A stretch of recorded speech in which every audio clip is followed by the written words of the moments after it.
The significance of Te Pai Maunga signifies the anointing of children, as well as other sacred rituals.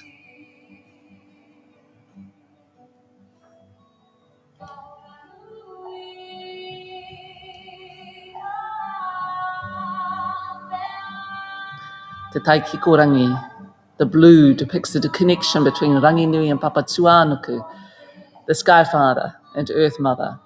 The mountains allow us the right to stand for our hapu and iwi.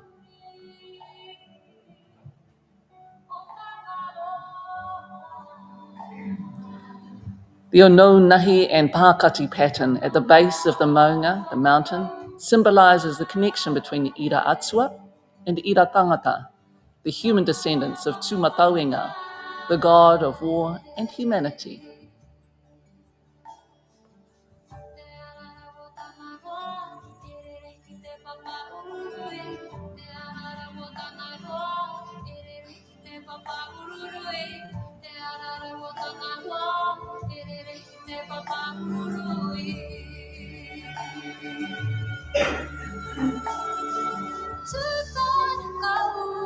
The small maunga in red is kurawaka. It is plain without pattern to represent the sacredness of the land, and the red depicts the connection wahine have with tāne to create the human life force.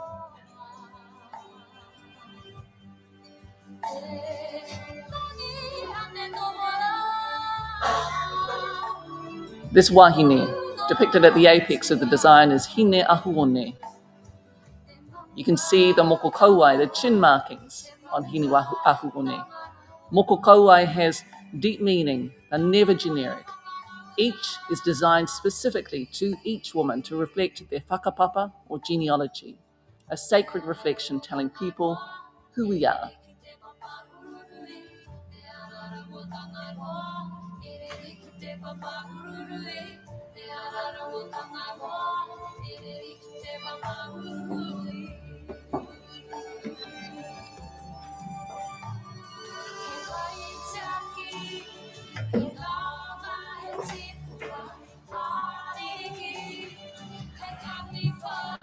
A piki maira, kake maira. O mai te waiora ki a hau e tū te huana te moia te kuia I te pō, ka watea.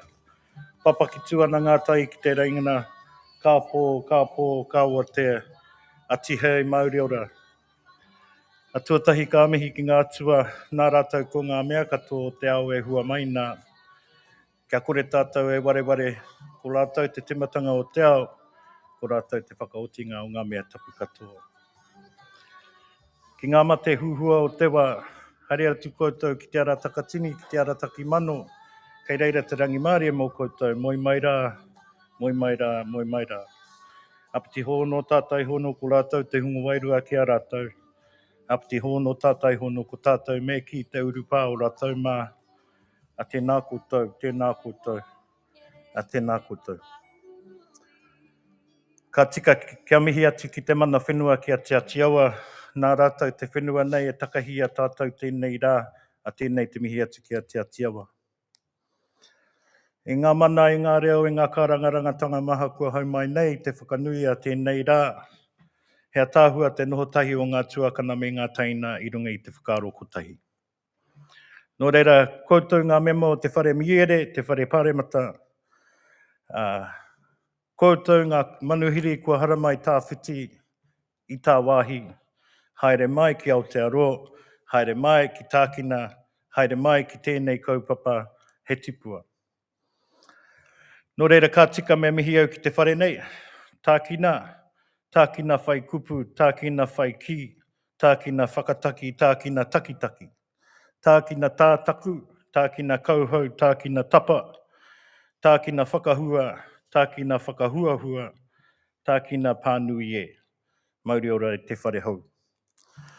Nō reira, ka mihi au ki te kaupapa nei, he tipua kia tōputanga tāpuhi kaitia ki koutou e whakahaere nei tēnei kaupapa a tēnei te mihi atu mai te ngākau i ti rawa.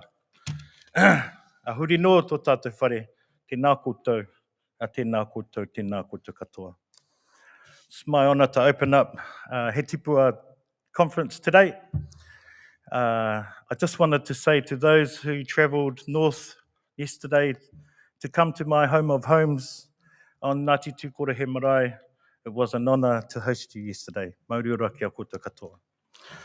So I just start with a karakia, and then I'll hand it back to Miriama. Kia inoi tātou. A huakina rā, huakina rā. Huakina rā te hinengaro, huakina rā te ngākau. Huakina rā te wairua, huakina rā kia tau rā ko te Māori nui, ko te Māori ora, ko te Māori o te whakarongo, ko te Māori o te kōrero, ko te Māori o te wānanga, ko te Māori i tākea mai i ngā atua. Uhi, wero, tau mai te Māori, haumi e, hui e, tāiki e. Tēnā tātou katoa.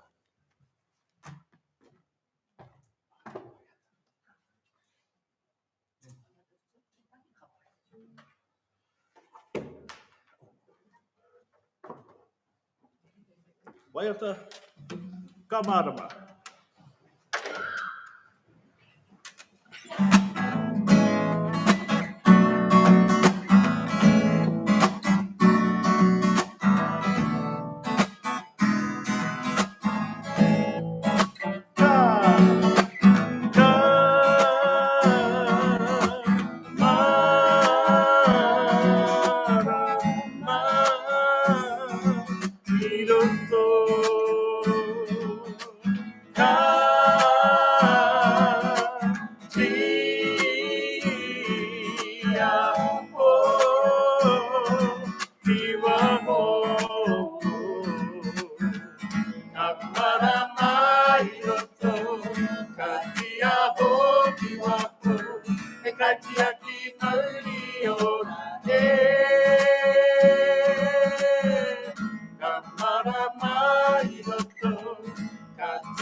moya, e koe papa. Maliora ki te whana hapuni. Maliora, yeah. Malimana, tapikana. Wailua whakapapai. Wailua whakapapai. Wailua whakapapai.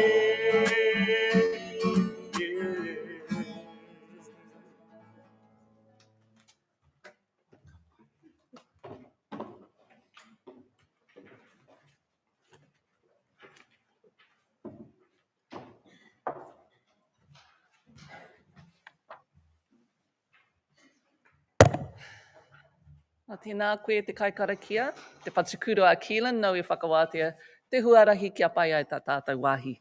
Ngā mihi, e te puna o te ki, te whitiki, o te ki.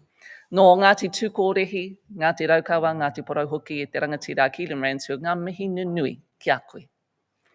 Ai aku rangatira, kua hui hui mai, tēnā koutou katoa. Ko Waiau, ko Aoraki, ko Taranaki o Kumaunga, ko Ngaitahu, ko Ngāti Mutunga o Kuiwi, ko Miriama Kamo, tōku ingoa. Nā reira, tēnei te mihi nunui ki a koutou, tēnā koutou, tēnā koutou, tēnā rā koutou katoa.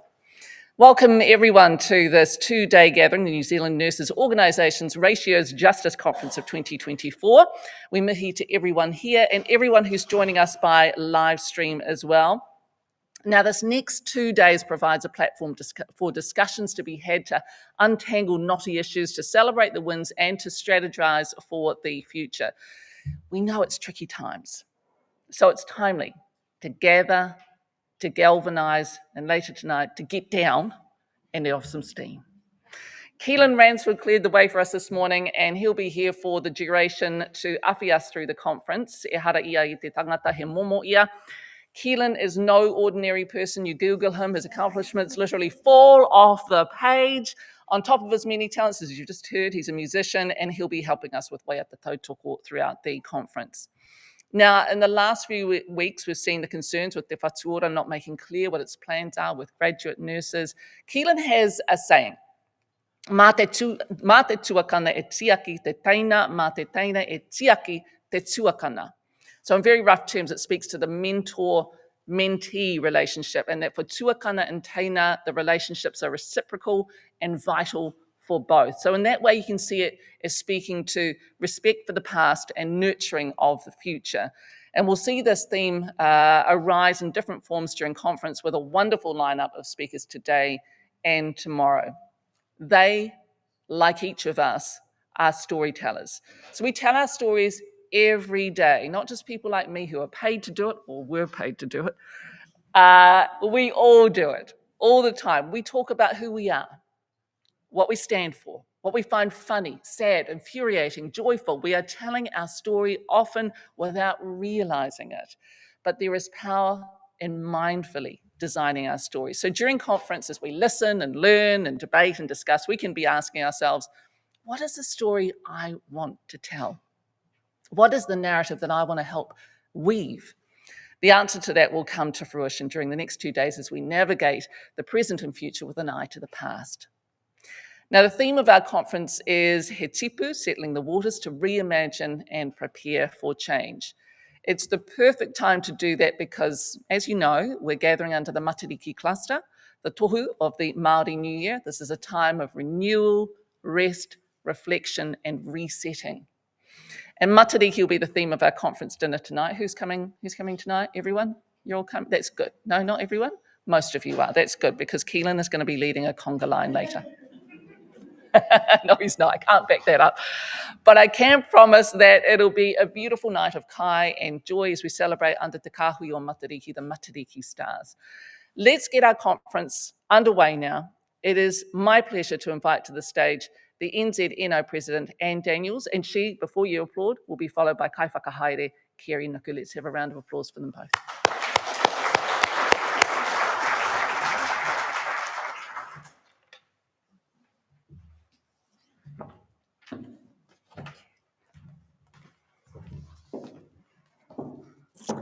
Tēnā koutou katoa.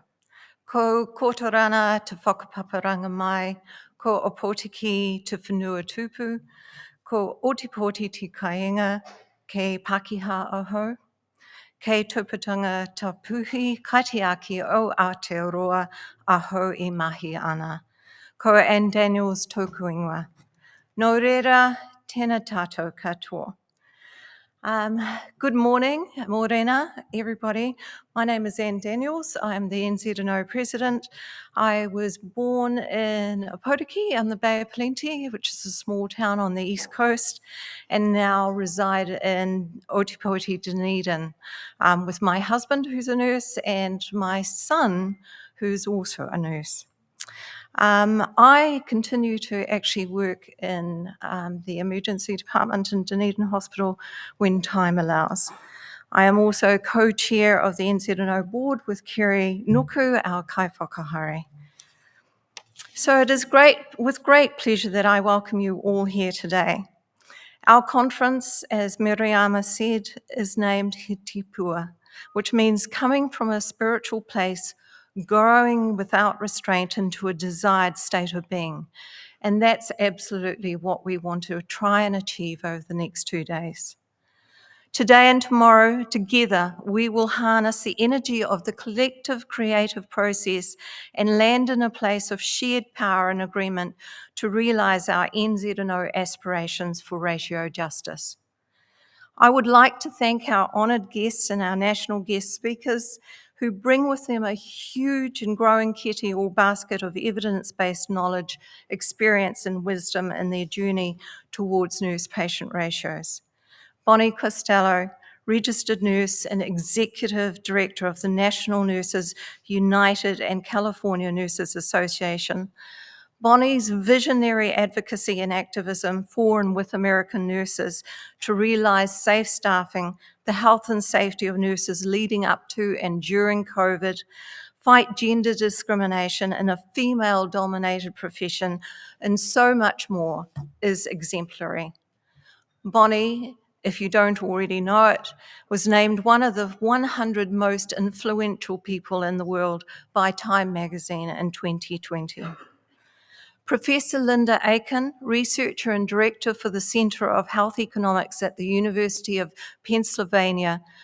Linda's highly respected seminal research exploring the impact of nursing on patient health outcomes and the consequences of nurse shortages were instrumental in the journey we are on today.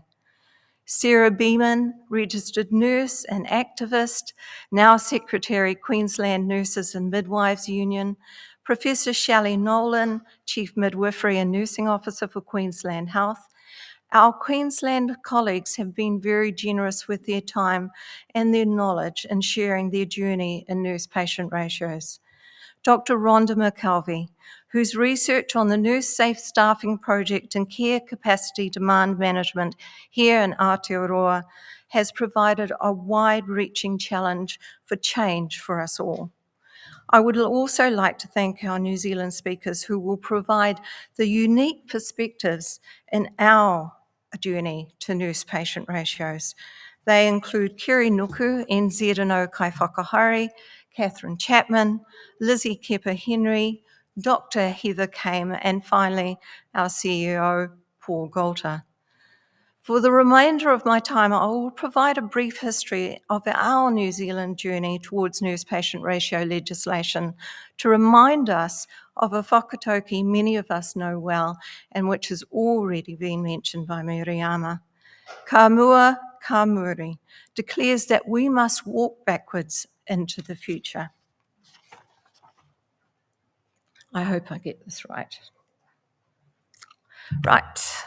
In 2001, NZNO launched a campaign for safe staffing ratios in hospitals. At the time, there were about 2,000 nurse vacancies, but a lack of workforce planning over the previous decade made this figure hard to verify.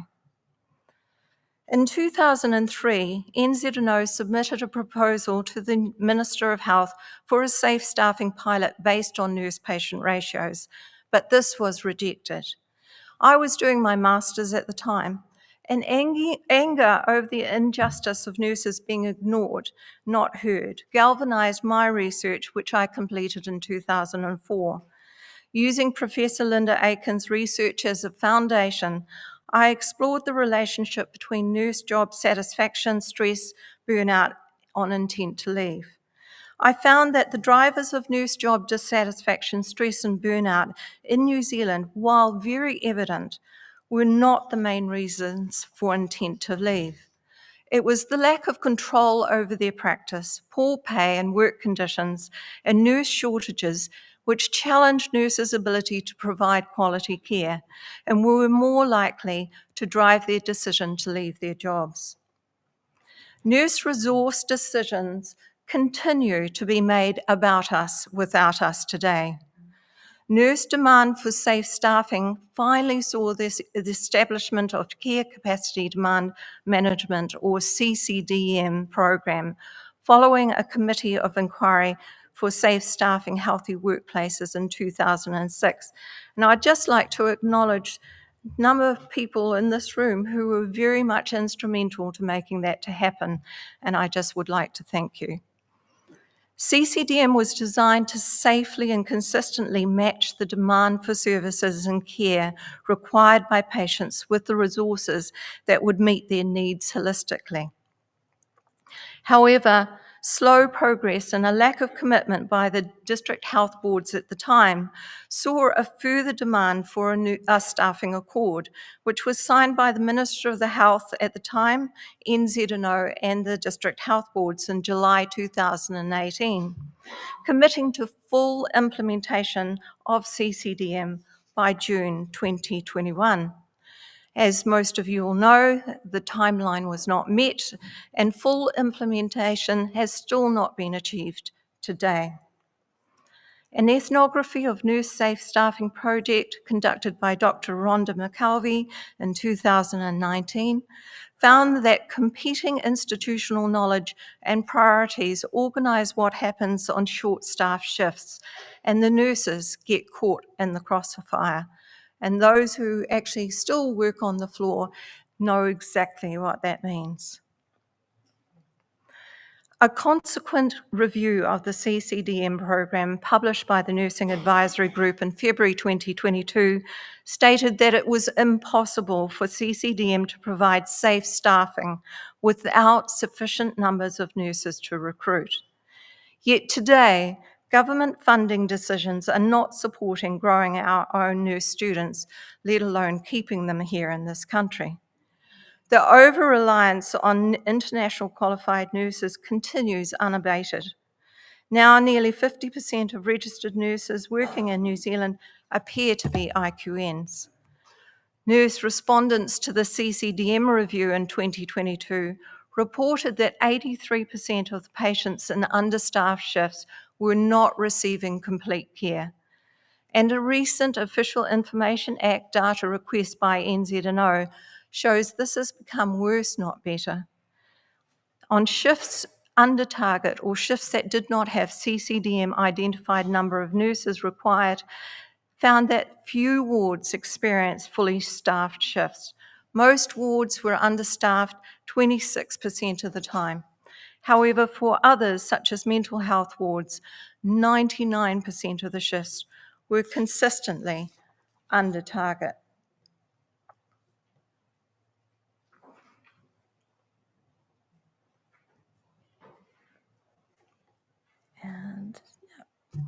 So it is clear from our 23-year-long history that successive governments and employers have failed to hear the need to support and protect our nursing professions' legislative, professional, ethical, and evidence-based standards of practice to provide safe, timely, 24/7-hour care for our patients. The steady erosion of regulated nurses' scope of practice also puts both nurses and patients at increased risk of harm. New Zealand nurses are walking away from a work environment that does not support the standards of care delivery that they expect of themselves now and in the future. Last year, thousands of New Zealand nurses were found to be registering to go to Australia. Now, I'd just like to say, my husband's Australian, My father's Australian. I have got nothing against Australians. And I love the place and I love you all as well. So just a couple of weeks ago, our new students and soon-to-be new graduates went on record that they were now seriously considering Australia as a real choice for jobs. This was in response to multiple challenges and apparent decimation of job opportunities here in New Zealand, such as the hiring freeze. While competitive wages in Australia are an attraction, the ability of nurses to do their jobs well in a more appropriately resourced, safe work environment appears to be having a real impact on recruitment and subsequent retention of New Zealand nurses. Doing more with less and less places a huge unsustainable pressure on our nurses, midwives, and healthcare assistants to do the impossible. The research is clear. The more patient nurses are required to care for, the more likely avoidable harm will occur. This is why the human and economic value of nursing care must be made visible to enable and support real change. Right now, the aspirations of our healthcare strategy in New Zealand to prioritise health over cure, as laid out in the Paiora Act, New Zealand's health strategy, will not be realised without us. This leads us to our why. Nurses, midwives, and healthcare assistants make up the largest workforce within our healthcare system. Yet arguably there are increasing shortages. There has been a conservative estimate nursing shortage of nearly 4,800 nurses in our public hospitals based on budgeted vacancies, not need. Well, we just don't know the full extent of the nurse midwife healthcare assistant shortage due to the fact that CCDM has not been fully implemented in public hospitals. Therefore, the actual need has not been fully identified. Further, identified FTE that should be recruited under the CCDM processes are either experiencing extensive delays or not happening at all.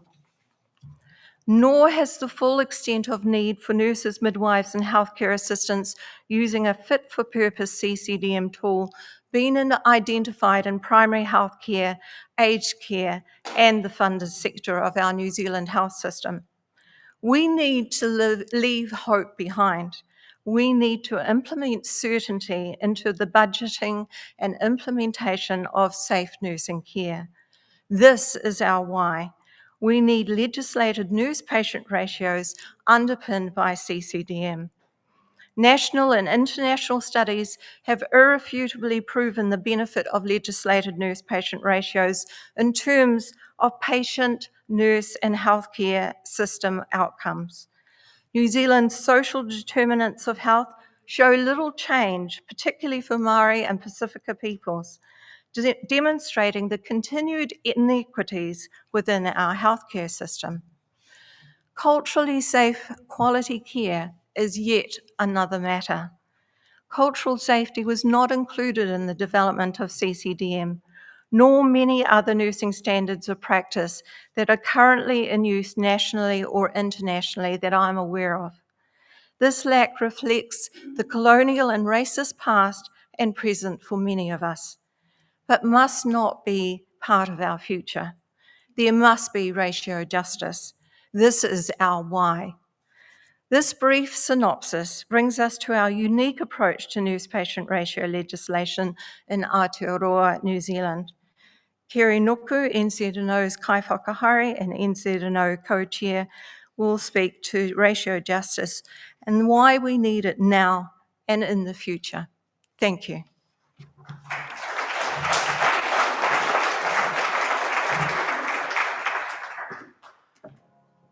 Broken down and tired.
Tēnā mana e nā reo na kārangatanga mahe e tumutu nei tēnā koutou katoa. Ko waio e tuaki nei, ko maunga haruru, ko taki timitu waka, ko Ngāti Kahanunu te iwi, ko Ngāti Tū te hapu, ko Tangoio te marae, ko Keri Nuku tōko ingoa, he kai whakahaere tōputanga tapuhi kai te aki o Aotearoa. It's a pleasure to have a room so full today to talk about the justness in ratios. The importance of this is you stand on the shoulders of many of those people that have fought for the challenge of nursing and for Māori health. So I want to pay tribute to Te Puari and to many of our tipuna rangatira that have been in the videos and have been in the fights and have set the pathway for us to continue to challenge. It's fantastic to have you all here in Wellington, and as you can see, I dress for summer. Wrong country. But Tākina is a fabulous place to be and a fabulous place to be part of.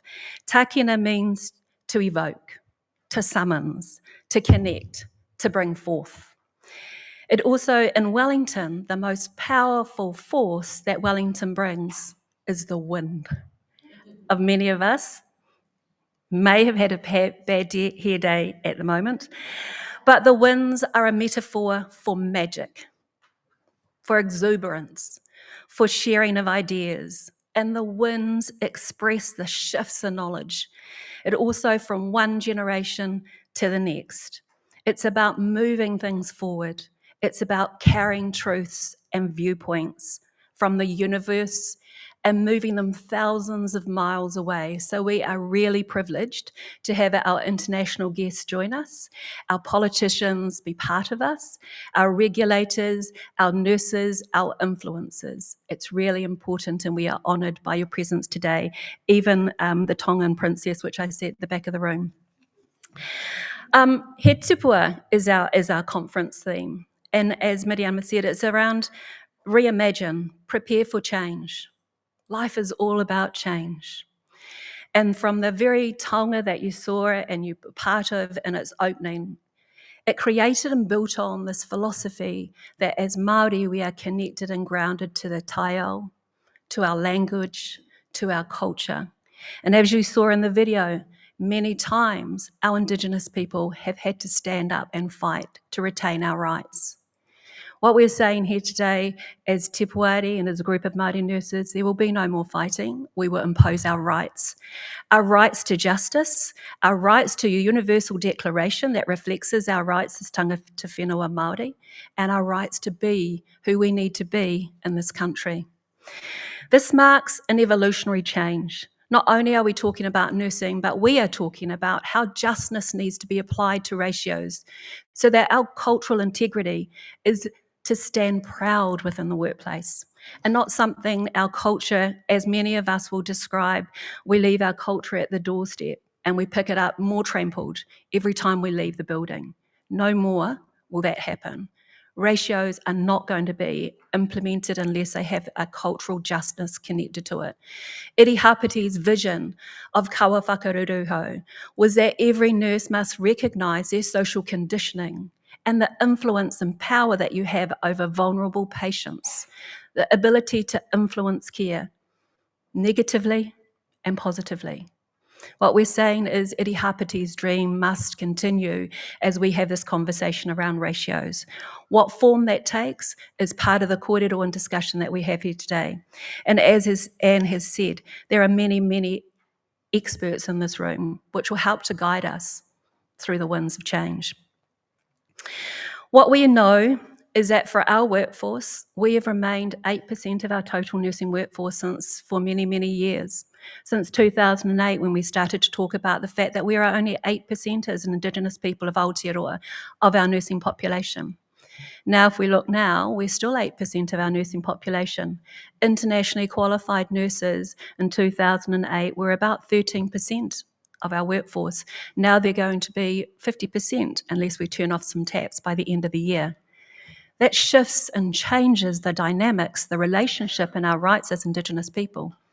So certainly our Māori workforce need to be at the table when we're planning the implementation of ratio justice. Climate change has had a significant impact. Things like artificial intelligence, our ability to care and not be compromised because of financial imperatives or political movements or whims, need to be something where nurses are part of that table in the redesign. So we are really encouraged by the opportunity.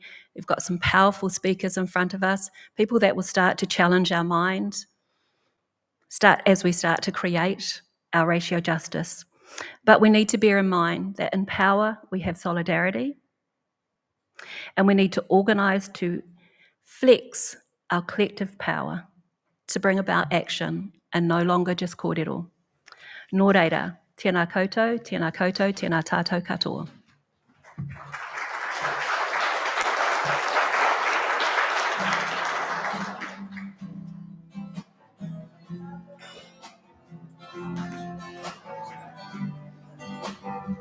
Good retrieving. Good retrieving.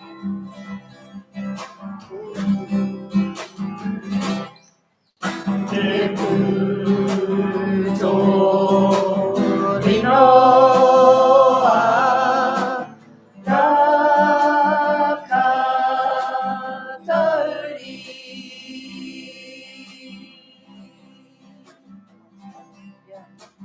Piri, piri, runga peka e.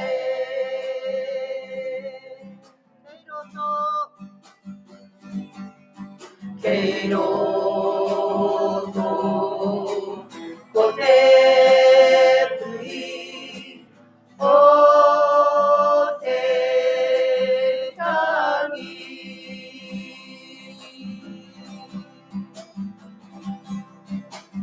Koro whita whita e.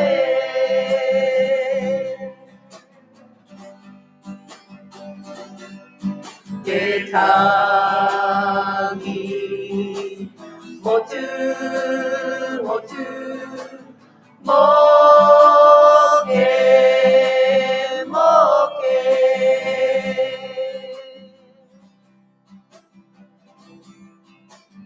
Mo te tau kua rere.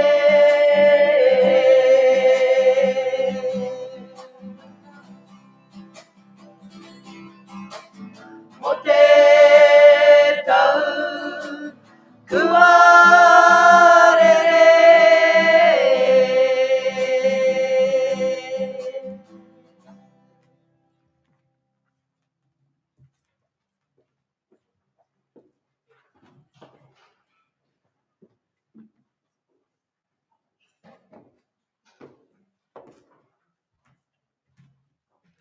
O ngā mihi nui ki a kōrua, and rawa ko Kerry.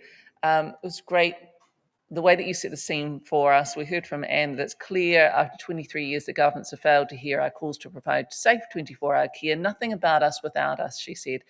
People want agency to determine their future. And for Anne, that means nurse-patient ratios need to be legislated. There must be ratio justice. And for Kerry, the most powerful force that Wellington brings is wind. It represents magic, exuberance, and the shift of knowledge from one generation to the next. Life is all about change, she said, and as Māori, we are connected to our taiao. We've had to fight for our rights. The shift here, said Kerry, is no more fighting, rather an assertion of rights. And in power, we have solidarity. So another round of applause, please, for Anne. Thank you.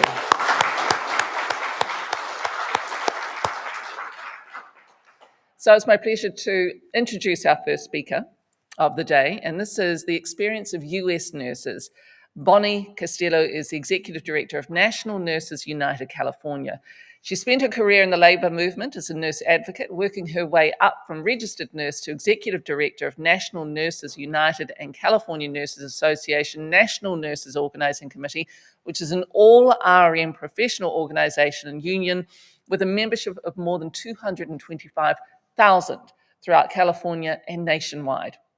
Bonnie is a globally recognised nursing and labour leader who in 2020, as we heard earlier, was named as one of the Time 100 most influential people in the world and a Modern Healthcare's list of 100 most influential people in healthcare and 50 most influential clinical executives. What a powerhouse. It is a pleasure now to invite Bonnie Castillo to the stage.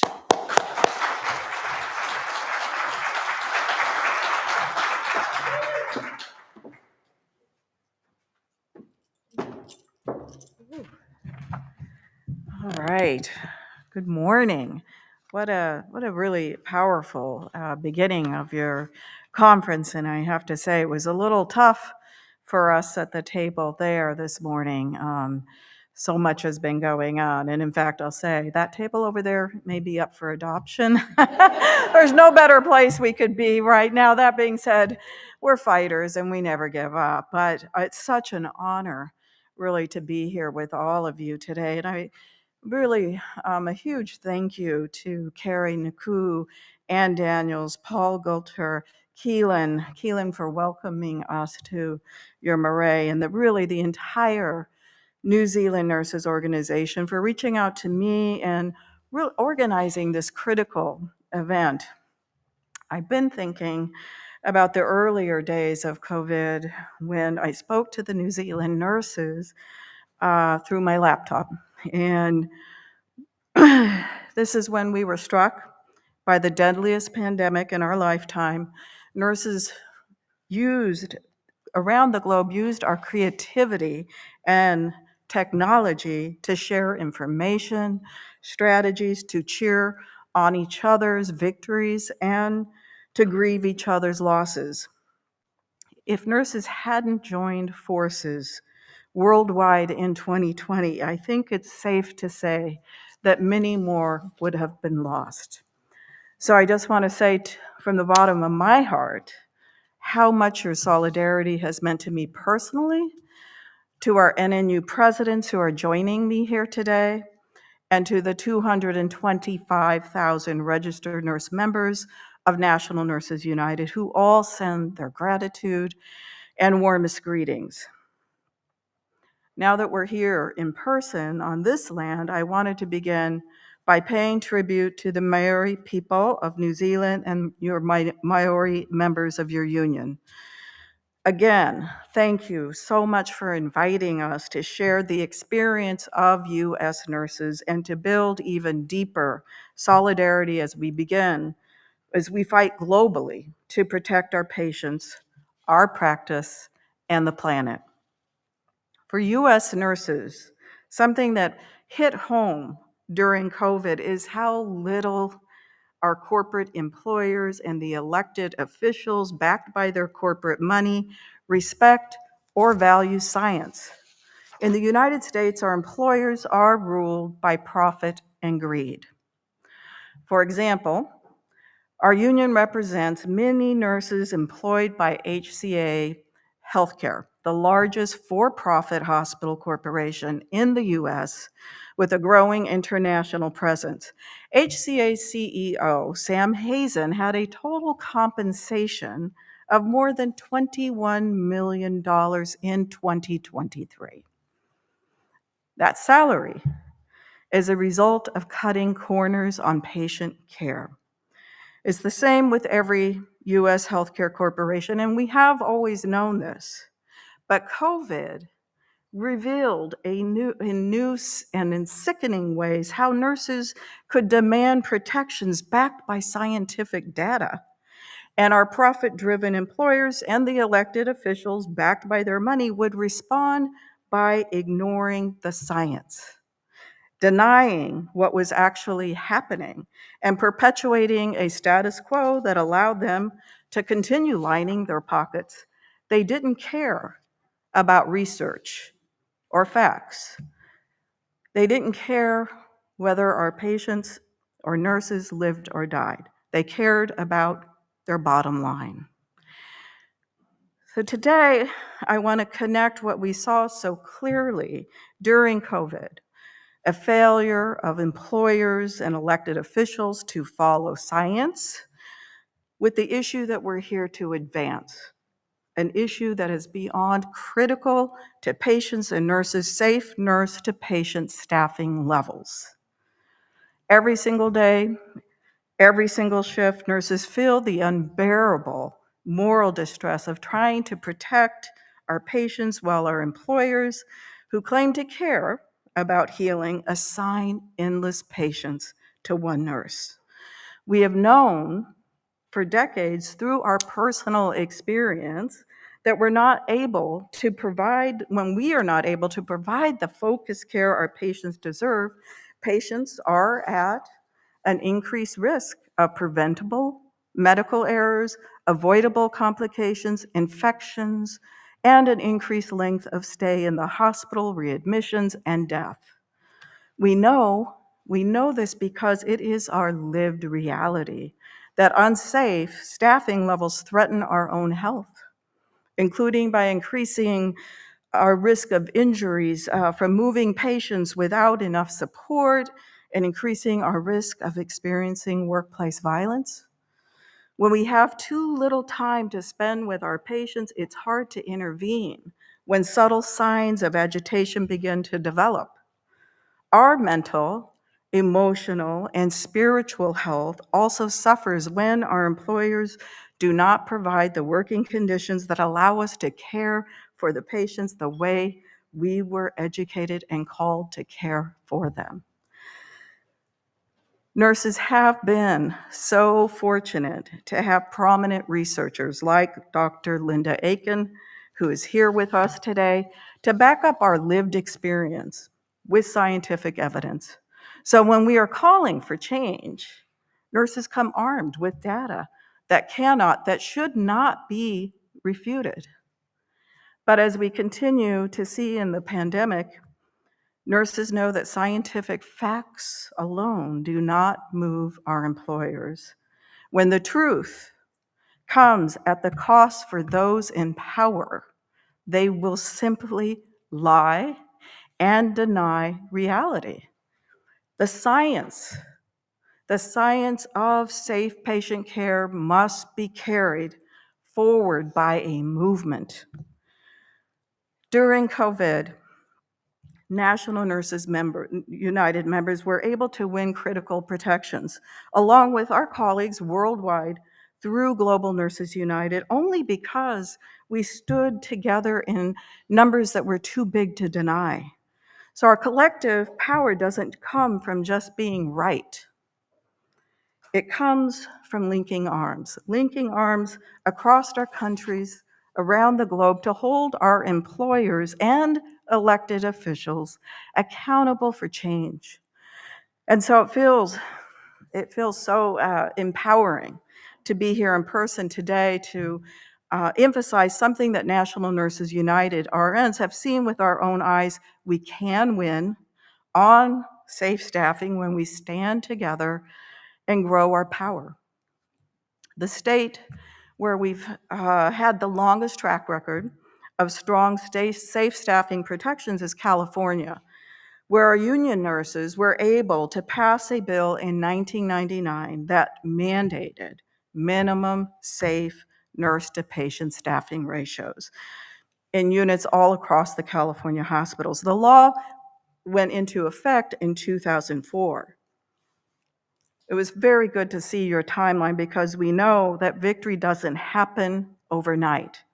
In California, it took more than a decade of fighting our corporate employers and the politicians backed by their corporate money. They used the same old fear-mongering tactics that we see our employers use again and again. They said that hospitals and units would have to close if they actually had to invest in safe staffing. But what we did is we built a massive grassroots movement of nurses, patients, and the public until we were finally able to pass the bill. All the hospital industry's fear tactics about how patients would be turned away and hospitals would have to close never happened. California has thrived with safe staffing ratios. A study by Dr. Aiken showed that if New York State had the same staffing mandates as California during the 2-year study period of 2017 and 2018, at least 4,370 lives would have been saved. That California win, seeing that when we build our movement and grow our collective power, we can win, lit a fire that has been blazing across the country for decades. From coast to coast, U.S. nurses have been engaging in unrelenting efforts to achieve safe staffing protections to build on and enforce their wins in their union contracts. And at the state level, nurses across the nation have been doing an incredible job at moving the needle on this issue. In New York, the New York State Nurses Association fought hard to advance a safe staffing law in 2021. They continue to fight to ensure safe staffing everywhere through the enforcement mechanism of the staffing law and their union contracts. In Minnesota, the Minnesota Nurses Association has gone up against one of the most powerful hospital lobbies time and time again, waging a very powerful fight for safe staffing law. And in Maine, nurses have won safe ratios in rural hospitals, even though the industry said it would be impossible. And they are making progress in their fight for a state law.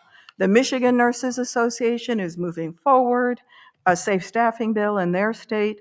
Our fights are ongoing. And we know union nurses will never stop building our movement to get federal state staffing levels protections across the finish line. Of course, the hospital industry is always trying to weaken and overturn any protections that nurses are able to win. During early COVID, California hospitals fought for temporary waivers of safe staffing ratios, citing the pandemic.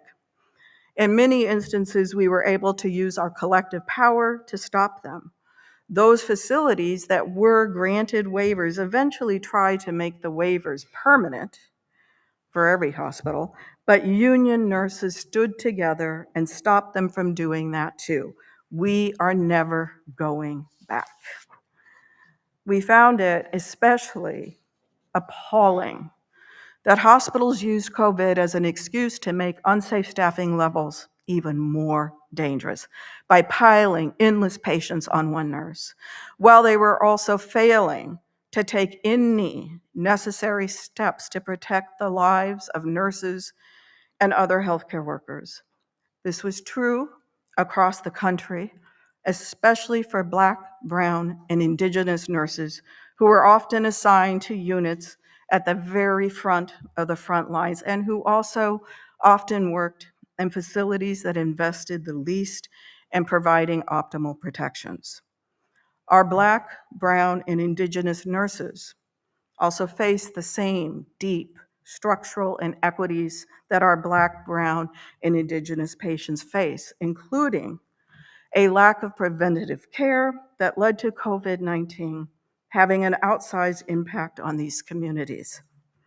We were enraged to know that if our employers could save money by piling 10 patients on one nurse and also save money by not investing in personal protective equipment to keep that nurse alive, that's what they would do. As nurses got sick and died, especially nurses from marginalized communities, all our employers could see were dollar signs. To revisit HCA, the ultra-wealthy and greedy system I mentioned earlier, we lost 2 of our NNU nurses in the earliest weeks of the pandemic. Celia Yap Banago and Rosa Luna. Despite the alarm being raised about the lack of optimal COVID protections at their HCA facilities in Kansas and California, HCA failed to invest in protecting nurses. So COVID really underscored that no one was coming to save us. Nurses needed to organize to win protections, including safe staffing protections across the country and without delay. Along with individual state wins and campaigns, National Nurses United has been fighting with all our collective power to advance safe staffing ratios legislation at the national level. That's our ultimate goal. Our ultimate goal being a single national standard of safe, high-quality care.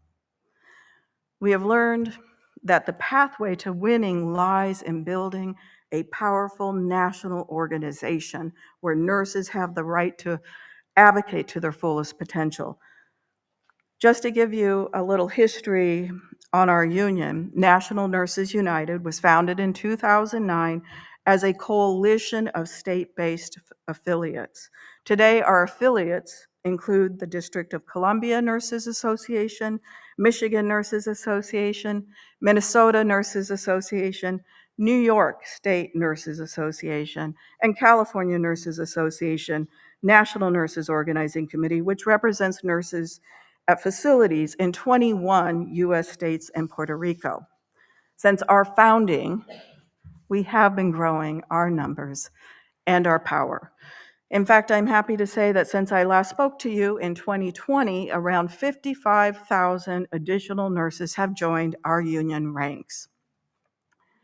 The treatment nurses faced throughout COVID radicalized nurses. And in recent years, we have seen historic nurse strikes and historic organizing campaigns across the United States with safe staffing as a primary issue nurses are seeking to advance.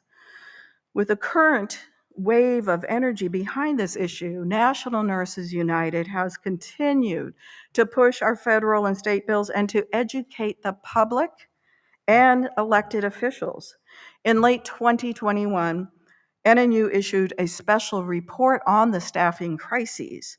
To launch the report, NNU hosted a congressional briefing where members of Congress heard directly from nurses and the hospital about the hospital industry practices that actually drive the staffing crises.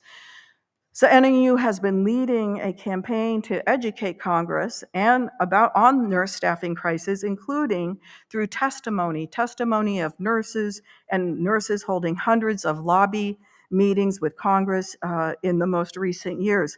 We've been fighting back against the harmful hospital industry narrative in Washington, D.C. about the so-called nursing shortage. This is one of the most outrageous lies our employers tell. According to them, they could never follow safe staffing ratios because there just aren't enough nurses to go around. I'm here to emphasize that in the United States, there is no nursing shortage. There is just a shortage of nurses who are willing to work in dangerous conditions, and that is true long before COVID. The numbers don't lie, even when our employers do. In the United States, there are more than 1 million registered nurses with active licenses who are not currently working as registered nurses. Our employers have actively driven nurses away from their jobs in the profession with unsafe working conditions. If they staffed safely, nurses wouldn't feel like they had no choice but to leave.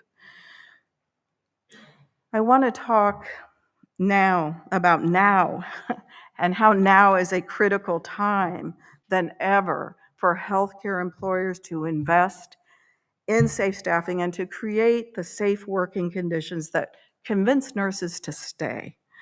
Let's start with the fact that we have grown our numbers to new heights to hold employers accountable and elected officials.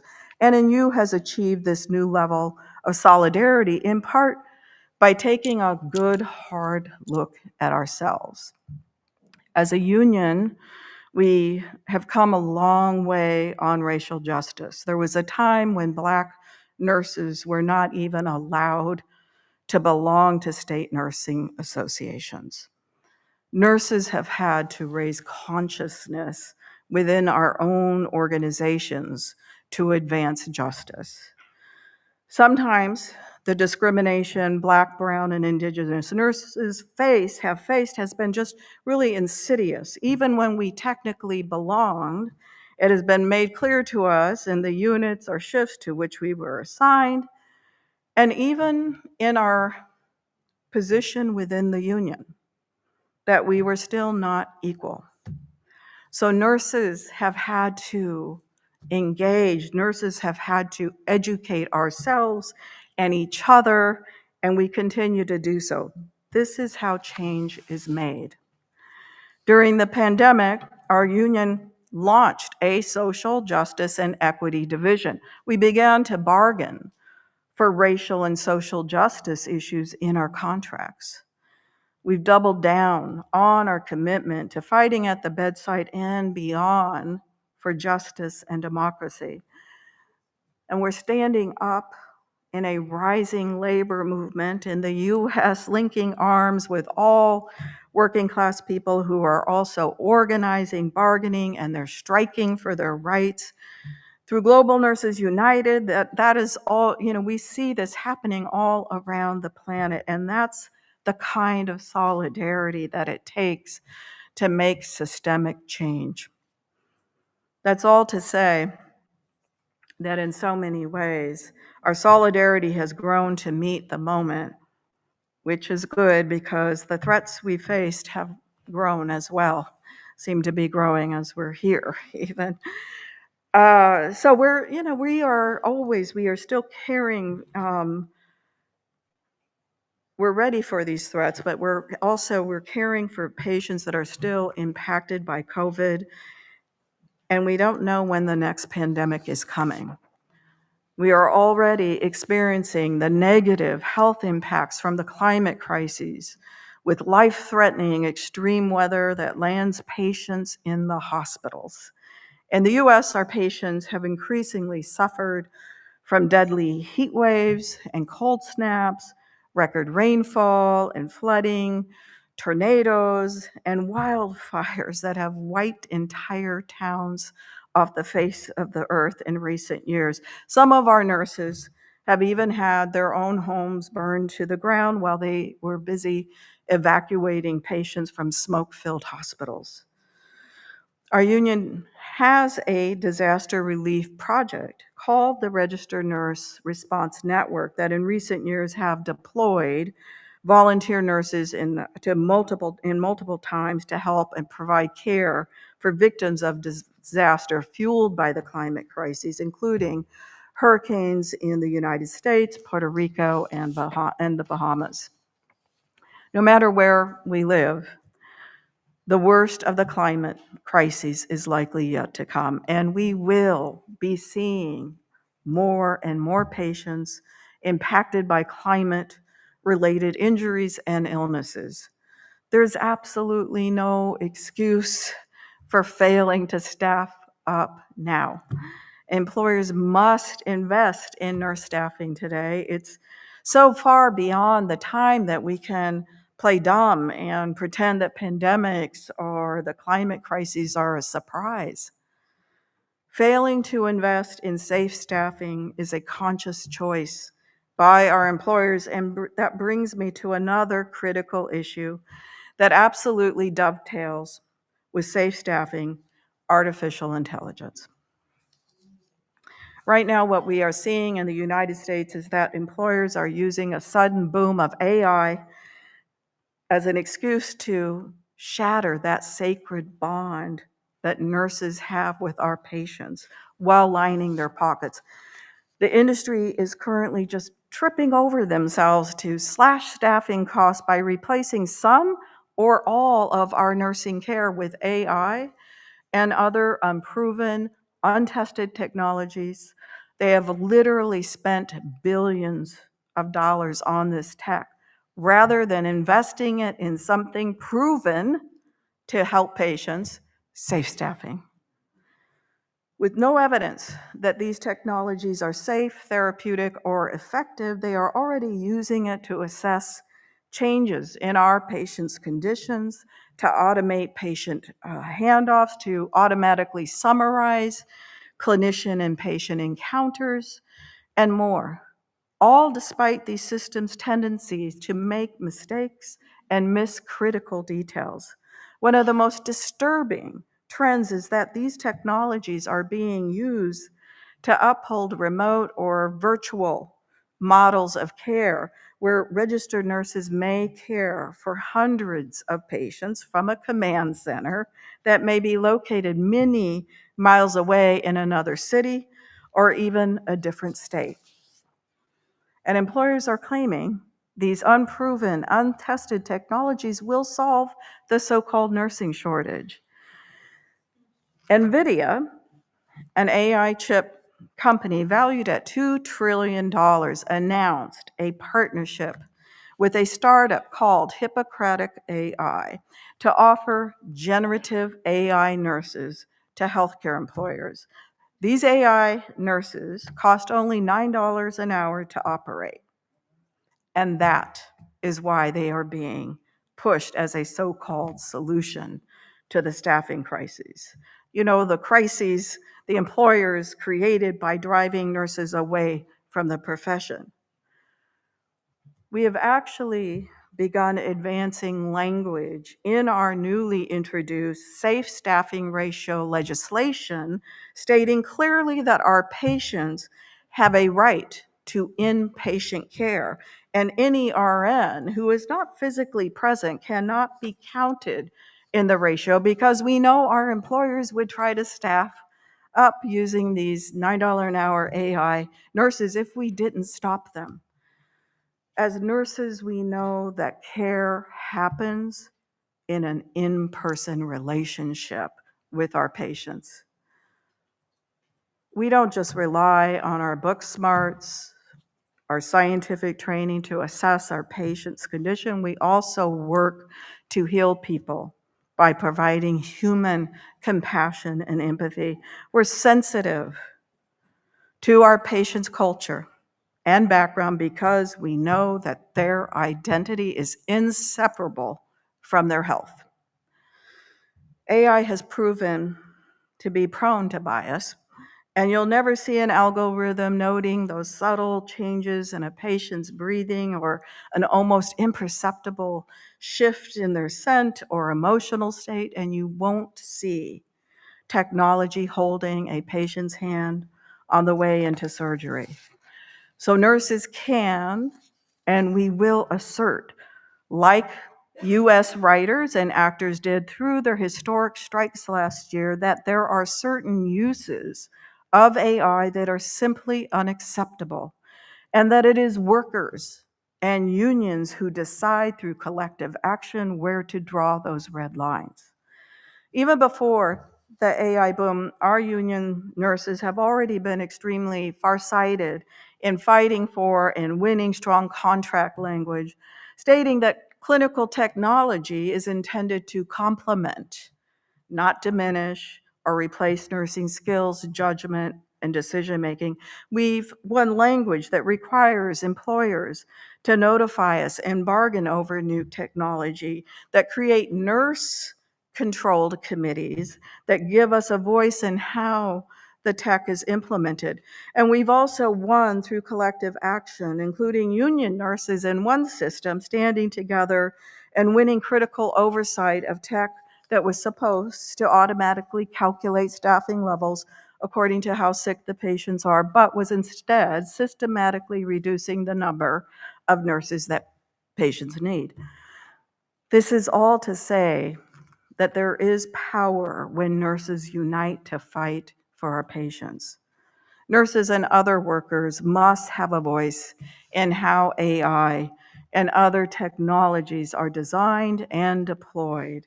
And more than that, we must have a voice in the decision to implement these technologies in the first place.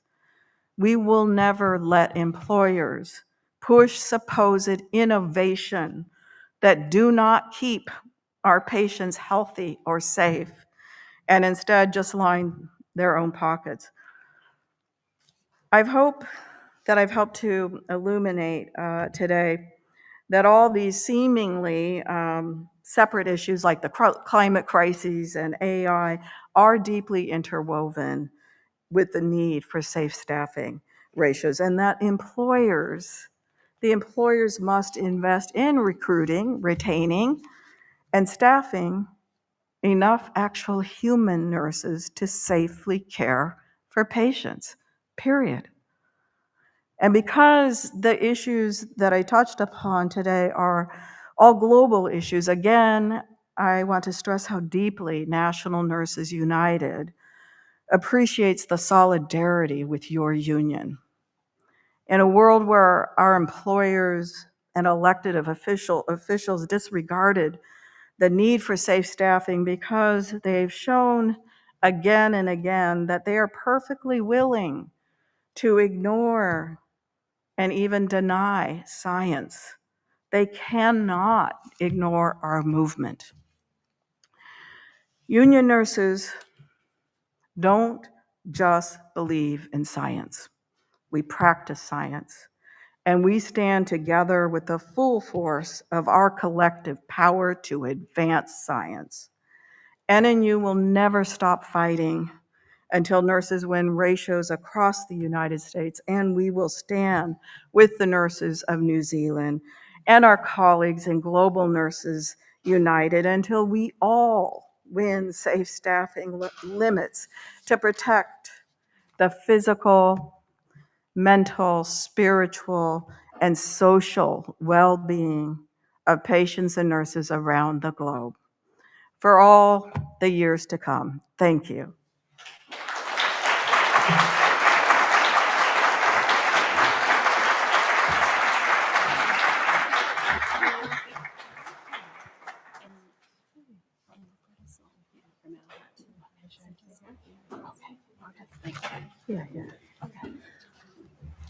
I just want to acknowledge Bonnie and her contributions to this He Tipua today. Now, we met Bonnie, as she said, during COVID, and we joined by link. And what Bonnie and her team did is gave us insight, because COVID hadn't struck our country at that point in time.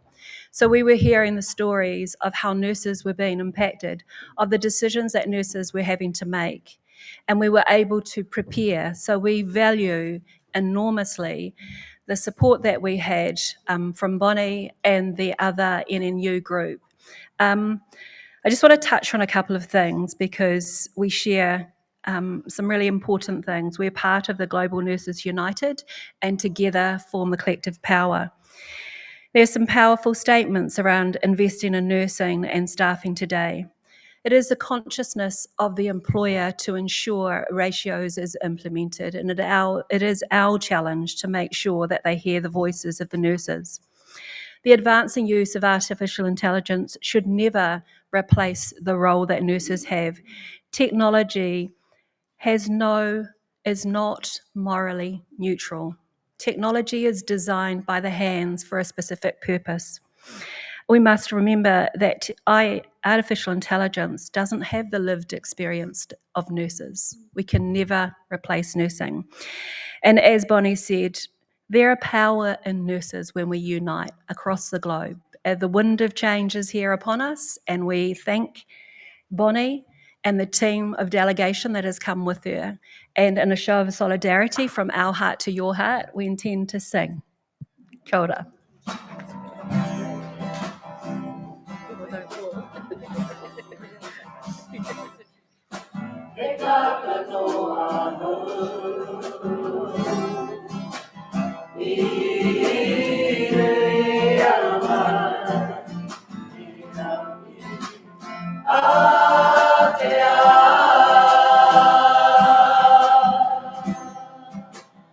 I'll never be lost. I am the sea. All of greatness. Descended from the line of Jesus. And not the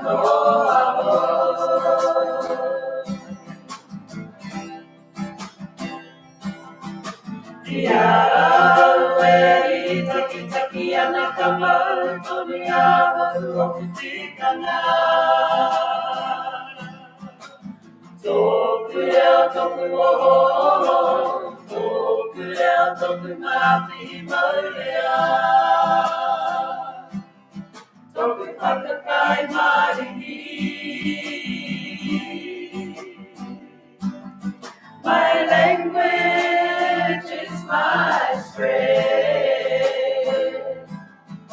and ornament of grace.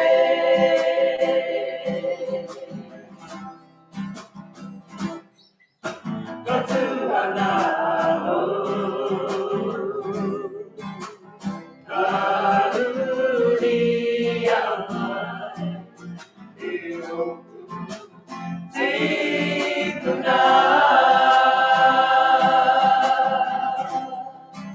my pride, I'm sure that you may know who I am.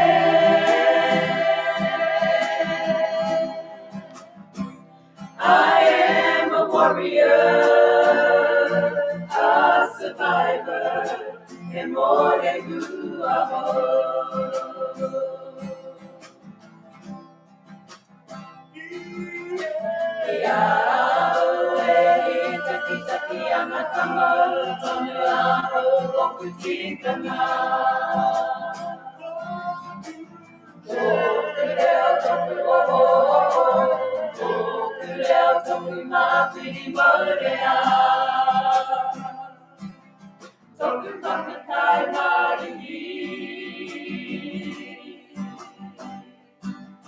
My language is my strength, and ornaments of grace, and ornaments of grace, and ornaments of grace.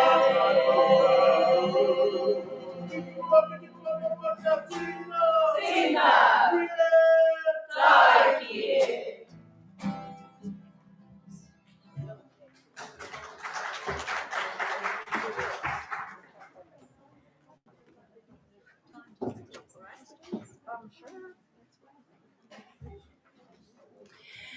So we've got a few minutes spare. This is one of the really unusual things. We're running ahead of time. So if there are any questions from the floor, while Bonnie is here, happy to take some questions from the floor.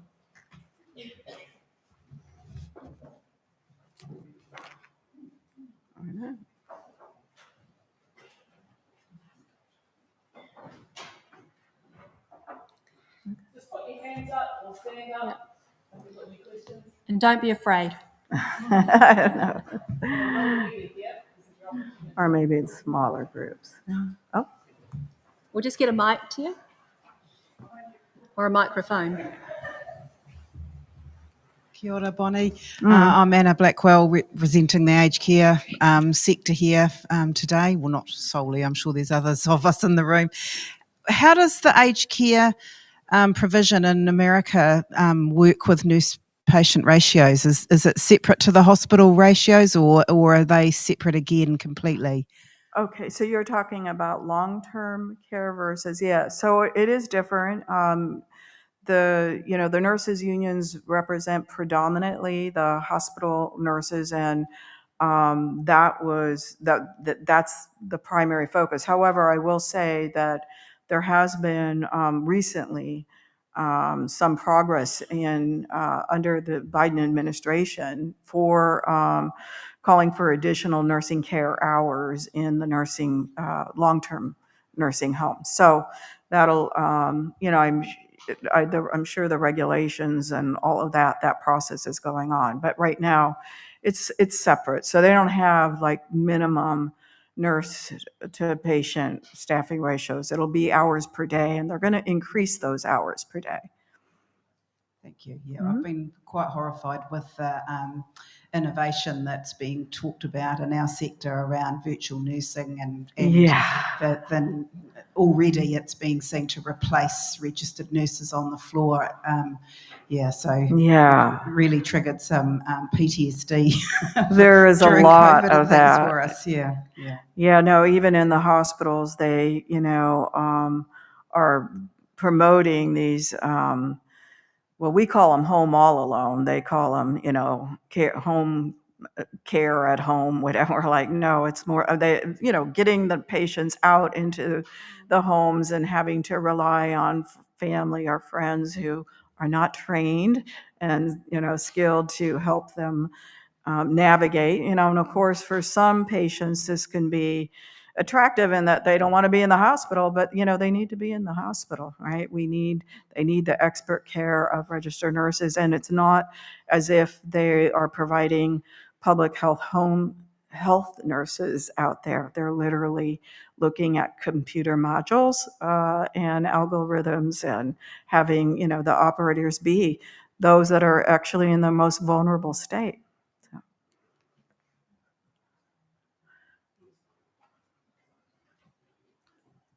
Hi, Bonnie. Hi. I'd like, on behalf of the delegates at Te Tokatuma, Auckland, to thank you very much for being here. I work in a large metro hospital, and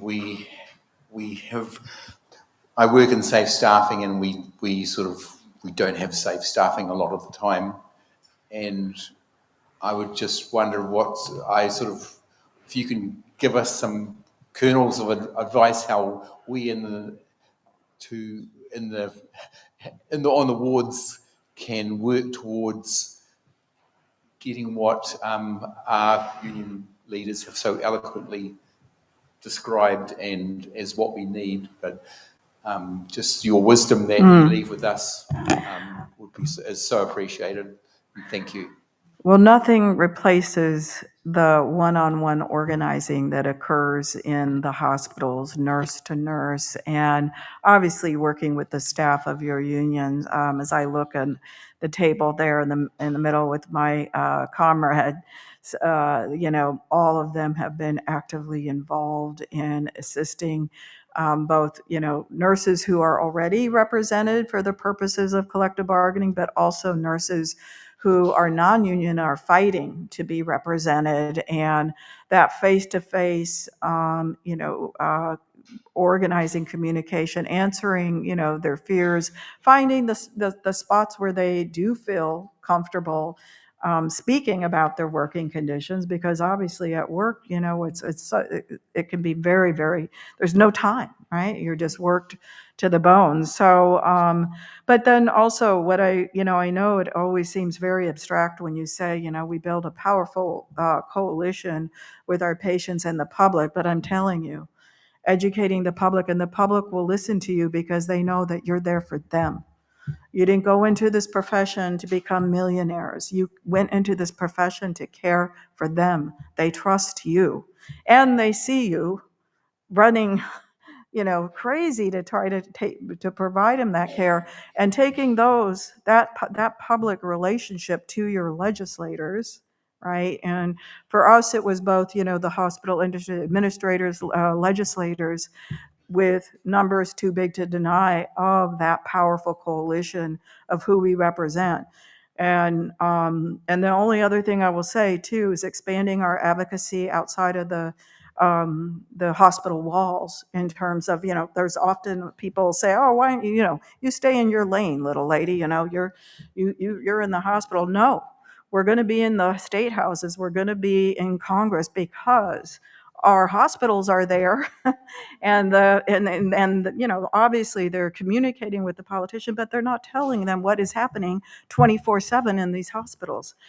So when you do kind of all of this, it will come together. And I see that you all are, you know, engaged in a really robust sort of campaign, and a campaign mode, because that's what it takes. It really, you know, and I know it seems daunting, but it looks to me like, you know, you're learning from your experiences, and but never underestimate coming back down to that one-on-one conversation. We've got a couple more speakers. Waikato, Jenny, and then over here. Okay. Morena ngā mihi tō kōrero Bonnie. On Waikato, I work for Te Kaunihira o Aotearoa Tapahi for Nursing Council. And one of my questions is around the complexity of care and its inequity, or its equity, I should say. My question is around, was there an undertaking or detailed analysis when doing this ratio justice? It's just one of my corridors. No, the studies in California, there was a study, there was, you know, that was the public health and UC, a university system. There were, and there, you know, those were useful, you know, but it really, you know, with the politicians, you know, they listen to constituents that are organized, telling them that what they will do or not, you know, what they will put up with, in terms of, you know, how really, for any politician to provide healthcare security, safe care, I mean, how could you not want to do that? You have to force them to do that. I mean, so it's sort of like, we're not asking, we're demanding, but we do come armed with data. And what I am, you know, I'm very grateful to, we have all of our, never discount your lived experience, because you know. And so, and it is very helpful when we have researchers such as Linda that has actually provided data that actually backs up that lived experience too. And we're seeing that more and more. We just know that you can't replace the power of our sort of collective solidarities. I hope that answers at least part of your question. Mm-hmm. Kia ora, Bonnie. My name's Jenny Parr. I'm the chief nurse in one of the large districts in Auckland. I'm really interested, it's a really compelling argument you've made. I'm just really interested if you could maybe expand a little bit more on the not-for-profit organisations.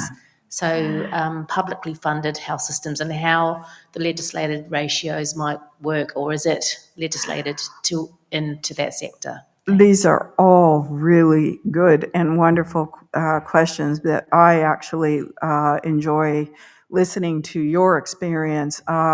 We don't have a healthcare system. We have a market.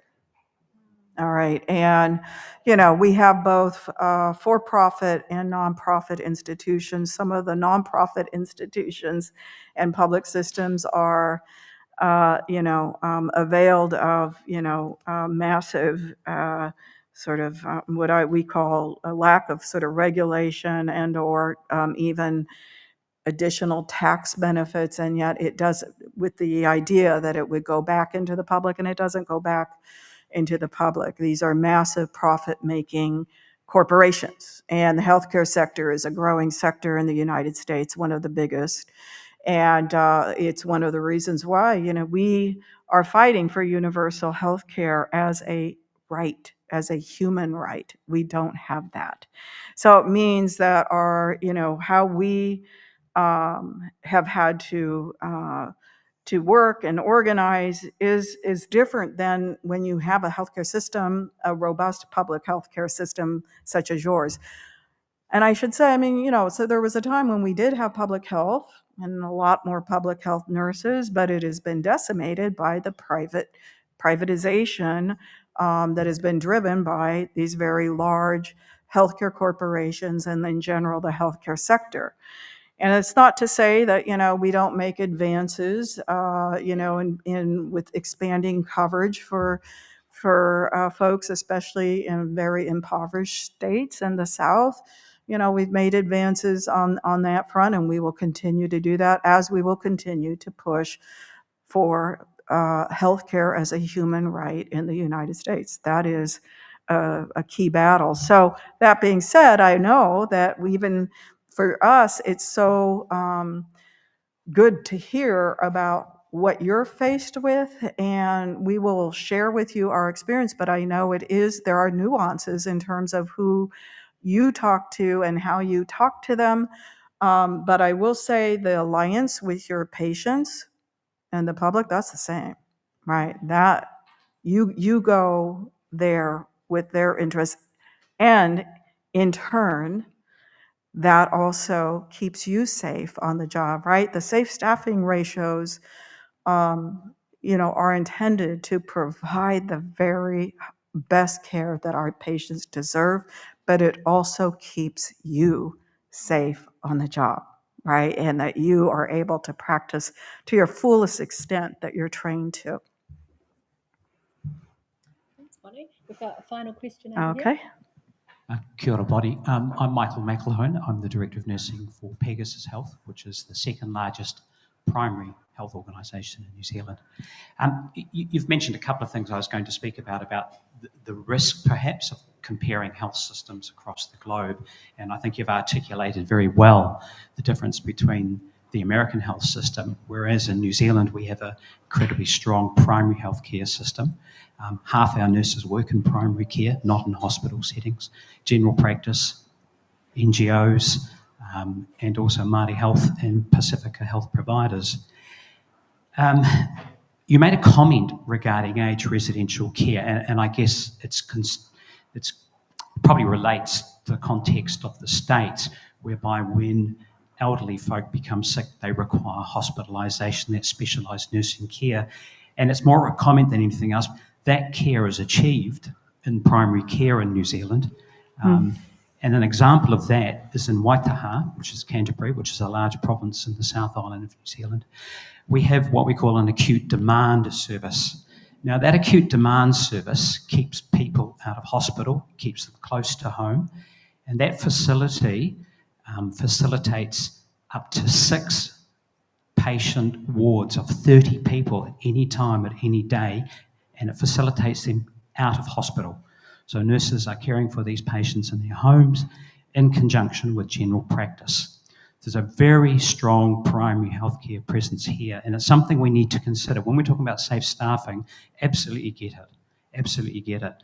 But it's a joined health system here, and the nursing profession spreads itself far and wide. And when one sneezes, the other catches a cold. We can't just focus on one area. So rather than a question, it's probably just a comment and surmising something. No, it's very interesting because I can, I sort of surmise that your battle and fight too is about a budget and the priorities of health, right, in a budget. And as I said, what higher form of security could a government give to the population but healthcare security, right? And so in my mind, that budget should be robust and high and with enough dedicated resources to ensure that nurses are not being driven, into the ground as they're trying to provide the very best care, including in with home health, right? As in all these settings, it's interesting. We have seen the under funding of elderly care everywhere, even in countries that have a public health system. And I've talked to many nurses about this. The other factor I want to make sure is, our battle too is for gender justice, but also when you look at why we were so completely disregarded, our care work was undervalued as a society. And we see that, being a predominantly female profession, that this is something that we've seen globally too, in terms of care work being undervalued in all kinds of systems, right? And so, and I think really, and you all have, pointed out, there is no better time. We better do this now. We are facing so many different crises that are coming at us, and we are the ones that are rushing into the crises, and there needs to be adequate numbers of us. And yeah, a robot's not going to do it. It's not going to do it. A command center, not going to do it. You know who your patients are. They need you. Thanks. All right, okay.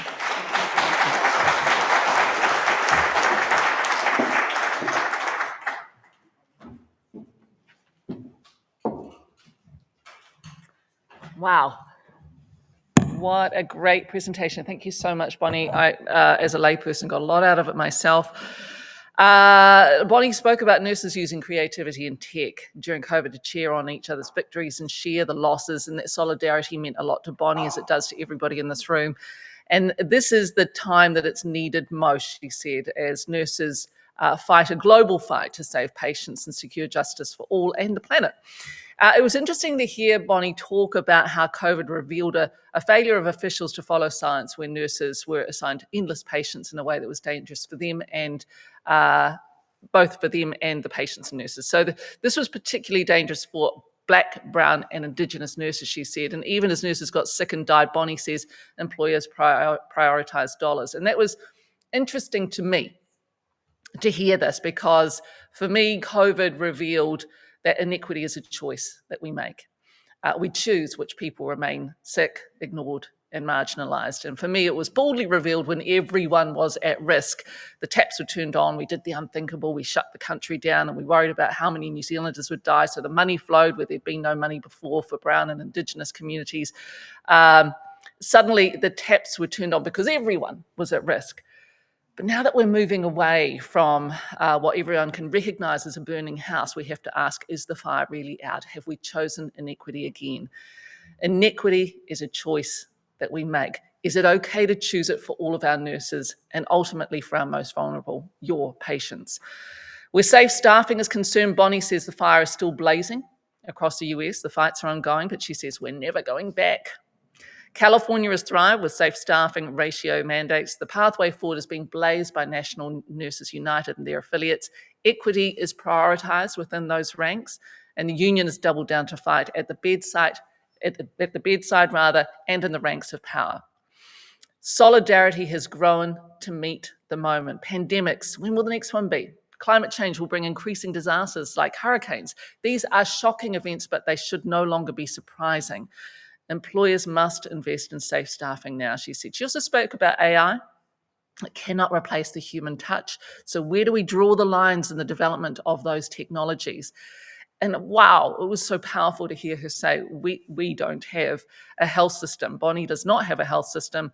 In California, in the US rather, we have a market. But she's proven that there is power when nurses unite. Bonnie said our movement cannot be denied or ignored. There is absolutely no wonder why she was named as one of Time 100 most influential people in the world. Let's have a huge round of applause, please, for Bonnie Castillo.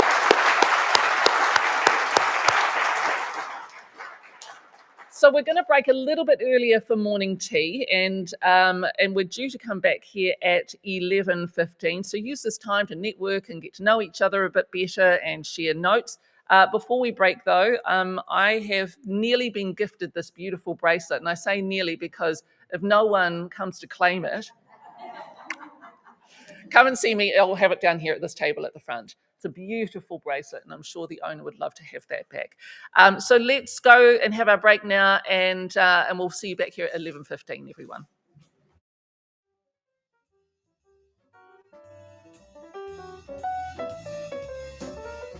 When I fall in love, it will be forever, or I'll never fall in love. In a restless world like this is, love has ended before it's begun. And too many moonlight kisses seem to melt in the warmth of the sun. When I give my heart, it will be forever. Or I'll never give my heart.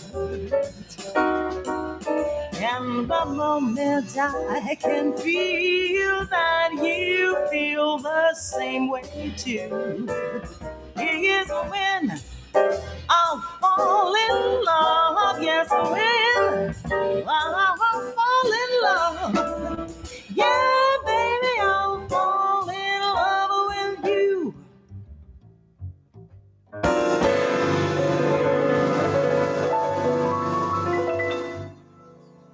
Baby, I'm just drawn to the one. I can feel it coming. Do you hear the night from the river bridge? I hear the thunder. I hear the storm in your skin on mine. Tell me what's the story, morning glory. Whisper it to me in a grand hotel, telling me all the time I'm sorry. Baby, don't I know it? It ain't hard to tell you. Well, I know. Yeah, I know. You get so low, before you get high, before you go, come say hello.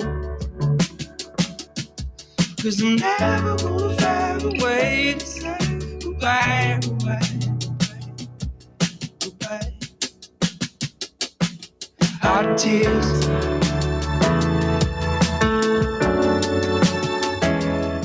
hot tears.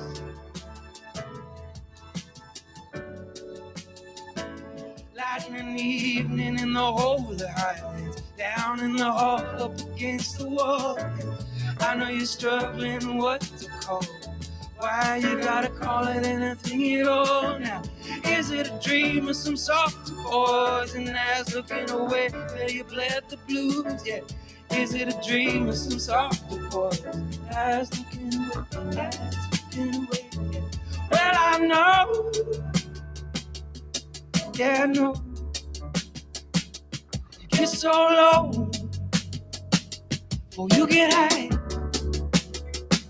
before you go, come say hello. 'Cause I'm never gonna find a way to say goodbye, goodbye, goodbye, goodbye, goodbye, goodbye, goodbye, goodbye, goodbye. Hot tears.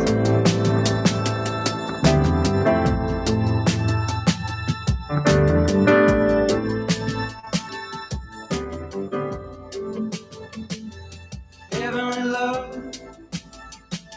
is right on time. But is it enough? You gotta find a light.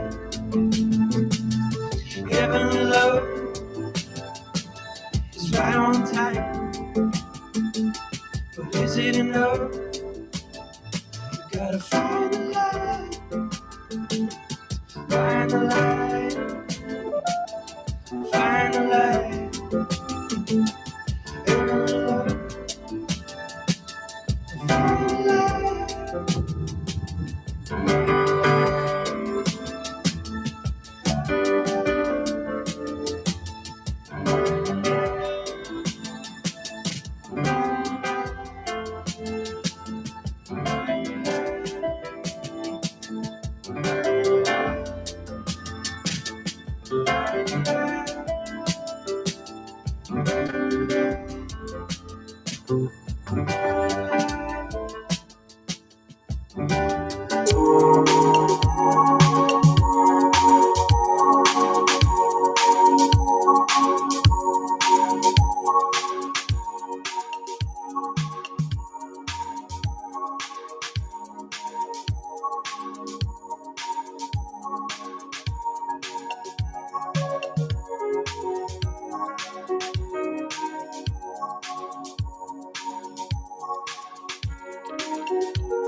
Down for the ride, you've emphasized you're not just passing through.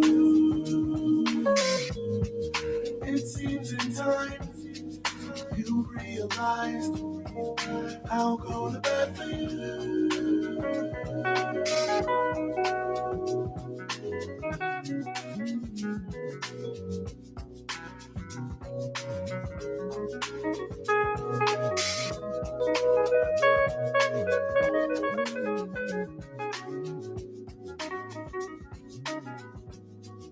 Down for the ride, you've emphasized you're not just passing through.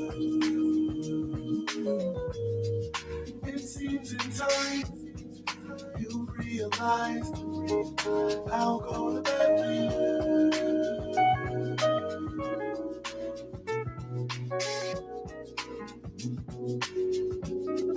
I'll go to bat for you.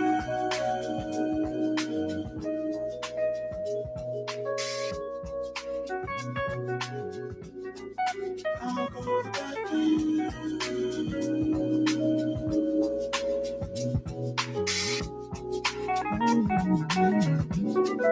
I'll go to bat for you.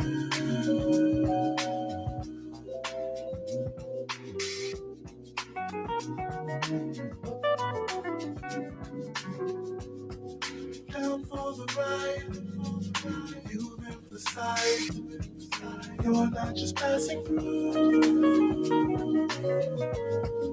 It seems in time you realize I'll go to bat for you.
In this world of ordinary people, extraordinary people, I'm glad there is you.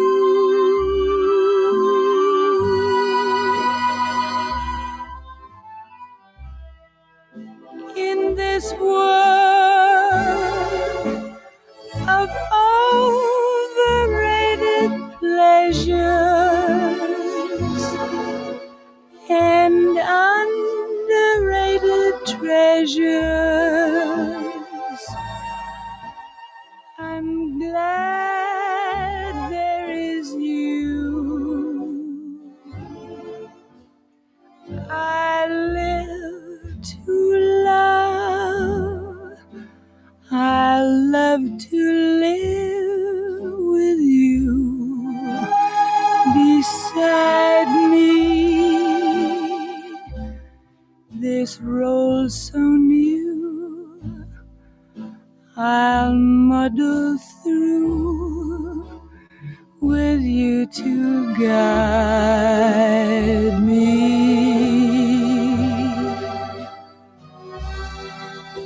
In this world where many, many play at love and hardly any stay in love, I'm glad there is you.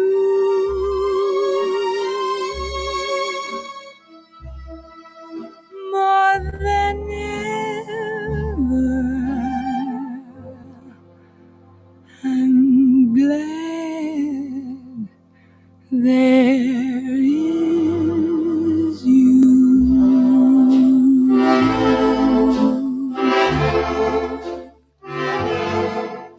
I'm glad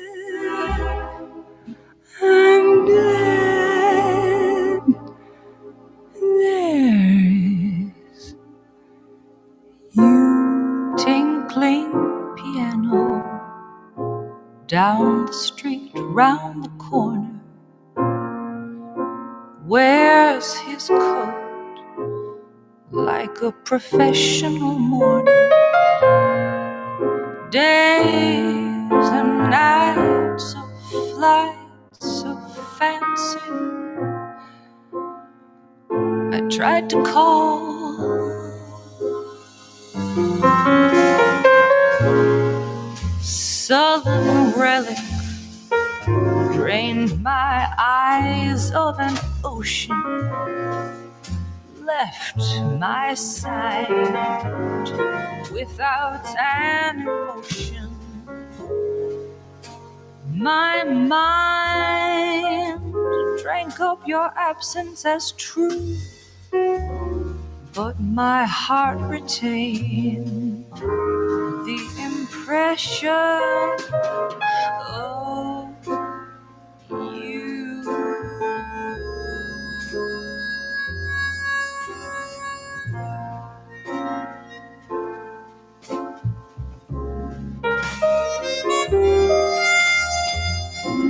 It's been close to perfect since I hardly remember. Some years ago, summer bleeding into September, my tired feet waited from those days of walking. Tired hands plucked strings, mouths too tired for talking. My broken eyes will do what they can do, but my heart retains the impression of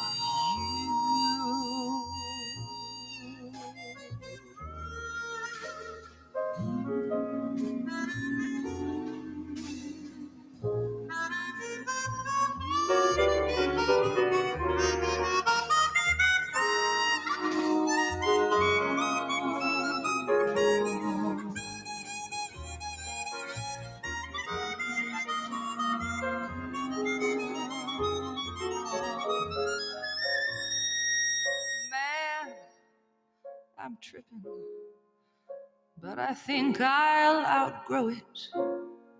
Time heals memory, but your heart wouldn't know it. This old soul is fit with the body of a woman and the heart of a child. I once lost my rhythm and my faith in the world. I've crooned to nothing in the dead of night, a blackbird. I've left my home for someplace new, but my heart can't lose the impression. Can't we just try? Can't we let go? Breathing inside, just let it show. Don't wait and see, let it be so. Can't we just try? Nobody has to know. The more I look around, the less I find to keep me here. Everyone that I care for, absorbed in their excuses, has disappeared. It happens naturally, it's what they tell me, but alone feels just the same. It's you, it's only you that makes me feel okay. Can we just get away? Can't we just say, can't we let go? Breathing inside, just let it show. Don't wait and see, let it be so. Can't we just say, but there's no.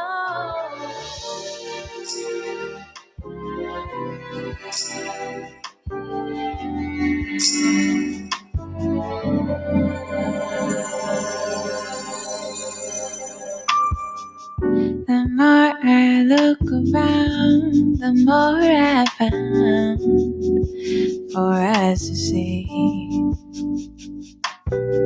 Don't worry what they say, if we live today, at least we'd be free.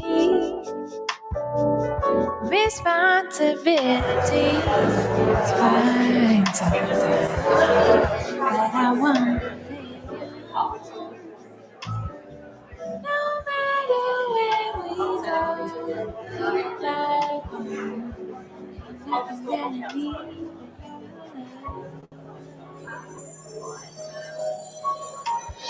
love. Can't we just try? Can't we let go? Breathing inside, just let it show. Don't wait and see, let it be so.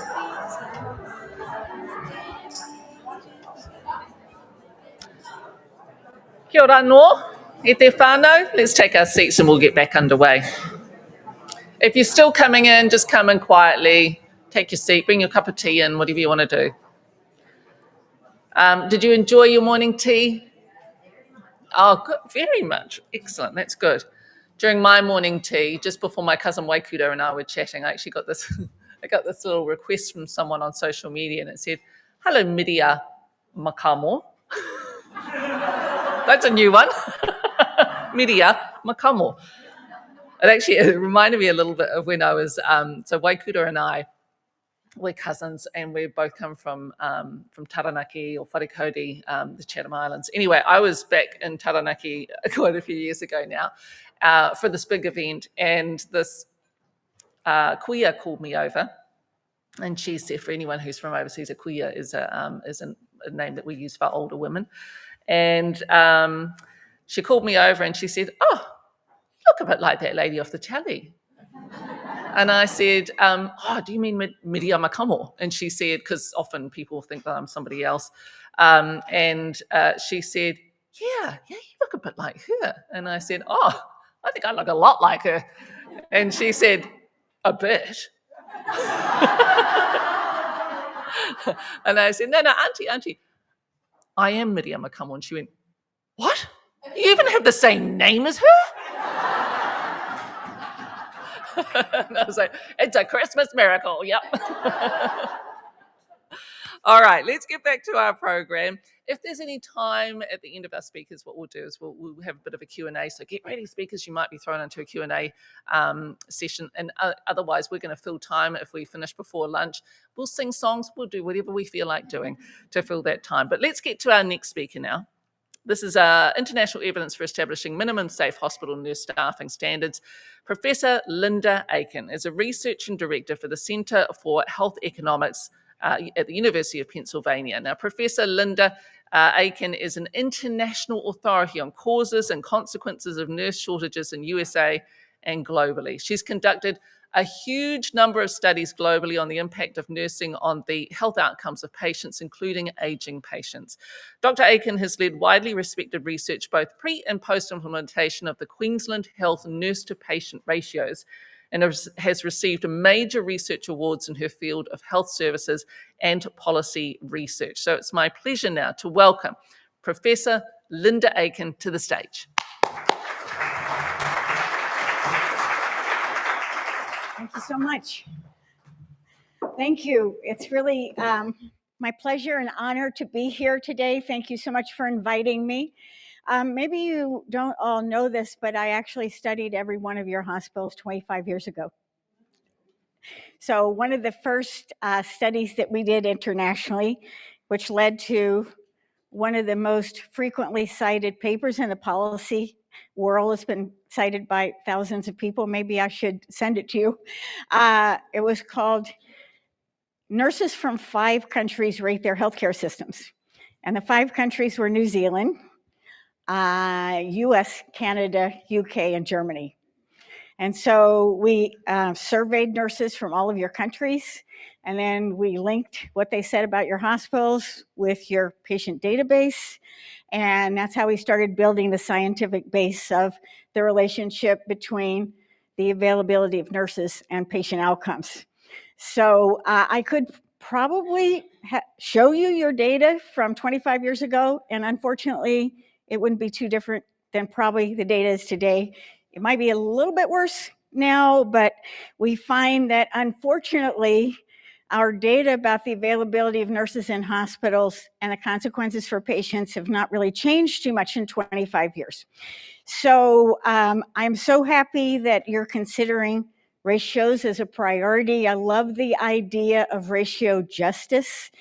I love the opening of the meeting and the sense that nurses are the culture of the countries in which they practice.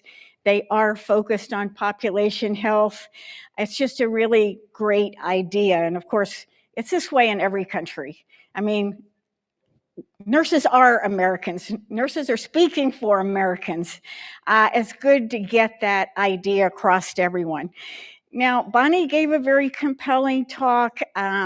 It's always great to work with partners who are doing and trying to move research into policy. And as Bonnie said, research rarely makes all the difference, but it certainly helps. I've recently had a great example of that in my own life. My own state, Pennsylvania, which is a large state in the US, has been trying to pass ratios for 20 years. And so we finally got it passed in the House, and we have the votes in the Senate, so we're just trying to get the vote called. But it's a very contentious argument, as you all know, about ratios. And so my health system, the University of Pennsylvania Health System, is one of the major health systems in the US and the top-ranked health system in our state. And so our CEO of our whole health system wrote a joint editorial with me saying it's time, Pennsylvanians, to listen to the lived experience of nurses. And we are an evidence-based discipline in healthcare.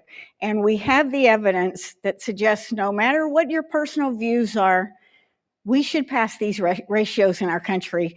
And he went up against the whole hospital industry, not only in our own state, but nationally, because of the research evidence base and his role in healthcare to be promoting evidence-based practice in all of its forms. So I think research does make a difference, and we have just a huge amount of data now and studies. I mean, it's really overwhelming. And this has made me become more of an activist. I tried for a while to be the objective researcher and to say, we don't take a position, we're open to however the data fall. Okay, but we've been doing this for 30 years. We have studied the availability of nurses and patient outcomes in 30 different countries. And although the issue came up with Bonnie about the US is not New Zealand, New Zealand is not the US, what we found in 30 countries is the relationship between nurses in hospitals and the outcomes of patients in hospitals are exactly the same everywhere in the world. It doesn't matter the resources available to the healthcare system. Hospitals are generic institutions that have always worked in the same way. With a few little differences, they pretty much work in the same way in a national health system and a free market system. Patients are the same everywhere, and nurses are the same everywhere with some details. So we have a huge body of literature, and it's international. So much that I don't have time to talk to you about all of it, so I'm just going to be choosing some bits and pieces. So I wanted to start out with, what problem are we trying to solve with nurse ratios? I think it's always important when you have a public policy objective that you figure out what problem you're solving. Well, there are different ways to define the problem, which need to be specific to the country and to other agendas that are going on. But one place to start is a topic that Bonnie mentioned, which is the nurse shortage. And very recently, the World Health Organization has issued a report called Time to Act.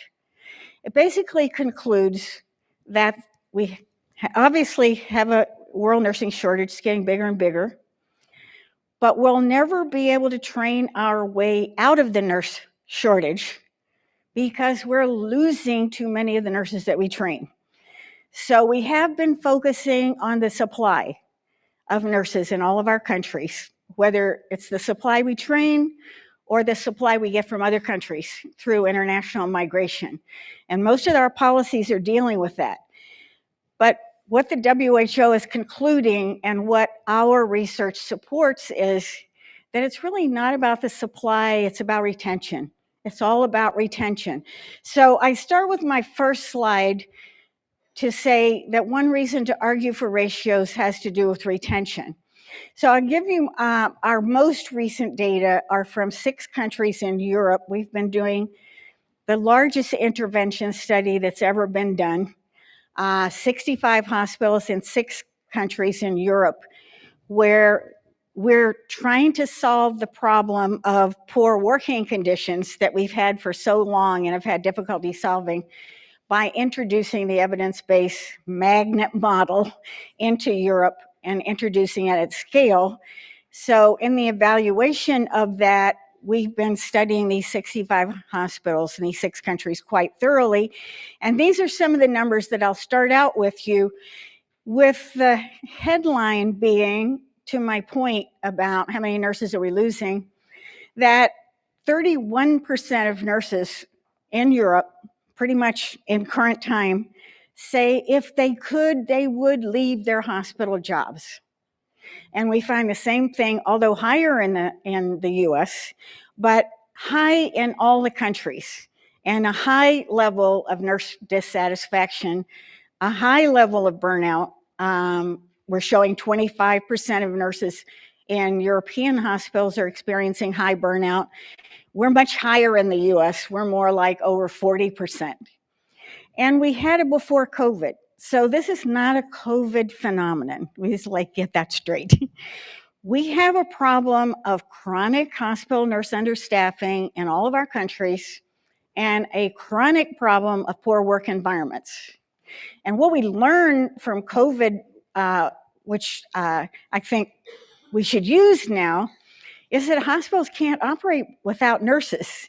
And that really caused a lot of politicians and particularly folks that are running hospitals in our country to wake up, to realize that they were vulnerable because they were in a period when it was very, very shaky as to whether they could stay open or not because they didn't have enough nurses.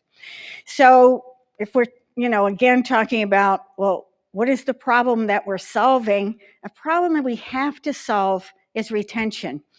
And when we study retention, the 2 main issues that affect retention in all the 30 countries that we studied, including our study back in the early 2000s in New Zealand, is it's nurse understaffing and poor work environments that are the root cause of retention. So we have decades of research now. So if we want to say, what is it that we're working on?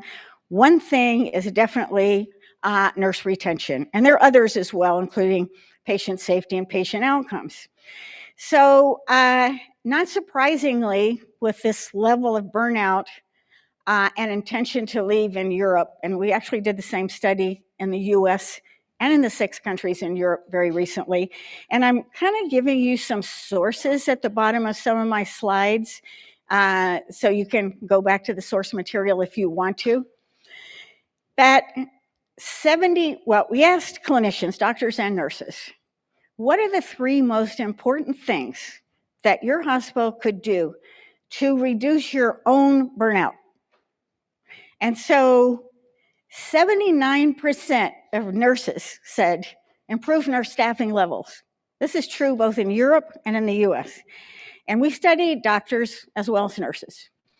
And very interesting to me, 38% of all the doctors, both in the US and in Europe, said increasing nurse staffing would improve my physician burnout.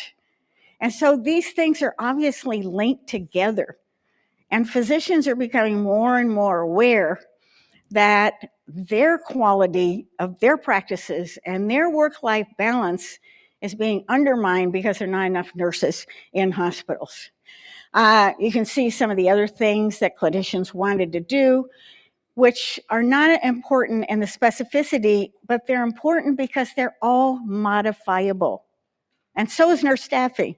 All the things that we study are modifiable things about hospitals and healthcare systems that can be fixed if there was the will and the way to do it. So reducing clinical documentation burden, okay, we know how to do that. We're spending billions of dollars on technology for documentation. There's no reason why it, from an end user point of view, can't be better than it is with all the money that we're spending on it. The bureaucracy and red tape really affecting clinicians.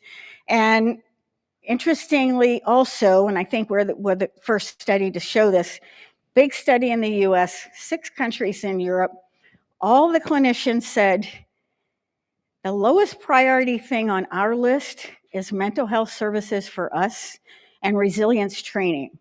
We want you to fix the damn environment. Don't try to fix us. There's something wrong out there that you can fix. This is not for us to become more resilient. This is for you to create an environment where we can provide better care and also be healthy while we're doing it. So both in the US and Europe, I don't know if you've done these resilience training things here. I mean, people will laugh you off the stage and throw rotten tomatoes at you if you say anything about resilience training. It's like, come on, we are even more resilient than the average person in our populations. We can't be even more resilient than we are. The environments have to be fixed. So I think there's a kind of mix up a lot in government policy these days, even in Europe with the WHO. We got $10 million from the EU to do these big studies of ours. And embedded in it was this idea that anxiety and depression and suicide are a big problem. And so we ought to provide mental health services to fix those problems. But that is really the kind of conceptual problem that we have to unpack. Because what we found in our study is that if you really take an evidence-based idea like Magnet and you're successful in implementing it and the work environment improves, you can substantially improve job satisfaction. You can substantially reduce nurse burnout and intent to leave, but you don't really have a lot of impact on mental health morbidities like anxiety and depression and suicide. So the big problem of nurse understaffing and poor work environments are going to affect the health and well-being of the workforce, but doctors and nurses, just like everybody else, have certain mental health problems that can be perhaps solved by mental health services, but that is not the burden that we need to take on. So I think that is an important thing to de-link, that we can't solve everybody's depression problem, but we can solve work-related burnout. And we have much research that shows that we can do it. And so along with the WHO's report, which you could look it up, it's a really good one. It comes from WHO Europe, which was partly influenced by our big initiative in Europe called A Time to Act. I kind of add a time to act differently on it because we can't really find our way out of this global shortage unless we do something very different than attract nurses from other countries and even increase our own supply of nurses, although many countries actually need to do that. So projections of shortages of nurses, as was discussed earlier today. Yes, we all can imagine that we have nurse shortages. The U.S. is actually an interesting example. If you want to know whether you could ever train your way out of a nurse shortage in hospitals, you could look at the U.S. because we're adding 1 million additional nurses every decade. All of our workforce policies are working. Nursing is now one of the most popular career choices. Everybody wants to be a nurse. I was the only person in my family to, as far as I can tell, ever been interested in healthcare.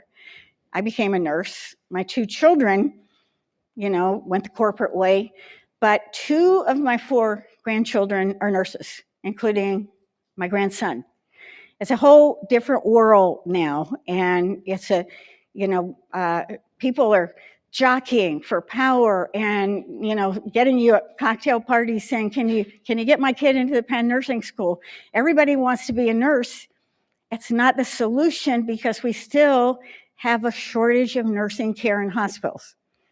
So we have, given the world an example of, can you solve your way out of the problem of the shortage of care by training more nurses? And the answer is no, you can't, because the employers are not employing enough of the nurses that you train, or the nurses are not able to stay there.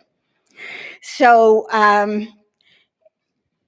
one of the reasons why this narrative is problematic of there's a shortage is that's usually the reason that we have both in Europe and the US, and I would imagine you would have it here, as to not to pass ratios. Talked about it a little bit, the fears in California. We have the same kind of narrative that goes on in every state in the US that's considering ratios.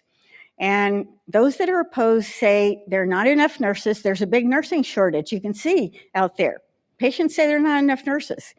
So they mix up the fact that there's a shortage of nursing care at the patient care nexus and whether there are enough nurses in the country or not.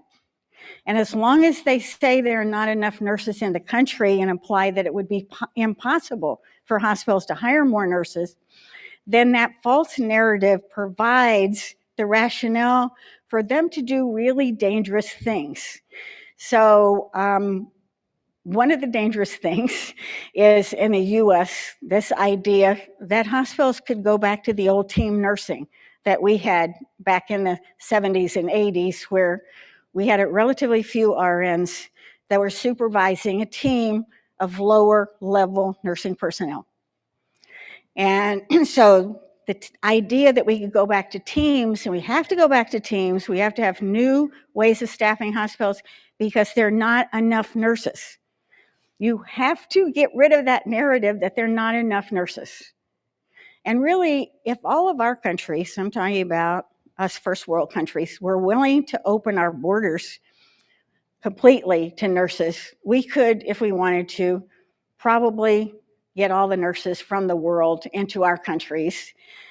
But it still wouldn't solve our problem, despite causing innumerable problems elsewhere in the country, if our healthcare system is really not willing to staff at a safe level. So we have a new paper out that we just published that got an immediate response from the American Hospital Association, actually via the American Organization of Nurse Leaders, that's what they call themselves. But they really are a part of the American Hospital Association, where we took this idea of team nursing. I mean, you're working on ratios and you know that it takes a huge amount of evidence to convince policymakers and other people in healthcare that ratios are safe, that it would be safe to do ratios. You're trying to make care safer, but they're saying, okay, there are dangers there. And so, but hospitals can do almost anything they want to in any of our systems, whether they're a national system or they're a market-led system like ours, by introducing new models of staffing, and they're doing this in all of our countries. And so in the US, hospitals are introducing team nursing again. They didn't have to show that it was safe. So we've done a study with our real-time data on 10 of our states. So we're basically studying almost a third of all the hospitals in the whole country and the patients in them and the nurses. And we estimate that if you, in the US, just reduce the proportion of nurses in our hospitals by 10%, 10,000 Americans would die every year. Just reducing it by 10%, but team nursing would go from what we have in the US now, which is 76% RNs in our hospitals, down to 50 or 40%. It would be a disaster. Okay, we published this in a very important journal, Medical Care, and immediately our nurse executive colleagues who are working for the American Hospital Association said we were doing great damage to our country by saying all these dangerous hospitals are doing dangerous things. So it's like all out war out there, but the data don't lie. And so we've also done the same kind of research in England, which I've cited here to show exactly the same thing, because instead of providing more positions for nurses in the NHS in England, they decided to develop a whole new, wasn't really new because they had them before and got rid of them, the nurse associates, which you probably have followed, to substitute for the nurses they say are not there. So we did a study in the NHS, and we showed that substituting one non-nurse, meaning one of these nurse associates they were training, for an RN for every 25 patients would increase mortality by 21%. They did it anyway. And so then you have a whole new category of people who have their own needs and want to be supported, et cetera, et cetera. They didn't solve the problem. With regard to, again, data, in terms of avoiding false narratives, I want to just show you what the trend lines looks at like in the US in terms of the growth of nurses in the US. And we're graduating 200,000 nurses, US educated nurses every year. That's more than some countries have, 200,000 a year. And so even if all the baby boomer nurses retired next year, and some people say the sky would fall, 60,000 of them a year will start retiring, well, 200,000 are coming out. So we have way more nurses than are needed to replace the retiring nurses. And they're all working, by the way, because nurses are very useful and they can do a variety of things. So the employment rate of nurses in the US is like 85%. Now, some of them are working part-time, but they're all working because in our various economies, nurses can do so many things. So it's not like we have unemployed nurses, but you would think that with adding 1 million nurses every decade, there would be enough nurses to work in hospitals if those positions were available and appropriate and good places to work. So one reason to be concerned and to promote safe nurse staffing has to do with retaining the nurses that we have and reducing their very high rates of burnout, which we show is associated with poor outcomes. Another reason, which I'm trying to represent in this slide, is that we are not able to put into practice interventions of all kinds, medical interventions, nursing interventions, technologies that have been shown under controlled conditions, published in the best journals in the world. They don't work in the current environment because in healthcare, interventions, as this model would suggest, which is a model that we use to basically frame our research, is there's no direct relationship in healthcare between interventions and outcomes because you have two important things going on. One is the organizational context in which care is delivered, and the other are the characteristics of the patients and the communities they live in. Well, it's easy to understand that. We all know that the biggest reason patients die is because of how sick they are, right? Everybody knows that. And so, that's this issue down here. Or, that they don't have enough money or they can't buy their drugs that have been prescribed to them. So the characteristics of the patient population, the community affect how well we can, how well the interventions that we know will work with that population. But we haven't been as cognizant of how the care environment really affects whether the interventions that we have and we know will work under controlled conditions will work in the real environment. I just wanted to give you a couple of ideas about what I mean by this, and I think this is the most compelling reason why we have to have safe nurse staffing, because we've all invested, all of our countries, in biomedical research. We know a lot of things that work, but we know more things that work than we can actually implement in practice. So I want to give you one example. I'm a hospital nurse, and I think that the general public believes that if they're in a hospital and they have a cardiac arrest in a hospital, they expect to be saved, right? Why else would they be there? There's all these doctors and nurses everywhere. Well, it turns out that there's a huge variation across hospitals in the extent to which they can save a patient's life who has a cardiac arrest. We were the ones that developed this idea of failure to rescue. That's a University of Pennsylvania measure. Failure to rescue means, can a hospital save the life of a patient who has a complication?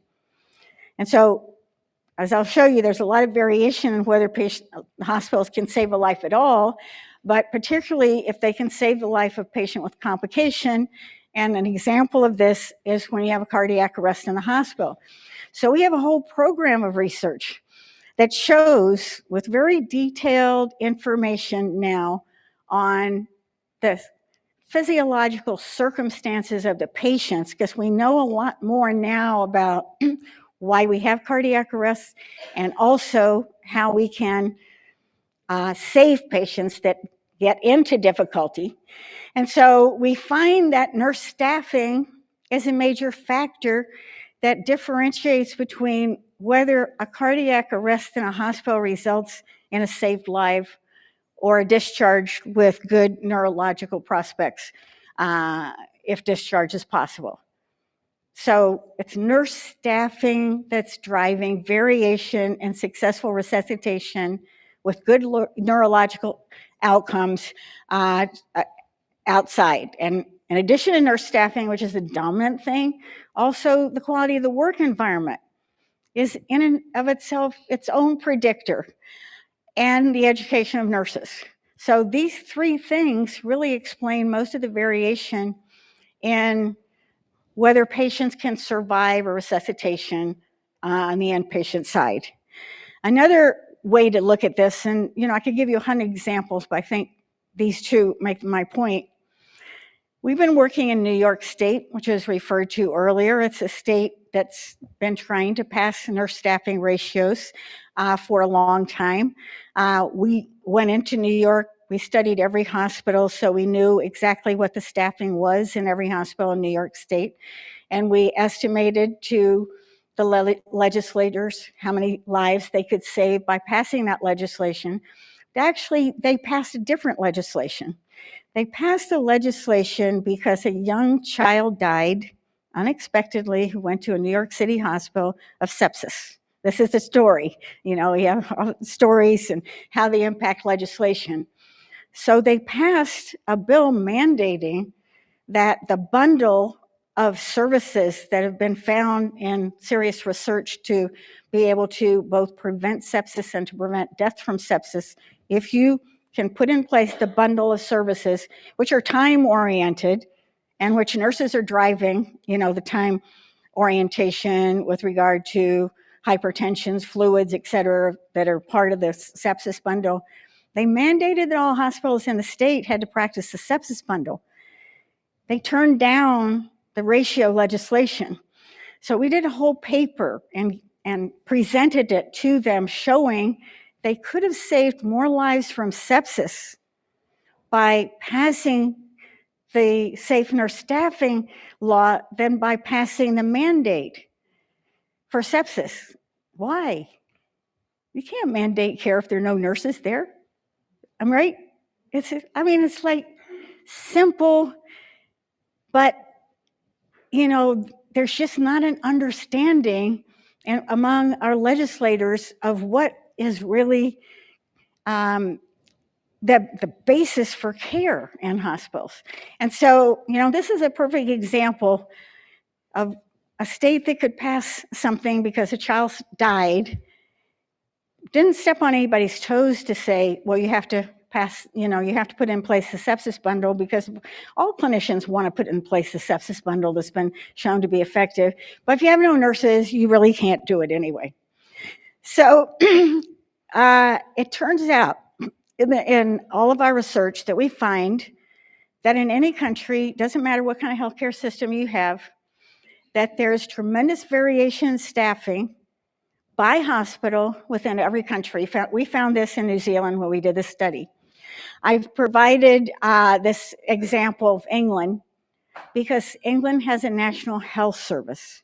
And I would presume as an American, that if you have a national health service, that you would have some equity of budgeting and decision-making, and a lot of these things that are very different in the US because we have a market-driven economy, you wouldn't see in England. But here we see in 46 hospitals in England that we studied in the EU-funded study RN Forecast, that the mean staffing in England for all shifts was almost 8 patients each, but some patients have, some hospitals only have 5 nurses in those hospitals are only taking care of 5 patients, and some were, up there at 11. This is in a national health service. And I mention that because you may remember in 2014, the Quality Organization in England kind of floated this idea, looking at our data and some other data, that maybe there should be a safe nurse staffing standard in England in the NHS.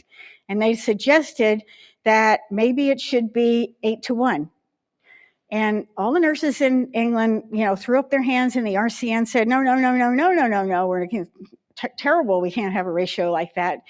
But it turned out, we looked at our research, that if that had been allowed to pass, and if nurses had supported it at the time, 1/3 of all the hospitals in the NHS would have had to improve their ratios. Just to make that point that, so you got to be strategic sometimes and take some opportunities that you have, but also that there's great variation. Also, we find that a large proportion of nurses in every hospital say there are not enough nurses. In the US and in most of the countries that we've been studying, 3/4 of nurses say there are not enough nurses. We see that in their lived experience. I saw some notes up here previously from nurses. They all say, the vast majority of them, there are not enough nurses. And again, I've kind of pointed out England, as we look across 6 countries in Europe, they have a national health service. And you see that each one of these bars is an individual hospital. And so England has as much variation across all their hospitals of nurses saying there are not enough nurses as 65 hospitals in these other countries with totally different healthcare systems. So my point being here that we can't blame it on the healthcare system and the financing, or necessarily with the decisions that policymakers are making in the macro level, that decisions are being made at the hospital level that are going on independently of policy. So even in the National Health Service, where you would assume a standardization, there isn't one.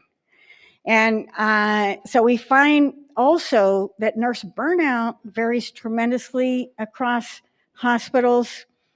Again, this is across 6 countries in Europe. And I have then taken England again. I'm not kind of badgering England, but I'm taking England because they have a National Health Service. And you see that there's as much variation across hospitals in England and burnout as there is across all the countries in all of Europe. So the focus is not necessarily to look at the comparison of what the staffing in the US and New Zealand is. The comparison is what is the difference in staffing across the hospitals in New Zealand, and what are the consequences of having that much variation in your own country, just to get it down. So, we could argue about why there is variation, but the fact of the matter is there is variation, and all this long time we've been studying it, we've never found any effective intervention to reduce the variation in staffing except nurse staffing ratios, which sets a floor. It would not necessarily change the total staffing, but it would establish a floor so that no one would be up at that 10 patients per nurse in any of our countries, for example. So we show, that we're losing a lot of nurses because we have this nurse understaffing, so we're not able to solve our nursing shortage issues. We're showing that the nurses that are there are very burnt out. We're showing that we can't even practice what we know will work because there are not enough nurses there. And so one of the consequences of that is that patients are dying. And so here again, I sort of take the same strategy, and you can imagine that each one of these gray lines is a hospital in 9 countries in Europe. And then again, I've colored in England since they're a National Health Service. And so this shows the variation in surgical mortality in general surgery. So we're not counting, really high mortality kinds of surgeries across 9 European countries. And that England has as much surgical mortality variation as all the countries, all the hospitals in these 9 countries that we studied, showing every hospital is not the same. And consumers, patients, our fellow countrymen, they don't understand that. They think all hospitals are safe. They think if their doctor told them that, come, I'm going to do this surgery on you, come to this hospital, that my doctor knows, but this is important. We have to educate the public. Every hospital is not the same, and sometimes doctors don't even know that. And so we just have so much evidence that shows that every hospital is not the same. And why is that? It's not because of doctors, because most of our countries have very rigorous quality controls on medical education, licensure, certification, specialty requirements. We don't have all that much variation in the quality of doctors, but we are not regulating anything about nursing. And so what we're showing in surgery, most of the deaths in surgery are not in the OR, they're post-op, where nurses are the ones that, if they're there, are saving lives. So this is just something we have to educate the public about, that every hospital is not the same, and the outcomes are not the same, no matter if your doctor's good or not, because it's nurses that are maintaining the quality and standard of care and are extremely important in your outcomes. We could look at mortality. We also look at patient satisfaction. So this is a study that we did in the UK because we keep trying to get the attention of the UK government that nursing is much more important in the UK than they really think it is with regard to their funding policies. And in this study, we took the NHS patient survey. So it's a survey of all hospitalized patients in all the NHS trusts. And we showed that in hospitals in the NHS where patients say there always or nearly always enough nurses, that 60% of them would give their hospital a top rating on quality of care. Not just nursing care, but the quality of all the care they got, global ranking of quality. But if the patients say that, that only there are enough nurses only sometimes. Well, only 30% of those patients that say there were enough nurses only sometimes would give their hospitals a top ranking. And then only 10% of patients that said there are rarely ever enough nurses around during my care would give their hospitals top ranking. And so there are a lot of studies of patient satisfaction, and they all show that the number one factor that drives patients' ratings, global ratings, of their satisfaction with their hospitals has to do with how many nurses are there, both how many nurses they perceive are there and how many nurses are really there. So nursing is totally driving patient satisfaction.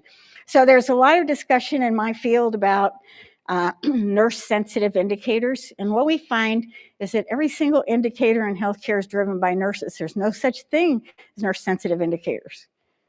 And so, often nurses are not even studied in relationship to some of the medical interventions that are studied. And so I'll give you just one example. We went through a period in the US where it had been documented that there was a better outcomes and maybe lower costs. That was a little more questionable. The higher the volume of patients that hospitals took care of, both medical patients and surgical patients. And so we even went through the process of like regionalizing care to say, well, if you're going to do open heart surgery, you have to do 200 of them, and you followed that.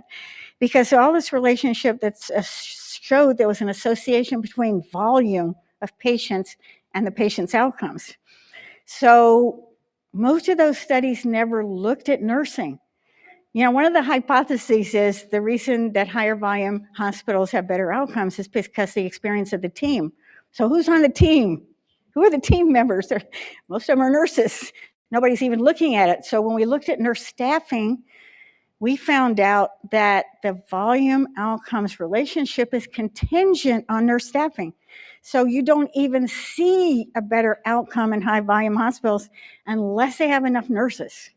This is what is so essential about this nurse relationship. So we have so much information now on nurse staffing ratios. I would say you're going to hear from Queensland directly, so I don't want to take too much of their thunder, but Queensland, their ratio policy and their evaluation is known as the gold standard, because at the same time that they considered and passed the safe nurse staffing standard for Queensland, they funded an independent scientific evaluation. And we happened to compete for and get the evaluation at Penn, but it allowed for a prospective evaluation. So it started before the legislation was implemented. It went through to 2 years following. And so you could establish the causal link between the legislation and the outcomes for patients. And it was published in The Lancet, which is the very best journal in healthcare. So it has a lot of credibility, and it shows that the ratio policy worked. Now, we haven't done that in a lot of places, including California. And so we continue in the US to debate if anything bad happened in California or if anything good happened, because we didn't do a prospective evaluation previously. So really urge New Zealand to do a prospective evaluation if you're successful in getting this and getting with the legislation a budget to do a scientific evaluation independent of the government. I'll just kind of give you a few little nuggets here on Queensland. In 2016, they passed the ratios in 27 public hospitals. The ratio specified an average 1 to 4 on mornings, 1 to 7 on nights. And then we had this evaluation. And before ratios were passed in Queensland, we find exactly the same relationship that I already showed you in Europe.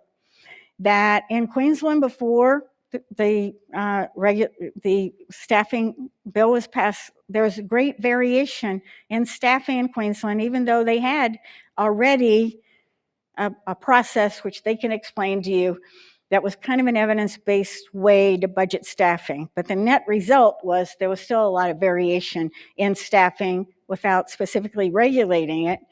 And so we saw with our follow-up studies that on average, medical surgical nurses saw a workload reduction of 1 to 2 patients each on the day and 1 to 3 patients at night, and that those were related to a 9% lower odds of dying in hospital for patients, 6% lower odds of readmission within 7 days, 3% reduction in length of stay, and a 7% reduction in nurse burnout. So this is all, if you monetize it, you could show that there was a tremendous offset in the cost of delivering care that was substantial offset, particularly with the readmissions avoided, which we estimated we could value at over $2 million US, 30,000 hospital days almost that were avoided, because the more nurses there are in hospitals, the shorter the length of stay. It's very well established.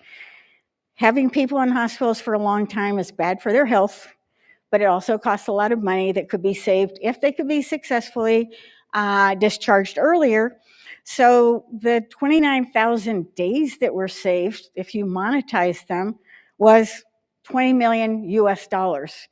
So they're making the adjustment, add the additional nurses there, could be offset pretty much by the savings that were made. We also don't always have ratio policies to look at. So as researchers, we try to go into countries where we think that there's some openness to looking at empirical results. And I just wanted to show you a little about how we did this in Chile. We suggested to the minister in Chile that he had a lot of nurses that weren't working. And they were very well-trained nurses because they have a 5-year baccalaureate degree in Chile. And that when we looked at the staffing in their hospitals, largely a public system with some private hospitals, the average nurse was taking care of 14 patients and up. And we suggested that he was way off the international benchmark. And Chile is a country that wants to be a first world country, and it wants to be a part of the set of countries that have a high level of medical care. And so even took him these results that we had gathered on our own to show that the mortality in his hospitals was totally dependent in large part, that we could actually show him that the mortality in hospitals where nurses were taking care of 6 patients each was significantly lower than hospitals where nurses were taking care of 22 patients each. This is all in public hospitals. And so when we met with him and showed him that, we also estimated how many deaths could be avoided in Chile if he was able to staff at different levels with regard to his funding of the public hospitals. So we showed them that if he could bring the number down to nurses having no more than 8 patients each, he could save almost 3,000 lives every year and on down the line. And so that kind of got his attention when we started talking about saving lives. And so he met with him and he says, well, equity is important to me. It's important to our country. We have a public system. We can't have all this variation in mortality across our system if we want to be equitable. And so how many nurses do I need to bring this down to a reasonable level? Do I have that many nurses, and how much it would cost? And so the kind of research that we're able to do allowed us, by studying all of his hospitals and the exact real-time staffing that he had going on, and linking it to a very good data system that they have on mortality in Chilean hospitals, which is comparable to the data system that you have in New Zealand, that even if he set a minimum ratio for the country at 14, which I said I wouldn't do that if I were you because not at all close to the international standard, just to set it at 14, say, you'd have to add 342 more nurses. Those nurses would cost you $10 million a year. But the savings from the readmissions, which we showed him right in his own data, would be $7 million fewer readmissions. That he would save $6 million from avoided inpatient days because length of stay would be shorter. So overall, he could provide enough nurses to set a minimum if he wanted to at 14 and not have it cost him anything. But I said, Minister, why don't you be more ambitious and take a look at 10? So if you said the minimum ratio is going to be 10 for now, you'd need 1,100 more nurses. They would cost you $34 million a year. But you'd save $17 million a year from avoided readmissions, and you'd save $37 million from avoided days of care. So overall, you'd have $20 million in cost offsets to hire the new nurses. And this is what we find in every country. The cost offsets of having the right number of nurses are quite significant, and they're never taken into account by hospitals because the accounting is for the present. I have these many nurses I have to pay, and this is my budget. And, maybe if down the road I'm going to save some money, it's not on my balance sheet. And so hard for me to kind of compute those. But we keep finding that there's a tremendous offset for having the right number of nurses. So to point out, and I'm sure you have some of these issues in New Zealand as well, New Zealand doesn't have enough hospital beds. They have a long waiting list for surgery. So even if you weren't concerned about mortality, it would have been cheaper for the minister to hire more nurses than to build new hospitals to draw down the surgical list, which is quite a political issue. So to be savvy about some of these things. So I want to leave time for you to ask me some questions. We have just overwhelming evidence in many jurisdictions that establishing a minimum safe nurse staffing level saves both lives. It saves really bad things from happening to patients that they don't die of, but nevertheless undermines their functioning, sometimes forever. And that it doesn't cost as much as it seems at the outset because the cost savings on length of stay, readmissions, avoided infections, very expensive for hospitals. All these things are partially offsetting the need to have more nurses. Now, I would never say that, and you shouldn't say, that having nurse staffing ratios is a way to save money. It's not a way to save money, but it's a good choice to make because it doesn't cost as much as you think it might. And really, in all the research that's ever been done, I've never seen a single bad thing happen in the jurisdictions that have ratios. I mean, everybody's so worried, but nothing bad has ever happened. As we talked about this morning, no hospitals closed in California. There were no lineup of emergency room. Emergency rooms were not closing. And in California, they had an acute shortage of nurses before they enacted ratios. And within 2 years, they solved their shortage of nurses because when they had enough nurses, it attracted and kept the other nurses. So it solved a nursing shortage as well. Let me end there and see if you have any questions to put to me.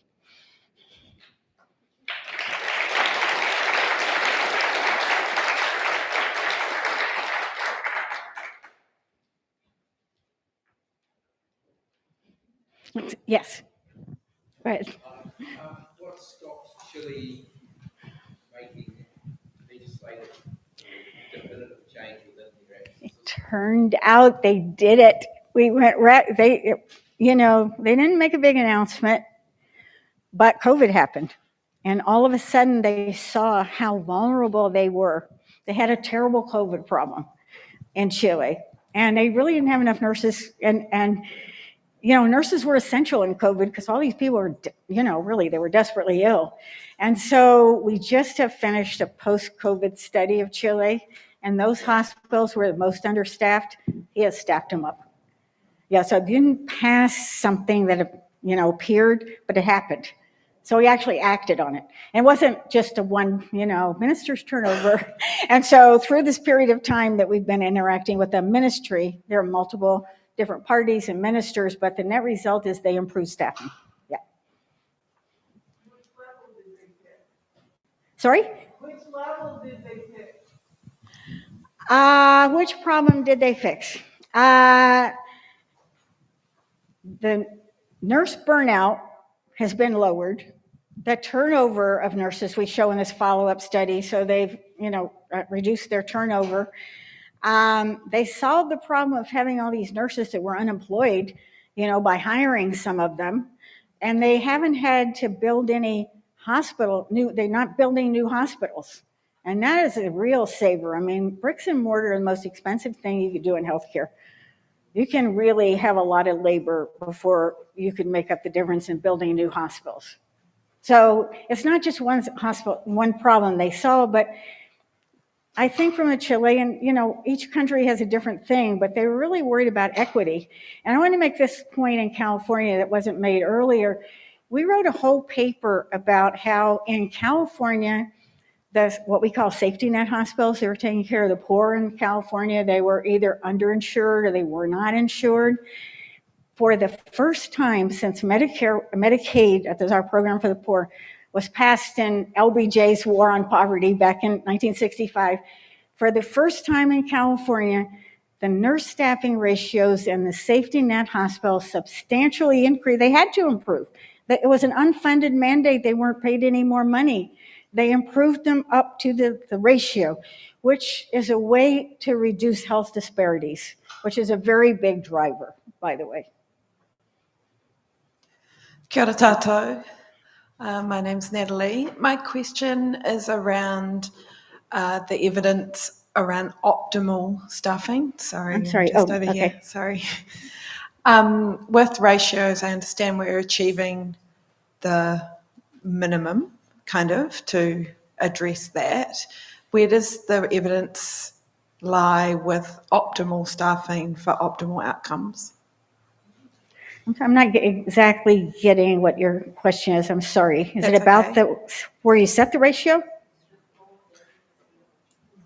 Yeah, so rather than aiming for the minimum, where is the maximum in terms of optimization, not only for staff well-being, but patient outcomes? I don't think public policy is about optimization and perfect. Public policy is about safety. This is about public safety, and I think it's wrong to ever get into the argument about what is optimal. And I fear that some of the ratio discussions are more about what some people might consider to be optimal instead of what's safe. So I think if we're talking about public policy, we're talking about establishing a safe floor so that no one can, take care of more patients than is safe. But I think it's for nurses to decide for every patient what their staffing should be. And this is one of the reasons why in the US, some nurses are opposed to ratios because they say it takes away our discretion. Never takes away your discretion. Nurses are always obligated to provide the care that every patient needs, and so is every hospital. You don't ever want to set a top. And I don't think you should ask public policies to allow healthcare to work at its most optimal. We should use that as something that health professionals and innovators should be able to figure out. So I would stick with that safe thing and not worry about what might be optimal. I know we're running out of time. I have another session later on today where we're talking about economics, and happy to talk about some of these other issues then. Thank you so much.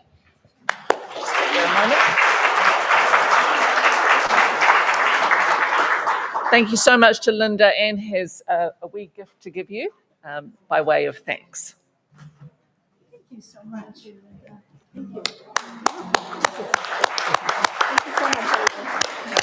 That was fantastic. We're going to have a waiata, so don't leave the stage just yet. Yep, we'll stay with you.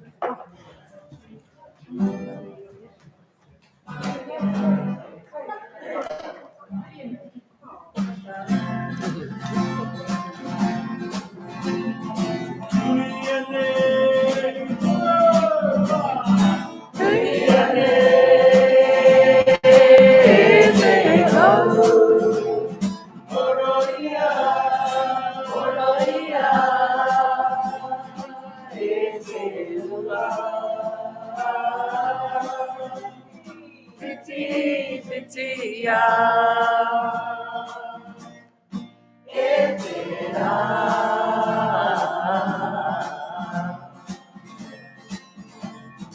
Mai ake nā,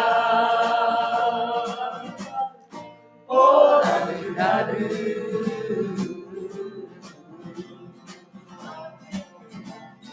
Ma kere ana na e.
Thank you very much, Linda. Linda, who was an objective researcher until the research became too compelling to not be an activist. The stats that Linda put up were so compelling, weren't they, around poor clinician wellbeing in 6 European countries last year. We can't train our way out of nurse shortage, she said, because we're losing too many. So there needs to be a focus on retention. And it was interesting to see those stats. 31% of nurses in Europe say they'd leave their hospital jobs if they could. Not far behind that stat was that nurses suffer poor overall health. So 3 things to reduce burnout. Well, nearly 80% of RNs and 40% of MDs said improve nurse staffing levels. Over 40% said reduce clinical documentation burden, which reminded me of a terrible joke. How long does it take a nurse to change a light bulb? About 15 seconds, and then 20 minutes to document it, how, when, where, why, and what serial number it had. This is so interesting to me. The lowest priority for clinicians is resilience and mental health training for themselves. This is not what we need, they said. Fix the environment we work in. So it's a bit like the ambulance at the top of the cliff, at the bottom of the cliff, isn't it? Why not fix the fence at the top? Fix the environment. It's time to act differently, Linda said. And if just 10% of all RNs were removed in American hospital, that equates to 10,000 avoidable hospital deaths every year. The narrative of nursing shortages, she said, is problematic. It's used as an excuse not to impose ratios. It's a false narrative. We could turn on the taps and have too many nurses, but it doesn't solve anything if retention is a problem. So it seems more graduate nurses than there are jobs is not a good problem to have, to quote a certain health boss. We need to retain nurses and reduce burnout. We talked about the power of storytelling at the beginning of the day, and as Linda says, stories change legislation. Let's not talk first about variation globally, but rather locally, because hospital level nurse burnout occurs as much in country as across countries, and patient satisfaction is tied directly to how many nurses are perceived to be or actually are there. So we could ask, what's the cost of mandating nurse-patient ratios? But as Linda has perhaps led us to ask, what is the cost of not mandating them? So another round of applause, please, for Dr. Linda Aiken.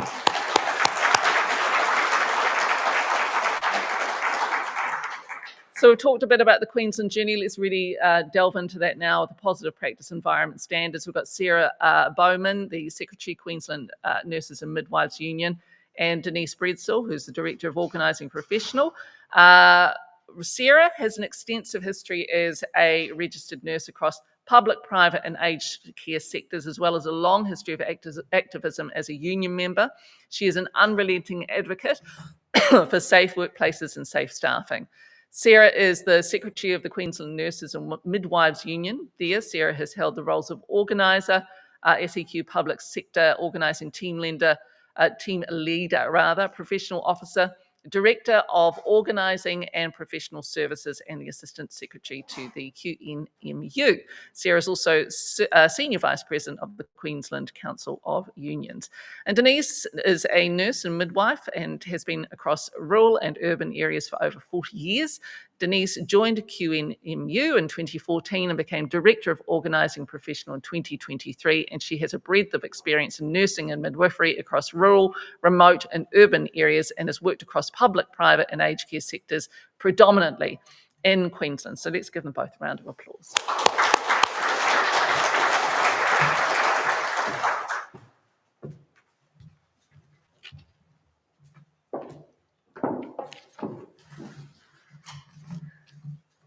Tēnā koutou, I acknowledge and pay my respects to Manu Whenua.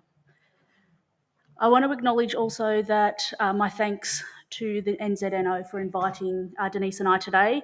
We decided to divide and conquer in that Denise is my subject matter expert on positive practice environments and workforce. So Denise is going to do the breakout session.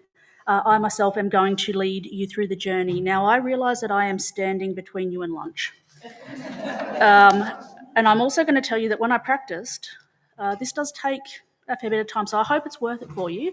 And if there is any questions that you have, I do have a QR code at the end of the presentation that is going to give you the resources. So, yes. This is going to be a very union journey, and that's important because you have power, and I'm going to get to your power very shortly. Oh, I've got the slide things. Here we go. How does this work? Do I just hit the green button? Magic. All right. I'm a bit nervous. All right. So I speak a lot about values, and the reason I speak about that is because I hear that it's important to every nurse, every midwife, and every union. I hear you talk about justice, and the topic of this conference is justice in ratio. So I'm going to share a little bit about the QNMU first. Firstly, we are the leading professional and industrial body in Queensland, representing over 74,000 nurses, midwives and carers from all classifications and across all sectors. We are the state registered union of the Australian Nursing and Midwifery Federation, and we are the Queensland branch of the Australian and Midwifery Federation, which has over 320,000 nurses and midwives in its ranks. We're a strongly values-based organisation, and you can see some of our purpose, vision, mission and values there, but I am going to touch more on our our vision and our values, because this really underpinned the campaigning. What we found is that the campaigning was central to the wins that we have secured, and a key focus of many of our campaigns has been defending nurses and midwives. So for the Ratios campaign, we drew and continue to draw strongly on the values of advocacy, which for us we say is keeping the system safe. Caring and holism, keeping the system human-centred. Professionalism, being accountable to the community. Fairness, we are committed to a fair society. Equality, the belief that all people should be treated equally and have the same rights under law. And opportunity, in that we seek to improve the quality of life for all Australians. Finally, collectivism, that we are stronger when we work together. Now, as a democratic organisation, our members drive our decision-making in our direction via local branches, but we also do a 3-yearly survey called Grow Your Voice, and our members identified within that survey 3 core areas of focus that are now part of our strategic plan, and that is safe work, secure work, and respected work. Now, I also am just going to touch on a point that Linda just made around surveys and intention to leave, and this will become more apparent later. But we did a survey a couple of months ago of our public sector members. So of our 74,000 members, 45,000 of them are public sector members. And within that, we have about 85% density across that. So we have quite a strong level of power. When I say we, the members have a strong level of power as well, because they are core to that. But within that survey, over 50% of respondents told us that they had an intention to leave the profession or had considered leaving the profession within the next 12 months. And the main reason when we resurveyed that cohort was workloads and work environment. Okay. So that's going to come into effect later. But I'm going to talk a little bit about the journey. And I really loved Anne's little timeline that she put, and I guess mine is similar. We started this a long time ago. And this is part of what I want to talk to you today about is this truly is a journey. We are sitting here in 2024 and we have only just secured the legislative changes to implement the midwifery ratios, and we've still got a way to go. So I think the timeline's important, but the timeline also highlights that there has been different events along the way that have been able to be used as leverage points. There is different events along the way that have been able to establish evidence that has helped inform those leverage points. But I am going to touch on the legislative components, but not as in depth, as I know that Shelley Nowlan is going to do this more extensively in her presentation. But if there, as I said, if there is something you want, let me know. In my bio, you heard a little bit about me, but I am incredibly humbled to be here today to speak to you because I have experienced this journey right through. I graduated from my Bachelor of Nursing in 2000, and I have been a member of the QNMU, or the then QNU, since 1997. So I have been through this journey the whole way, but there was a profound thing that occurred around 2012, and that was the Campbell-Newman Liberal National Party getting into power. And that is a pivotal point, I think, in the campaign, and I will touch on that a little bit more. But I lived this as a member during 2012 to 2014 during that Newman government. I became an organiser with the QNU in 2015. I was an organiser until 2017 when I became the team leader. And I have a strong passion for enabling others to find their voice, enabling others to take their lived experience and formulate that into a way to take action. And so the union saw that talent in me, and I became the team leader. I was the director from 2021 to 23, and then when Beth Mull retired and Kate Veach became the secretary, I became the assistant secretary, and with Kate stepping down to care for Oscar earlier this year, I am now the secretary. So I have seen the breadth of this campaign from the coal front, from the evidence base, from the campaign to get ratios in, from the legislation being done, from the expansion. So that's a very broad breadth that I can give you. I do want to also say that we did actually have a vision to have ratios apply in all sectors. But first of all, we needed to establish the precedent somewhere, and the state sector was the best place to start, and the public sector, because, as I said, we've got strong density and strong power in that space. But we also know that Labor governments tend to have a better focus on social wellbeing, social justice, and their rights and equality for all. So that was a good place to start. We did know that it would be a long campaign. And I think a key point up here is you'll see in 2001, the BPF was established. Now, Linda touched on this in that we do have this business planning framework methodology. And again, I'm not going to go into too much depth here because I know that Shelley and Denise both cover it, and Denise particularly in her breakout session. But we did need to make sure that we got the legislated ratios and BPF compliance properly applied. We want it in every care environment. We want it in every sector. We want it in primary health. We want it in subacute. We want it in aged care, but we knew we had to start somewhere. And when I talk about this, I say from little things, big things grow. Okay, don't let perfect be the enemy of good. You just need to start somewhere. So, an interesting journey. As I touched on, we've got the timeframes, but we also have different jurisdictions. Now, it's my understanding that 3 years ago, you had a change in the way that your system worked, and that you went from having federal, what I call federal, which I think you could term national, and state.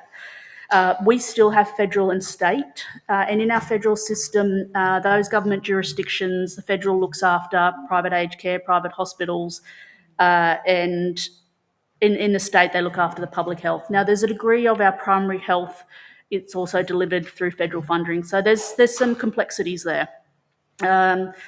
We do have state-run residential aged care facilities. However, the privatisation agenda of the Newman government did erode that. And as I said, we have had, public hospitals have had notional nurse ratios as part of the business planning framework, and that was implemented in 2001. Now, the business planning model was needed to address workloads, skill mix and patient acuity and training development need for nurses. And I'm just going to touch on one of the questions from the floor in the last session that talked around optimal levels. What's really critical for the business planning framework, and we've also have it embedded in our collective agreement for public nurses, is the professional judgment of the nurse. The professional judgment comes into play. Nurses and midwives every day are trusted to save lives. They're trusted to find the solutions. Yet when it comes to care, we're trusted to actually use our professional judgment to be able to advocate for what's best. So I stand strongly on the fact that nurses and midwives are also best placed to know that, to help fight for ratios. Now, ideally, I'm going to be really frank and a little bit controversial. If the business planning framework had been applied correctly, we actually wouldn't need ratios. We had notional ratios with that, but what we saw was a strong variance in the way it was applied. Now, for the areas that did apply the BPF appropriately, they reaped the full rewards. They had limited staffing uplift required when ratios came in, but what we saw was a huge variance. And the other thing I really am going to take the point on, and didn't have as part of my notes initially, but I cannot stress enough what Linda said about the need to do a prospective study. Okay, that was a game changer, and when I started as an organiser, that was a huge part of my work. It was about going around and finding the preliminary numbers, because what we had to do was we had to work out what were the staffing levels across sites, what was the uplift going to be, how non-compliant had the areas been in BPF, because that gave us the information to be able to help inform what the rollout might look like. And that actually resulted in us needing to phase in certain areas and trial. So there's ways to skin the cat differently, proverbially, I guess is what I'm saying.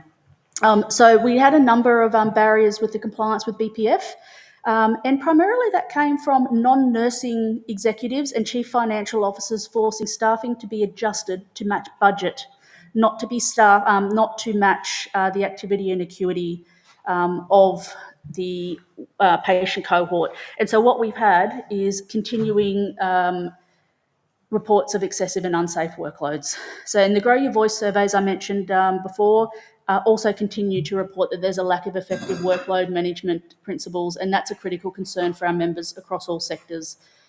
So as I said, despite having the BPF since 2001, Newman and the LNP did win state government in 2012, and following their election, they proceeded to cut over 5,000 public sector health jobs, with over 1,800 of these being in nursing and midwifery. Now, we already knew there was going to be a change in the workforce demographic. We knew that it was a retiring population. This was just catastrophic. They also proceeded with the privatisation agenda of the public health services and publicly run residential aged care facilities. Now, on a personal note, Denise and I were both deeply affected by Newman. Denise can share her story in the breakout session, but for myself, my partner at the time worked in health in a cardiac cath lab. I was working in a cardiac cath lab in a different facility. My mum plastered broken bones in one hospital. My dad was a plaster technician in another hospital, and my sister worked in the laundry. Now, out of all of us, my job was safe. I was lucky that I was employed in a magnet hospital at PA. We had good staffing levels, and we also had, I think, the evidence to show we were a little bit of an island of excellence at that point. But my family was so affected in that their jobs were put out to contestability. Areas were looking at privatising. They were looking at cutting. The significant impact that that had to me as a clinician and as a human was profound. The other thing that occurred during that point is I had that moral and ethical distress put on me when the health services were required to find savings, and they were required to find savings to try and match budgets. Now, what that looked like for me personally was having to hear conversations around cardiologists being asked whether or not they could put in a particular defibrillator because someone fell sick in the wrong part of the budget cycle. What that looked like is some patients not being able to be admitted to have a stent done that would previously have been admitted without question because we had wards shut. So therefore we couldn't actually look to create a bed by moving another less sick person out. So that person would be sent home. Now, the moral and ethical distress that caused me when I sit there and I think about justice, when I think about equality, when I think about the equity of health provision, I'm going to come on this later, but that made me angry. And when I talk about organising, we talk about an anger, hope, action cycle. Okay, so angry. All right, so not only did Newman cut services, they also eroded the industrial rights and entitlements of Queensland health nurses, midwives and carers. So the effect was profound. Many nurses and midwives were offered voluntary redundancies.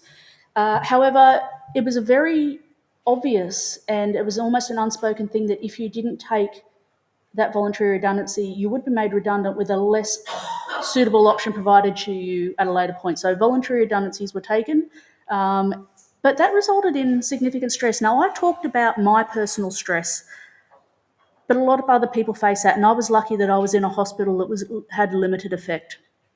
But for those people that that were affected, there was issues for them financially. We heard about people not being able to pay their mortgages. We heard about people having marriage breakdowns. It was destructive, but, and this is where I'm going to get to, from this destruction, the Hands Off Our Jobs, Hands Off Our Public Health Service campaign was born. Now, this campaign included active workplace campaigning. It also became apparent that we needed to go on the offensive rather than the defensive, and off the back of our Hands Off Our Public Jobs, Hands Off Our Public Service campaign, the Ratio Saves Lives campaign was born. And as I said, I was working as a registered nurse at the front line, and I talked about my anger. But from this campaign, I suddenly had a beacon of hope. Hope, though where previously there was despair. And there was despair because the Newman government had an overwhelming majority of the seats in Parliament. They held 78 out of a possible 89 seats. And with only seven opposition Labor politicians sitting in opposition, we didn't have an upper house in government. So this Newman government had enormous power and a huge electoral mandate, and there seemed no hope that this destructive wrecking ball of a government would be voted out. But Beth Mole had foresight, profound, amazing woman. And I'm lucky enough that I still get to speak to her. And so for those of you who don't know Beth, she was the secretary before Kate. Incredible woman. So we knew that the workforce issues had been caused by a large number of cuts, also skills substitution, role dilution. We needed to change the narrative, and we needed to change the narrative that nursing and midwifery was a financial liability, and we needed to change the narrative to that nursing and midwifery workforce was a solution to the increasing costs of delivering health. So the QNU engaged experts like Professor Linda Aiken, Professor Di Twig, Professor Christine Duffield, and we lobbied hard around the need for ratios, and we presented the known evidence around ratios. Now, the then Labor leader in opposition, Anastasia Palaszczuk, listened, and her government committed to implementing ratios. And so right now where I'm speaking, we're talking in 2014 in that time frame. So she committed to implementing ratios if they're elected. Now, just remember I said they had 7 seats at that point out of 89. So, thinking ahead, Beth. So guess what? The stars aligned. Now, I'm not sure why. I actually have a little stars picture in my thing, but that may not have come through on yours. Let me just... Oh, there we go. Fancy. The stars aligned and the timing was right, as the Labor government was elected in January 2015. But, guys, that was actually only the start. I'm going to take you back a year. All right, so LNP thought they'd catch everyone off guard. During the 2014 Christmas break, they announced an election. This was a clear attempt to catch everyone off guard because unions close over Christmas for the Christmas break. People go on holidays, family go on holidays. They called that election for the end of January 2015. People would be focusing on their families. Well, Beth came back off her holidays. And in January 2015, the Ratio Saves Lives campaign was launched. And it was launched with the aim to legislate minimum nurse, minimum midwife to patient ratios as an evidence-based, cost-effective way to improve the ratios and safety and quality of healthcare in Queensland. Now, the campaign objective was to set the minimum safe staffing requirements as a ratio with the number of nurses, patients allocated to each nurse or midwife. This document I refer to here is a resource that is available at the link. So that's why I'm showing you the pictures of them in here, because you will find all these resources later. Now, when we talk to the term ratio, we're denoting the minimum safe staffing required as a floor that must be set. However, there always needs to be the ability for nurses and midwives to use their professional judgment to determine safe staffing required above the minimum. And we need to do this because we also know that patient complexity and acuity changes. There needs to be that, we need to have the business planning framework or a model that allows for a safe staffing minimum, but we need to have professional judgment. So the Ratio Saves Lives claims document and accompanying materials were produced and distributed, and intensive political lobbying was commenced and conducted throughout January. So we had a month now I started at the QNU on the 3rd of January 2015. So I hit the ground running, and it was great because I had all this anger, huge amounts of anger, but I was able to channel that anger into identifying talking to other people, and we talk about that fire. My fire was ablaze, but I was igniting others. So organising was a critical component because members really needed to understand what the campaign was about, and we needed them to be active in the campaign. So as I said, we talk about the anger, hope, action cycle, and I'll be honest, we didn't have to work hard to find the anger thanks to Newman. But what we did do, though, is we created hope. Hope through evidence collected locally around workforce deficits, workload issues, inequality of care provision to the community, and also hope created because we had the solution. They were ratios. So in 2014, in late 2014, in December, the QNU brought Professor Linda Aiken out to Australia, out to Brisbane, to talk at our Keeping Patients Safe forum. And this helped to frame the debate. And I can't help but think about the similarities of what we're doing here today. You are here framing the debate much like we did in 2014. The aim of the Ratio Saves Lives was to make visible what was invisible, the value of the nursing and midwifery work and the evidence base supporting it. Now, our campaign was incredibly reliant on Professor Aiken's international research and also research by Professor Twigg and Professor Duffield. So because I can skip a little bit of mine because I think you've just had some stats which were pretty incredible. But I think the thing that stands out most is that for every patient added to a nurse's workload, the likelihood of that patient dying increases by 7%. And when I think to the statement that the US has a market, not a health system, I think about these patients as someone's family. It's someone's loved one. It is, this person matters to someone. So someone's potential risk of dying by 7% really should matter to everyone, because I think as nurses and midwives, patients aren't a commodity or a number. And I think that's what keeps us grounded. So we lobbied hard. All political parties and key independent members of Parliament, except the Newman-led LNP, committed to legislating minimum nurse-to-patient and midwife-patient ratios in the public sector if they were elected. The election was a knife edge, and we didn't actually find out until Friday the 13th of February that the Labor government had actually been elected, and it was a minority government. Now, this is a really interesting point. So there's a couple of leverage points in a campaign. One is collective agreements and the other is election cycles. Now, every election, what we also do as a union is that we lobby not only the government in power, but the opposition to make certain commitments. And so what the Palaszczuk government had committed to if they were elected was also doing an urgent review of nurse numbers, skill mix and quality indicators in Queensland, including residential aged care facilities and skill mix levels. They'd committed to the legal requirement that there would be a registered nurse on shift in any state-run residential aged care facilities at all times. They also, during the Newman government, and again, I can't think about the correlation to what I'm hearing today, during the Newman government, graduate positions were eroded. Graduate positions weren't supported by the then government at the time. This affected the pipeline. So what the Palaszczuk government did is that they committed that if they were re-elected, that they would employ up to 1,000 new graduates every year for the first 4 years, so 4,000 graduates, because we needed to. The problem with what happened with that erosion is that when people realised they couldn't get graduate placements, they stopped enrolling. It affected other enrolments. It affected the pipeline.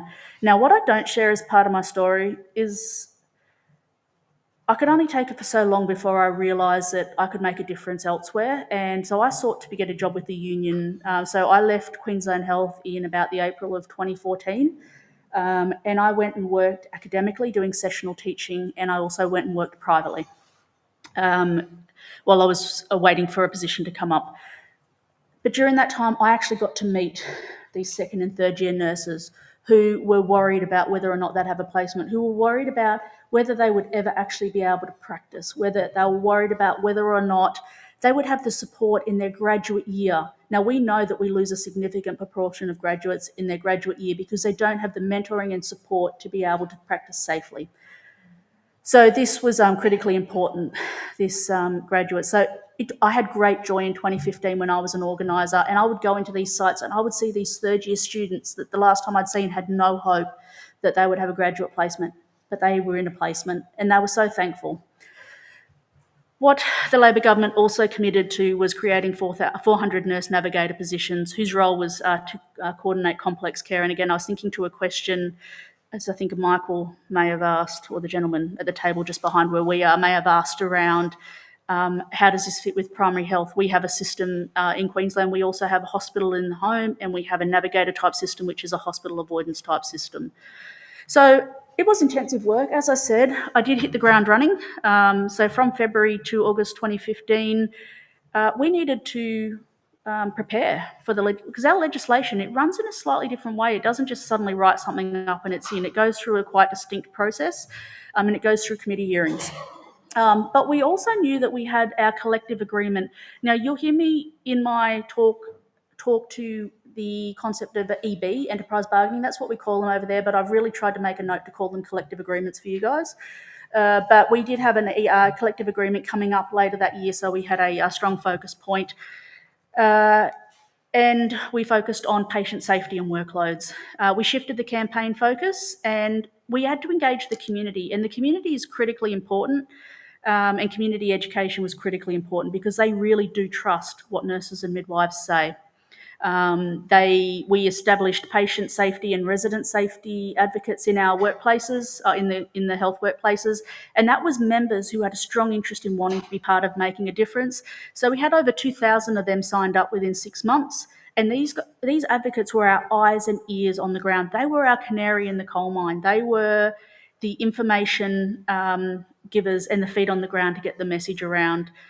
So it was also really important to build member and activist hope. And by giving them something to do, it gave them a sense of self-determination and agency, that they were contributing to this groundbreaking campaign that empowered them. And the legislation was introduced to Parliament in December of 2015. So elected in the February, legislation gets put in 2015, but then it goes through a parliamentary committee process. We had lots of hearings, experts came and spoke to that, members came and spoke to it. The report was handed down 5 months later, and based on that, the outcomes of the report, the level of support, the evidence of the support, the Palaszczuk government did introduce ratios in acute medical surgical wards and health wards. Now, at this point, we're now in 2016. A lot happened in this last 9 years, and I am going to talk more to it throughout the presentation, but in summary, between 2015 and 2019, legislated ratios were achieved in Queensland public hospitals for medical, surgical and acute mental health wards. So that was about 27 facilities covering about 83% of acute care delivery. Okay, and we also achieved ratios in publicly run residential aged care facilities in Queensland. In 2024, this year, literally a couple of months ago in March, Count the Babies campaign, as a result of the Count the Babies campaign, legislation was passed to ensure that for the purpose of ratios legislation, babies were counted where they were admitted to the same postnatal maternity ward as their birthing parent in CSCF, 5 and 6 areas initially. So we still have a long way to go. And when I said that previous timeline, 2001, 2024, we're still going. Okay. The other thing here is that we are looking at a phased approach with the ratios because we know that it does take an uplift of staffing. Do not be scared to phase. Everything does not have to happen in one go. Now, in the federal space, this is our national government, which has the responsibility of private aged care. They have introduced minimum care minutes for all residential aged care facilities and RN 24/7. Now, I'm going to touch on the RN 24/7 thing for a minute because you would think it would be a no-brainer that every aged care facility should have an RN on site and available. And sadly, that wasn't the case, so much so that we had to introduce legislation to have that. But as Linda touched on, our ratios implementation was distinct from anywhere in the world. One, because we did a level of evaluation with it, but secondly, because we attached it very strongly to the business planning framework, and the business planning framework was industrially mandated within our collective agreement, but it was then further embedded within subordinate legislation called the Nursing Midwifery Workload Management Standard. Oh, there's my clock. You know, I said the stars align, the time is right. That's the clock, that's the time. I have to thank my team who put the slides together because they're a bit fancy. Okay.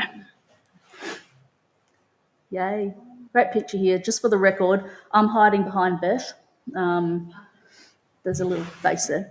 So, in May, this was an incredible night. May 2016, an amendment was made to the Hospital and Health Boards Act 2011 to establish the legislative framework for prescribed facilities to comply with nurse-to-patient ratios.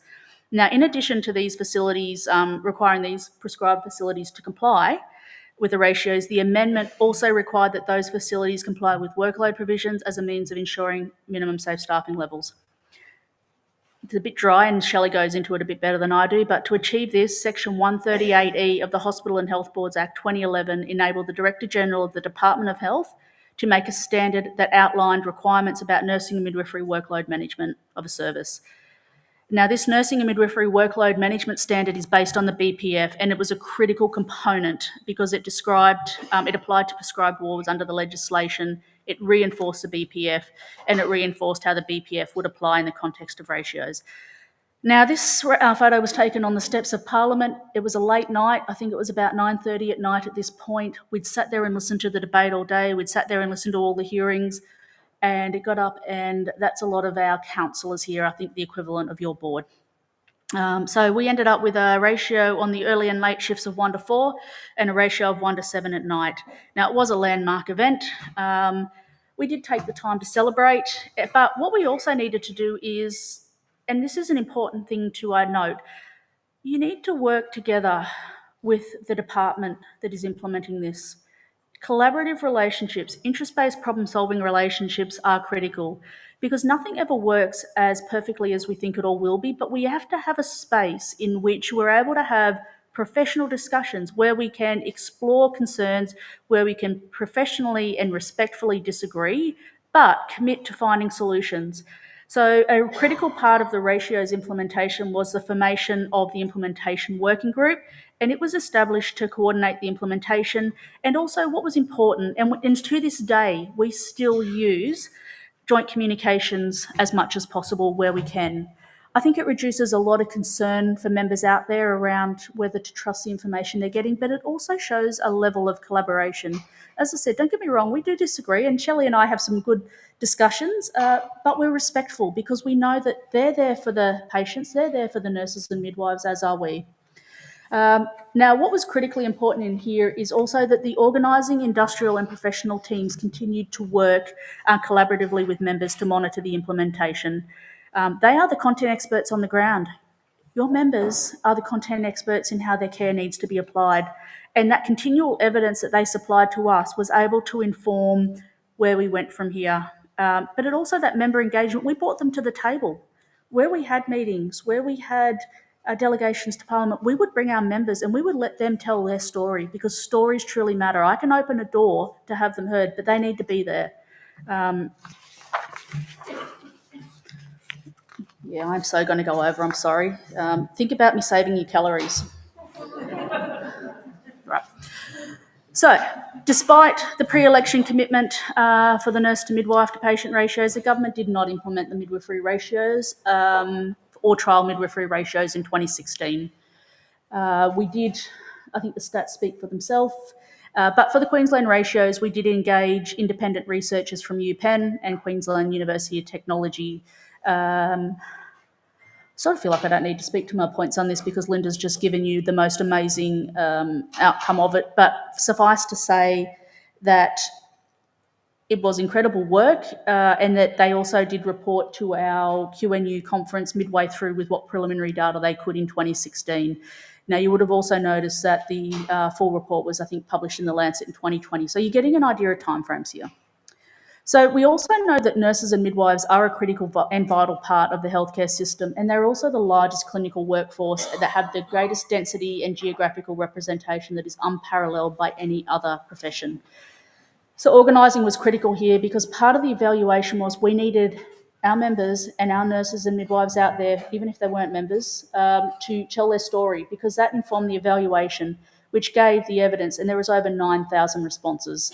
And those responses made a difference because it actually showed that the significant research outcomes identified is based on strong evidence.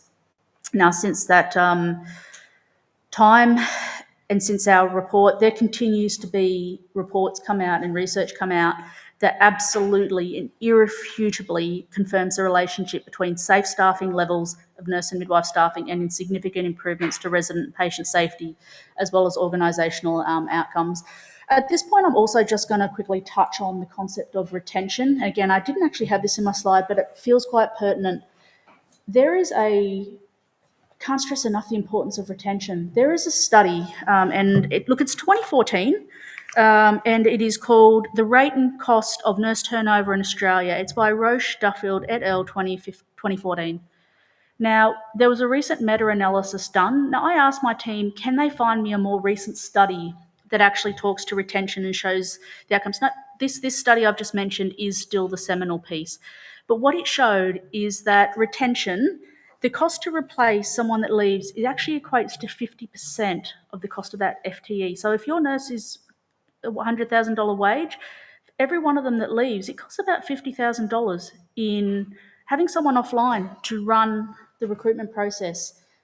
The impact of the staffing levels, the decrease to morale, it all adds up to a cost that is essentially 50% of an FTE. So it's actually a lot cheaper, and actually it's better for morale and outcomes to essentially retain the staff you have and invest in them.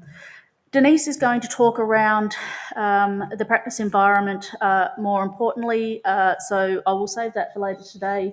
But what this does prove is that where you have a good work environment, the ratio of 1 to 4, you get the best outcomes.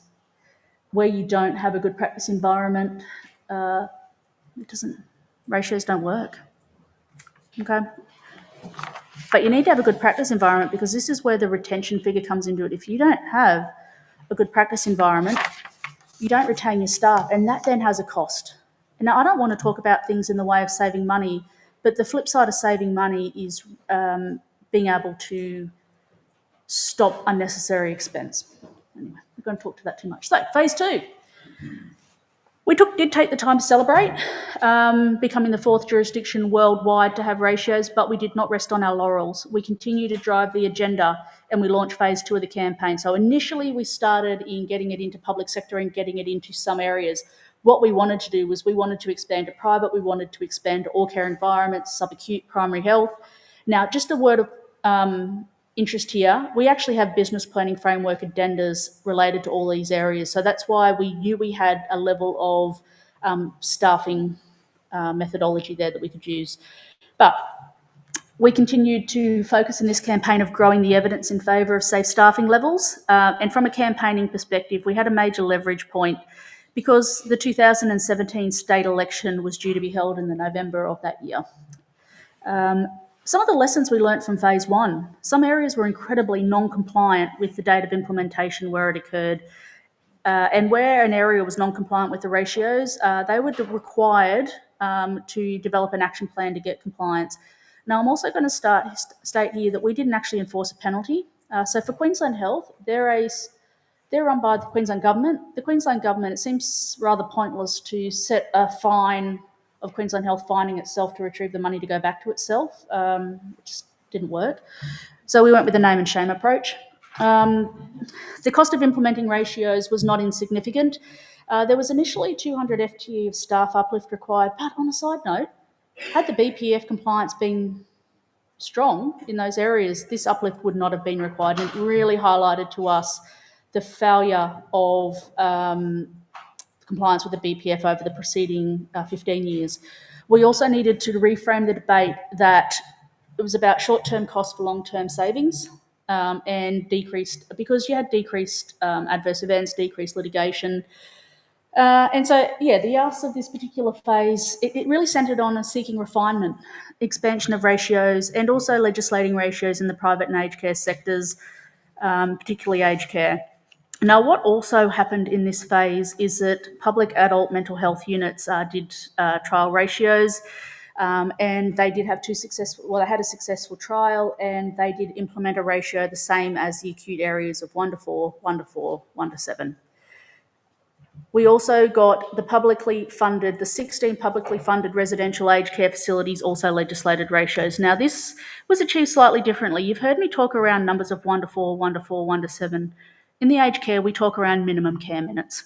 Okay, so we achieved ratios in that space by looking at 3.65, a minimum of 3.65 care hours per resident per day. You know, in the public system, we also had a skill mix requirement where it was 30% RN, 20% EN, and 50% AIN. We didn't have the staff there, so they needed to phase that in, and there was also an evaluation. So that was phased in over a couple of years. But just remembering those numbers, 3.65 minimum care hours, and I'm going to convert that later to minutes for you, when we talk around the federal. Also, the other leverage point we had in 2017 is that we had our collective agreement negotiation, EB10, and through that, we used that process to also provide further support for the leverage around BPF. We got a commitment and achieved the development of an education framework for nurse unit managers and midwifery unit managers. We developed BPF promotion, education and training packages for nurses and non-nurses. We reviewed the terms of reference for the hospital and health service BPF steering committees. We developed a BPF addenda for our correctional health facilities, and we did a BPF statewide compliance. So you can see how we've tagged one part onto the other to strengthen together. Now, in 2020, the Lancet, the independent research around the Queensland public hospital ratios was released, and I know that Linda said it's not really about saving money, but we did take that byline because every narrative in Queensland Health at the time was talking around it costs too much. So that research proved that legislating minimum ratios in public acute and medical surgical wards was needed to improve mortality rate caused by unwarranted variation in nursing staff levels, and it not only saved lives, but it did save money. Positive practice environment standards. Given I am way over time, Denise is going to cover this more broadly, so I'm actually going to skip this slide. Suffice to say there is a copy in my pack. So you've noticed in phase 3 we've gone ratio saves lives and money. So we went from, we call it RASLAM, or Denise calls it ARSLAM, but I'm going to stick with RASLAM. The key elements here was about establishing safe workloads and skill mix for nurses. We added the positive practice environment in here. Not only did we want minimum safe staffing, but we wanted to embed positive practice environment standards within that area. Now, what I did skip in that previous slide is during that period, we developed those standards. It was evidence-based. We spoke to a number of key experts, and we were successful in having those positive practice environment standards embedded within our collective agreement. So it was validated, not just professionally, but industrially. So phase 3 was about embedding all that. Then COVID happened. That was interesting. Again, interesting point, there was actually an attempt during COVID to try and put ratios on hold. It was very short-lived. It was a suggestion that was made that was promptly refuted. It was all quite respectful, but good on them for trying. So the next logical step in the ratios campaign was to try and get these ratios refined out more. So part of what our agreement that we got through that election commitment was to trial ratios in emergency departments, operating theatres, prison health services and maternity areas. We did do those trials. There was an independent evaluation of those trials. Now, I can't go into the specifics of that because some of that data is not released yet, but I will touch on one aspect of it. The BPF version 6 was published, so back in 2001, we had the first version. We're up to the 6th version in only last year or the year before. Registered nurse 24/7 was mandated across private aged care. Public reporting was now legislated. An online report card for nursing midwifery was developed, and that report card, this is really important, that report card was developed and based on the work environment with reference to the QNMU's positive practice environment standards. I do want to be transparent though. With each of our phases, One could say we've overpromised and underdelivered. I don't think we have. We've been aspirational, but we don't get all our asks. We never get all our asks, and I think that's really important to understand. You really have to manage member expectation. You have to manage staff expectation. You have to aim for the stars, because you might land in the clouds, and that's still pretty okay. So not all our recommendations were implemented, but we didn't let that stop us. What we do is we park it, and then we wait for a leverage point, and then we pull it out, and we go, what about this? We keep building the evidence, and we use our organising and campaigning to expand and strengthen the ratios wherever we can. We did do an ad for the community. I don't think it'll play, which is probably good because I don't have time, but I will send the link around. The community is critically important, guys. I'm going to share something really profound with you, and I think this table right here might find this really interesting. So the community strongly aligns with nurses and midwives. We are trusted because we're pretty reputable. But not only that, each and every one of us generally has a family member or a number of family members or a network to talk to. So one of the most influential things that I can say at the moment to the Queensland Government, because we have an election in October of this year, currently 1 in every 50 eligible voters in Queensland is a QNMU member. The influence is huge. I'm going to blow you away because I've done your maths. So you in New Zealand has 3,549,580, to be exact, eligible voters. Now, I didn't realise until this morning that you don't have compulsory voting. We do. So only 80% of New Zealanders exercised their right to vote recently. But based on the number, if it was just the total number of eligible voters, 1 in every 57 eligible voters in New Zealand is a member of NZNO, let alone their families. What's really powerful here, and something I've used with the Queensland Government, is the fact that it's also seat-based. You might have a high proportion of members in a specific seat. Now, what Beth was able to do back in 2014 was go, if you commit to ratios, and you commit to ratios in these areas, we have a strong proportion of nurses, we can say that this is a government that is helping nursing. That was enough in some seats to get a particular constituent or a particular parliamentary person over the line. And it was also enough to vote some out. So I really want to do a call to action for you guys. You may not recognise your power, but I hope that after today, my God, you're influential. Use it. Oh, it is going to play. Skip. All right. Okay, phase 3.2. Every time we have up the phase, and the reason that we went to 3.2 is because it was really just about expanding COVID really caused havoc. This was, just an expansion of that, but also noting in that it was about further application, improved application of and compliance with the BPF, minimum ratios in private and private aged care, and the private aged care is going to come into effect very shortly, and I'll talk you through that. It was really just about continuing to gather the evidence, utilise the frameworks, and continue to strengthen and expand the care guarantee. This is the current phase, and as I said, in October of 2024, we do have our state election, and that survey I mentioned before, that up to 50% of respondents to that survey that were from public sector were considering leaving the profession. That's a scary number, and they're looking to leave because of workloads. So the conversations we're able to have is that you do have a workforce crisis, and Bonnie, I want to touch on something you said before as well. Actually, was it Bonnie? Someone said it. It was about there is enough nurses out there. They just don't want to work in poor environments. Can't stress it enough. We have seen an increasing proportion of nurses and midwives decrease their FTE. They are not working full time. Now, there's reasons they don't work full time, but if every nurse in Queensland, so when we talk around the number of members versus the head count, or the FTE versus the head count, there is a decent proportion that are working part time. If every one of those nurses was able to maximise their hours of work that they were available, then we would probably have less of a workforce issue. So we need to find ways to enable people to work the hours they can in an environment safe. We need to think flexibly, particularly around parents. Is a mum only available to return to work based on childcare for a certain number of days or at certain times? Rather than be restrictive going, it doesn't fit us, how do we make that work? Because that is important to be able to do that. Midwifery. Again, I know lunch is very shortly. As I said, we didn't get midwifery ratios back in 2015. However, we didn't stop trying. And this is another thing, guys. Don't ever give up. Just park it. Continue to build. So we were active. We didn't stop during that time. We developed what we call the SWIM standards, the Safe Workloads and Midwifery Standards.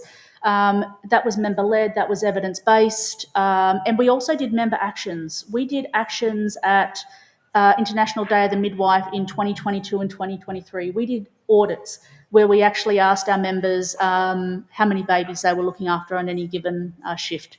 From these outcomes, which highlighted that some midwives were looking up to they were looking after up to 20 humans. That was just insane. So we were able to do rallies and actions, and we did media around that. And from this campaign, the government did commit in their re-election to undertaking a trial in postnatal maternity wards if they were re-elected. Well, they did get re-elected, and the trial did occur. Now, mildly controversial again. The trial was supposed to occur in clinical services capability frameworks 4, 5 and 6. We couldn't get it up. We couldn't get the trial up in the CSCF, also clinical services capability framework, CSCF just for short. We couldn't get it up in 4s because they couldn't do the staffing uplift because of the workforce deficits. So sadly, that was quite frustrating because what we've had now is the trial was successful. The trial did prove that there was significant cost benefit related with ratios. It also had significant improvements to staff satisfaction and staff morale. Now, because that trial was only undertaken in CSCF 5 and 6, the government is choosing to implement ratios only in those areas. So the fight is not over. We are working through how to do workshops to potentially see how ratios could be applied in those other areas. But it's an interesting point. So in March this year, there was some legislation, 18th of March, the Act was changed, amending the Hospital and Health Boards Act to recognise that for the purposes of ratios, a nurse-to-patient ratio and midwife-to-patient ratio, a newborn baby would be counted as a separate patient when they're staying on the room of a maternity ward with their birthing parent. So that laid the groundwork for ratios to come in. We are in the consultation process at the moment. We're working collaboratively with government.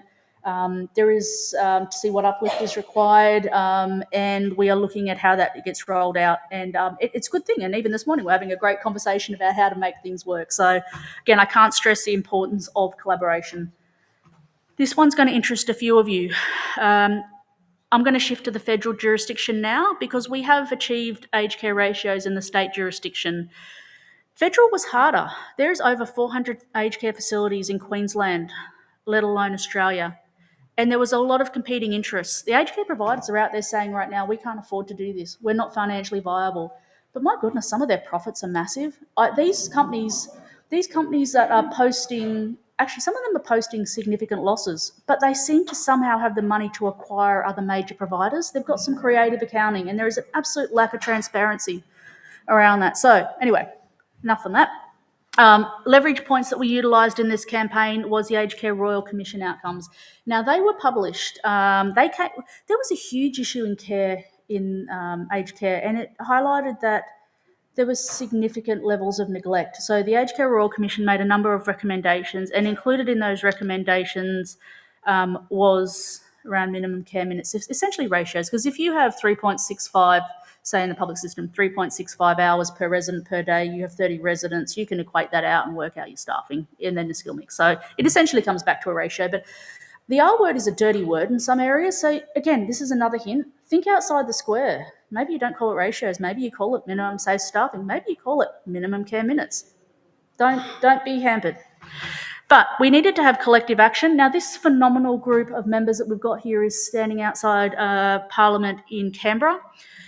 And we needed them to go and do a delegation because whilst we had the commitment for aged care ratios, we had a lot of misinformation coming out of the providers. And what the providers also did is they started to game the minutes. Now, in the 2022 pre-election commitment was around delivering 200 minutes of care per resident per day, including 40 minutes of that care by an RM. They also committed to RN 24/7. They committed to addressing the workforce issues, including pay and conditions, because some of the aged care providers on the federal award are getting up to $20 an hour less for an RN than in the public system. So they could not get people to come and work in aged care. So they did commit to that. They also committed to reviewing the funding mechanism. And so coming back to that maths, I just talked around 3.65 hours. So 200 minutes of care in the federal system, with 40 minutes of that by an RN per resident per day. In the state-based system, that 3.65 hours is 219 minutes of care, including 43.8% of that by an RN per resident per day, with the skill mix of 30% RN, 20% EN, 50% AIN. There was a perverse outcome to the Aged Care Royal Commission. They did not talk about enrolled nurses. And as a result, when the federal government put in aged care ratios, they didn't call out enrolled nurses. So these lovely providers suddenly went, I'm going to get rid of them. I'm going to save some money because I need to find some money to pay for RNs. Now that is a perverse outcome, and it's something we're still trying to fix. We have had a solution to that more recently, where the federal government has said, well, that's fine. In October, you were supposed to go up by 4 minutes in your care minutes. We'll allow that 4 minutes to be done by an enrolled nurse. Okay, or the 10%, so it was 4.4 minutes. So as of October, later this year, we're actually going to have less RN minutes than we previously had, because despite our best lobbying, the government has just decided that they're going to put this in. But in some ways, it's helping the enrolled nurse aspect, but it's actually eroding the overall minutes, and it actually fails to still recognise those outcomes anyway. It's a whole other story for another day. There was another gaming that occurred, and this is, again, when members are your eyes and ears on the ground.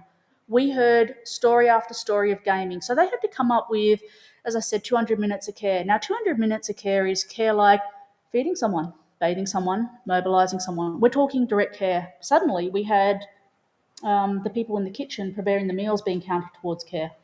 We had the people coming in to do the diversional therapy and the music counted towards care. Now, whilst these are important aspects, this is not direct care for the purposes of minutes. We suddenly had kitchen staff suddenly be given a Certificate 3 or undertake a Certificate 3, and our AINs and carers were required to do kitchen work as well. So suddenly they had these numbers. So there was significant gaming. And there was another one that really I found astounding, and that was you'd have up to 20 residents put in the lounge room to be able to listen to music or watch TV, but they would allocate one AIN, assistant in nursing, which is our unregulated healthcare worker, and they would go, well, that person's giving care to all 20 at the same time, therefore it counts towards a minute. So gaming, frustrating. Anyway, so this is why this crew went down, because they shared their stories. We also launched an online tool called Aged Care Watch, and our members from around the state would log in, they'd find their site, and they'd say what the gaming was happening. Now, we did actually have to moderate that quite strongly, but we did get the evidence. We took that evidence down. Minister Annika Wells listened afterwards and did make a commitment around a number of things. So in a nutshell, the delegation did achieve the desired outcome. We got the pledge secured from the Minister for Aged Care, Annika Wells, and other politicians supporting enforcement of care minutes, giving nurses and carers protected roles to report wrongdoings, committing to a skilled workforce, and funding further pay rises. Now, that funding of further pay rises is critical, because with this pay deficit, you need to be able to have people come in and actually do that work. But also it's about valuing properly. Observations learning. Look, it's hard work. This campaign is ongoing. It continues to be hard work. It can be achieved, like ratios can be achieved. And a significant driver to these ratios is continued refinement and expansion, and having a sound evidence base, continuing to build on that evidence base, and using the election cycles and collective agreement cycles to secure policy commitments to refine and expand ratios. Collaboration is critical, not just collaboration with your professional partners working in health, but collaboration with each other, and also collaboration with like unions. Now, when I say like unions, in Australia we have registered unions. I'm talking about registered unions that have members and the community at heart, not fake unions. So when we say collaboration, we've worked strongly in the aged care space with the United Workers Union and the Nurses and Midwives Union of New South Wales, and together we brought a united front around solutions. Now, that works well with ministers, because they don't really want to see union infighting. Where we're fighting, they'll go, well, until you guys can figure it out, we're not going to. So you've got to get on the same page. And it's even more profound when you can go with some of your key policy decision makers to, when you come with a shared solution with someone who is from the Department of Health, they go, yeah, we're on the same page, this matters. Now, you need to plan ahead. You need to be a rational optimist. You need to seek policy commitments regardless of whether the government you want is likely to get elected or not. You need to dare to dream. You also need to embed your ratios in a way that means they can't be overturned easily. So one of the debates I saw recently around the midwifery ratios was the LNP government, the LNP party, who's currently in opposition, pretty much have said they'll overturn it. So it needs to be done in a way that can't be easily eroded. I can't stress enough the leverage points of election timing, collective agreements. I'm very purposeful in the way I've spoken today because I cannot stress enough how important these are to your ability to organise, to secure commitments. But look, there's still a lot to do. I am going to provide Paul specifically with a list of things that we'd do differently, or if we had our time again, things that we'd consider differently. And I'm very happy. Yes, I'm way over. Thank you. I'm very happy for that to be shared with the group. I also want to really reiterate, different jurisdictions have different contexts, you guys need to think about what works for you in your environment. But here's the magic slide with the QR code. Feel free to scan it, find the resources. I'm going to lose you from that point because it's pretty good. And I just really want to say thank you to everyone for listening today. It is a journey. It has been a long journey. It's not over. It's also really worth it because every win we get, you're making a difference. You're not only making a difference for your members, but you're making a difference for the community. You're making a difference for someone's loved one. And the sense of joy that comes from that, it fills your bucket. Please, now there is stiff competition. Even I want to go to one of the other breakout sessions. But we do have a breakout session later today that Denise is running, and which is going to talk more around the workforce planning, because you cannot have ratios without workforce planning. You need workforce to be able to counter the false narrative that there aren't enough staff. And we're also going to talk positive practice environments. Thank you. Yeah, that's me.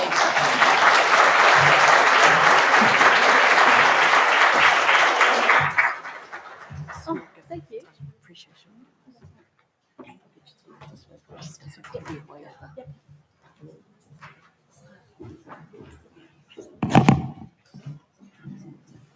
And just as everyone comes up for the waiata, just to let you know, Sarah, you didn't actually go over time. You started late. So we will make sure that we'll claw you back a little bit of time for lunch, whānau. So all good.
Absolutely brilliant, Sarah. Thank you so much. It was great to get that ratios timeline, wasn't it? Showing not just the dates, but speaking to the depth and the breadth of the ratios campaign. Nurses and midwives' judgment is crucial every day, so it's crucial to devising safe staffing. So if perhaps ratios are the stage, the nurses are the actor who brings safe staffing alive and manage the ratios using their professional judgment. Thank you for sharing your personal story too, Sarah, and the impacts of cuts on your whānau. It was very, very powerful. You spoke about justice, equality, and equity, anger, hope, action. That's the cycle. Sarah referred to the notion that the US doesn't have a health system, but rather a market, saying that we must remember as we consider the importance of a health system, that each person who dies is not just a number. They are precious, and their lives are often crucial to the ability for others to survive and thrive. Their loss is not just to their families, but the impacts can be felt across communities and economies. Since 2016, when the ratios were legislated, the stats are so compelling, showing how lives are saved, and retention has a real cost savings. I think you said it was 50% of 100K FTE is spent in filling the gap. So it's much cheaper to retain nurses. And whoa, in COVID, the idea was to pause ratios, receive with a thanks but no thanks. And I'm sure many of us would love to hear more about that time navigating through COVID, perhaps during lunch. And you said aim for the stars, you might hit the clouds, which is pretty good. And thank you also for the stats around those eligible voters, that block. It's pretty compelling. So another big round of applause, please, for Sarah Beaman.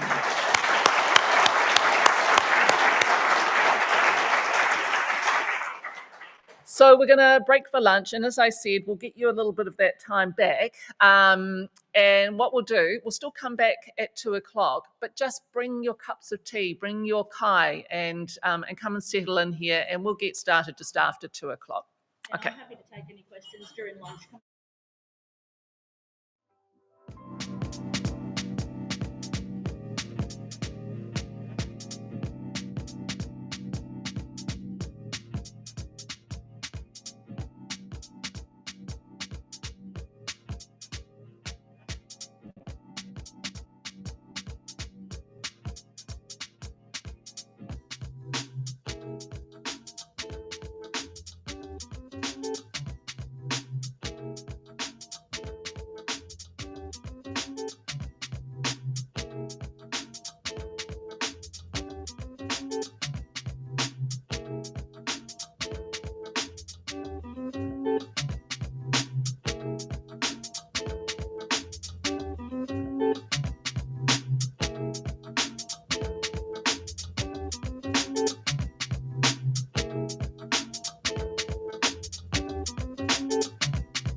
Turn around, time to be on the other way. I know you're gonna try and bring me down. Run round my feet on the other way. Not gonna be down when you're around. No, I won't be there in time. No, I won't be there in time.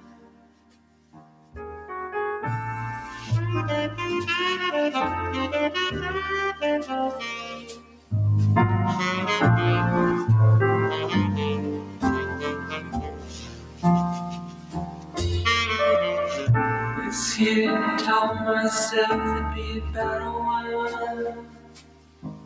Try not to fall back onto the night. By now taught myself to be a better friend. I'll meet you on the other side of love. No, I won't be there in time. No, I won't be there in time. No, I won't be there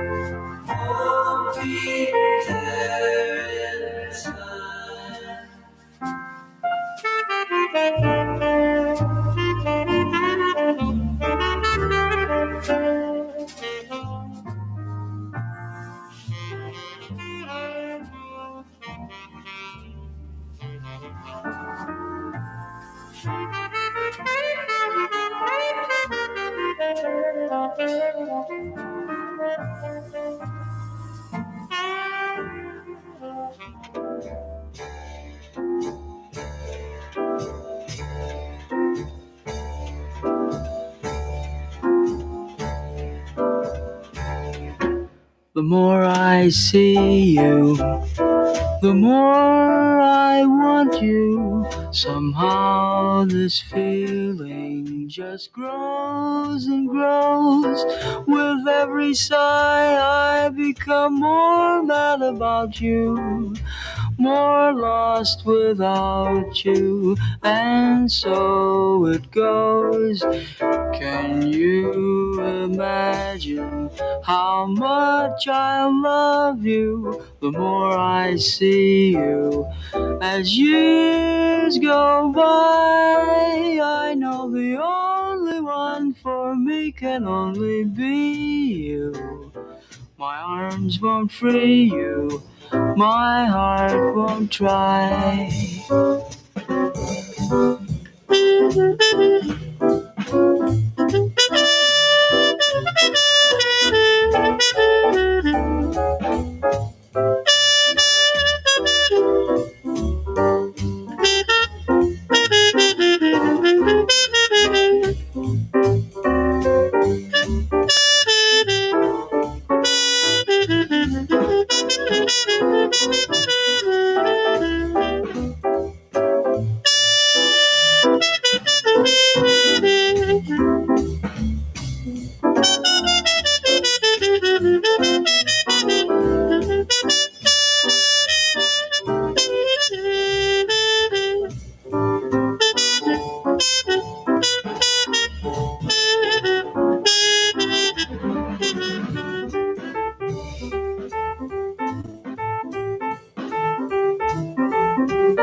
Can you imagine how much I love you?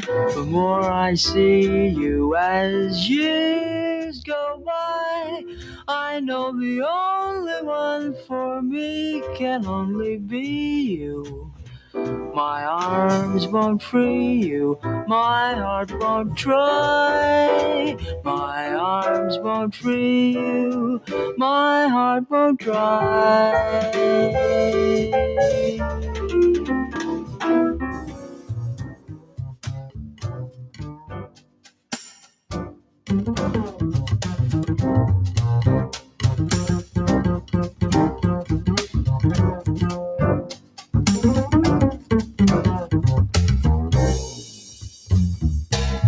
Russet brandy in a diamond glass. Everything is made from dreams. Time is made from honey, slow and sweet. Only the fools know what it means. Temptation, temptation, temptation. I can't resist. Well, I know that he is made of smoke, but I've lost my way. He knows that I am broke, but I must pay him. Temptation, ooh, temptation. Temptation, I can't resist.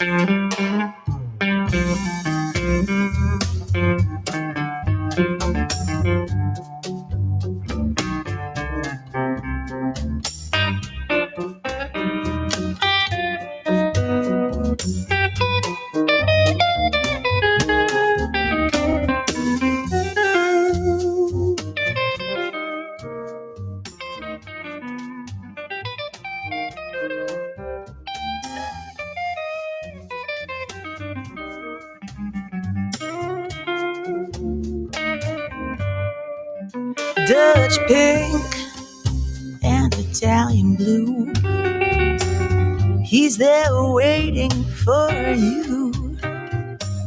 My will has disappeared. Now confusion is oh so clear. Temptation, temptation, temptation, I can't resist.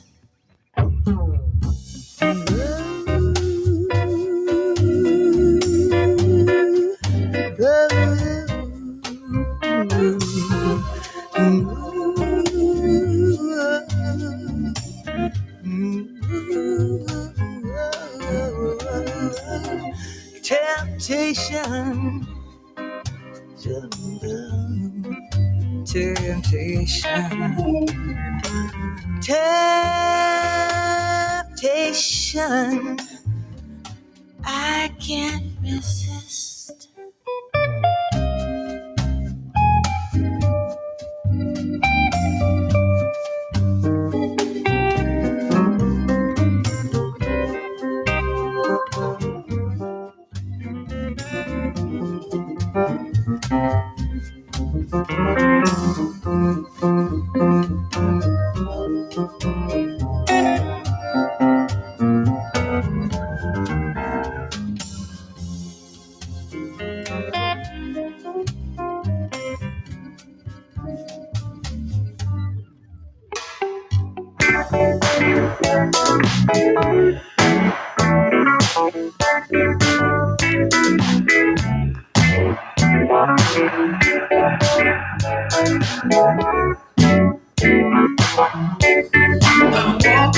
Sunshine.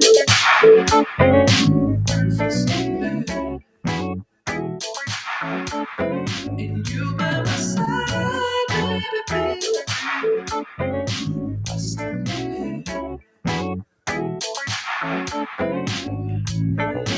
ask me how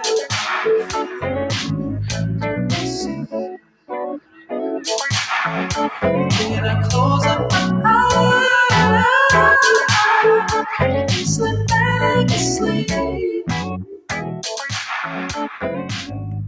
taking me back for a minute, back when my whole heart's beating. Can we go back for a minute? Wanna go way back to the beginning? I'm looking at you, looking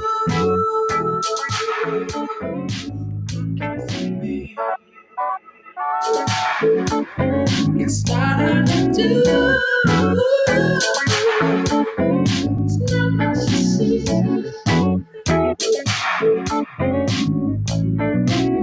Wanna spend this morning in the sun. But I guess I'll hold it. Bring on taking me back for a minute. Back when my whole heart was in it. Can I go back for a minute? Wanna go way back to the beginning? I know you feel the same way too.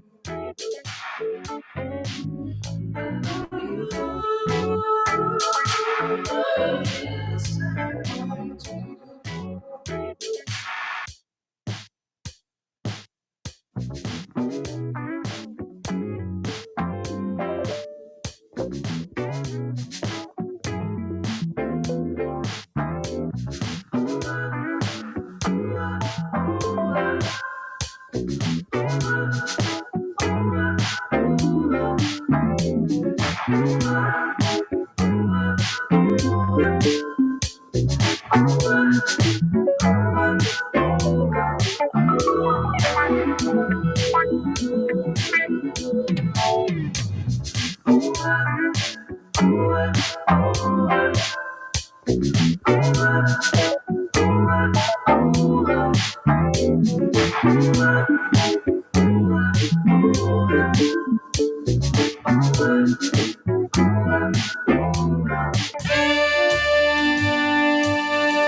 Try to think that love's not around, still it's uncomfortably near.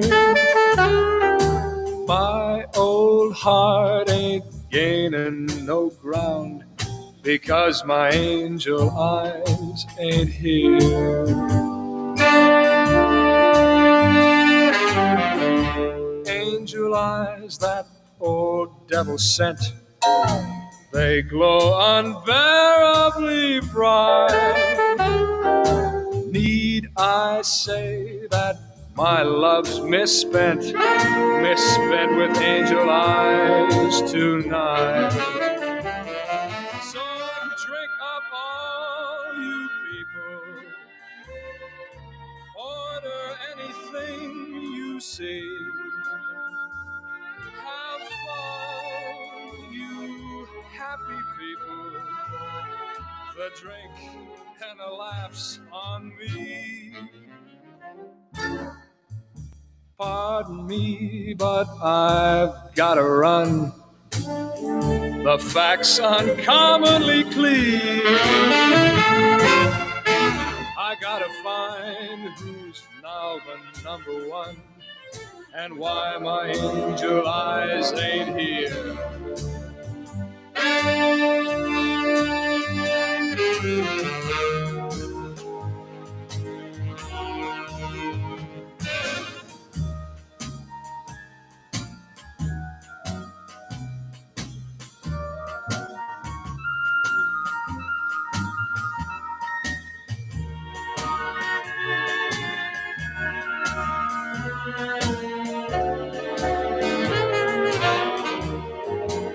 So drink up all you people and order anything you see. Have fun, you happy people. The drinks and the laughs are on me.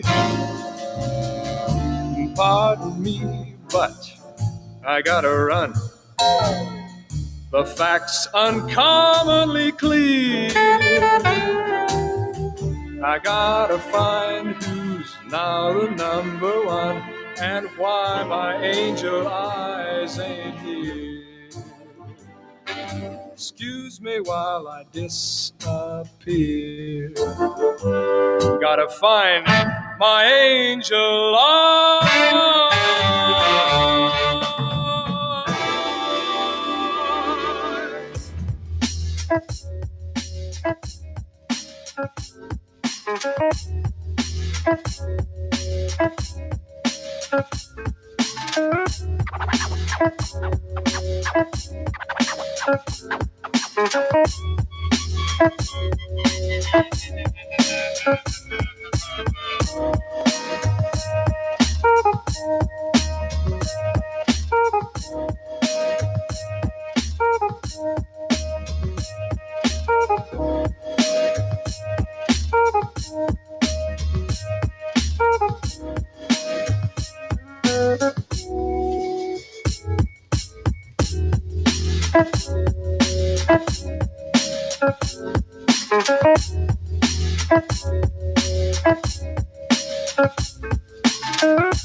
They overthink it. It's like, no, just the pocket that feels good. That's it.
Running away,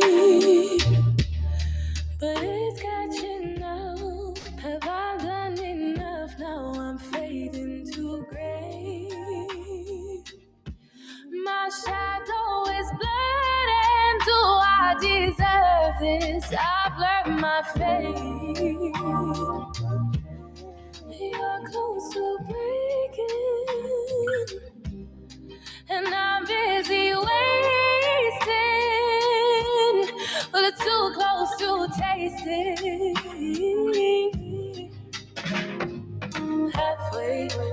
into, out of. How do I find it? I've gone and lost you. Scatter my ashes over, under. Hold on, I'm aching, aching, aching. Heavy water steeped in medicine. Hold my arms up. I can't swim. Oh, won't you take my breath? Won't you pull me in? Won't you fill my depths? Drinking heavy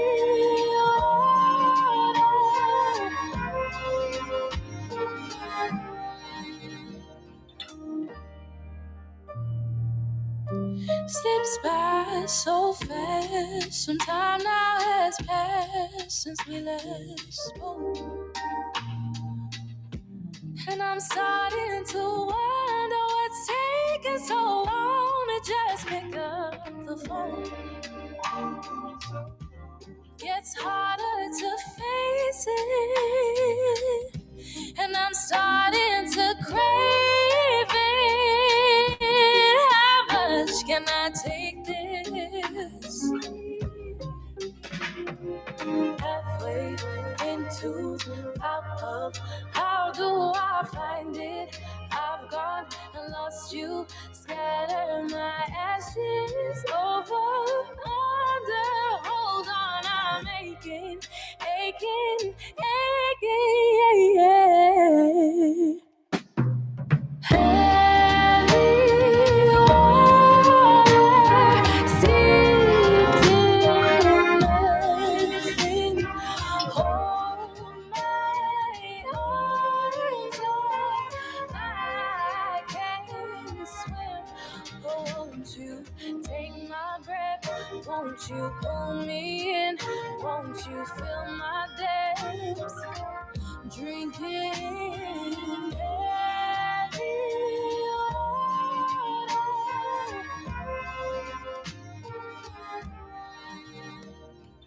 God called you at 5 a.m.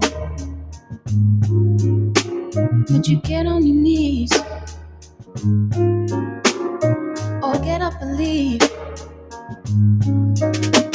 If he answered your prayers, would you share his light or choose to hide? Or would you stand and rise?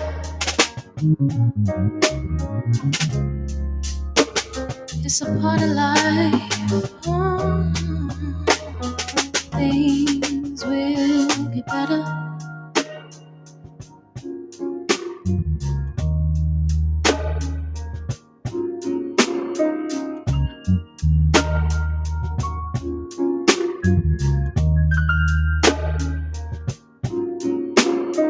Things will get better. Things will get better. Things will get better. Things will get better. 'Cause I never fail you. God will never fail you. God's in your heart. I know you're in the dark, but it's a part of life. Things will get better.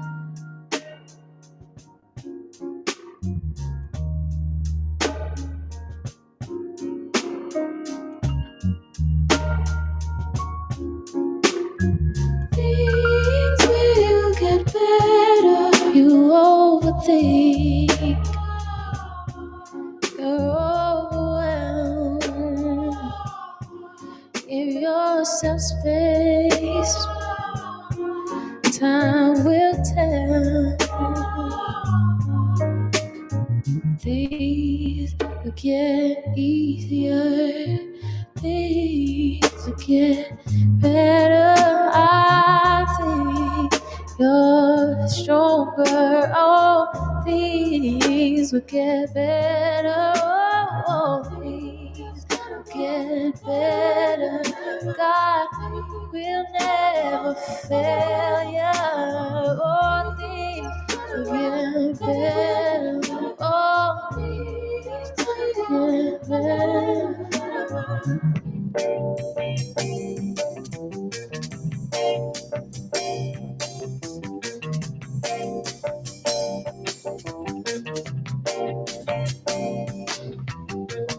Ever feel kind of down and out, you don't know just what to do? Living all of your days in darkness, let the sun shine. Kia ora, everyone. Let's get back underway. Did you enjoy lunch? Yes. That chocolate thing was amazing, eh? Might have to sneak another one a little bit later. All right. Let's make a start with the afternoon program, everyone. We're going to be hearing from Shelley Nowlan, adjunct professor. Let me start from the start. So Queensland, Australia, Nursing and Midwifery Business Planning Framework and Legislative Staffing Requirements. And this is brought to us by Shelley Nowlan, who's the adjunct professor, Chief Nurse Officer of Queensland Health and the Deputy National Rural Health Commissioner, Australian Government, Department of Health and Aged Care. In her distinguished role, adjunct Professor Nowlan advocates for the professions and contributes to nursing and midwifery at a state, national and international level.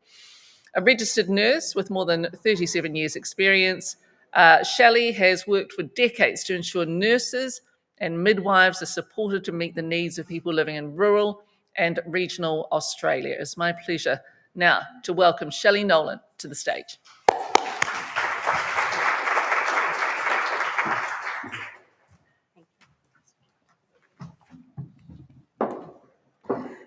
Good afternoon, everyone. I'd like to thank everyone for coming back from lunch.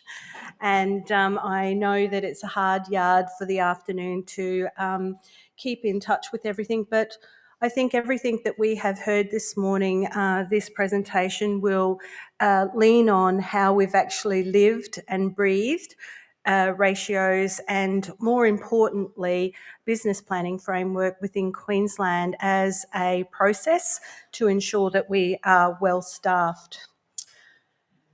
I'd like to acknowledge New Zealanders and their traditional owners, the Maori people. I'd also like to acknowledge your whānau. My history is that I am a fourth generation Australian, and we now have 7 generations within my family. I grew up in the country, and I'm number 7 of 8 people, and I have really experienced healthcare from the front end as a rural agricultural farming family, and I have had great pleasure with acknowledging the initiatives that New Zealand has had, particularly from First Nations people and the cultural perspective that I have been able to lead in my role. Looking at the timeline earlier, in my first days as a Director of Nursing, I worked in introducing the business planning framework into the operational environment, and then in 2016 I became the Chief Nurse and Midwifery Officer for Queensland and have lived and breathed this journey, and more recently we've established a Chief Midwife Officer, and my role now is Chief Nurse Officer. I'd like to acknowledge my esteemed colleagues within the room, all of those that presented this morning, and also particular Professor Aiken. I'd also like to acknowledge my colleague, Lorraine, who has been a sincere professional friend and colleague to see me journey through the North Island late last year to experience some of your cultural care and primary health care here in the North Island. Okay, so let's get started on the journey. The business planning framework you've heard about earlier, it's basically the methodology of nursing and midwifery workload management. We are now in our 6th edition of the business planning framework, and each edition has built on knowledge and professional governance and also professional decision making by nurses and midwives. The framework provides nurses and midwives with a process to assist in determining appropriate nursing and midwifery staff and skill mix levels to meet service requirements of each specific clinical department that the business planning framework relates to. It also allows us to evaluate the performance of nursing and midwifery services. It's a living document and it is reviewed every 12 months, particularly at the end of financial year. The business planning framework is an industrially mandated methodology designed to support business planning for the purpose of managing nursing and midwifery resources and workload management in the public sector.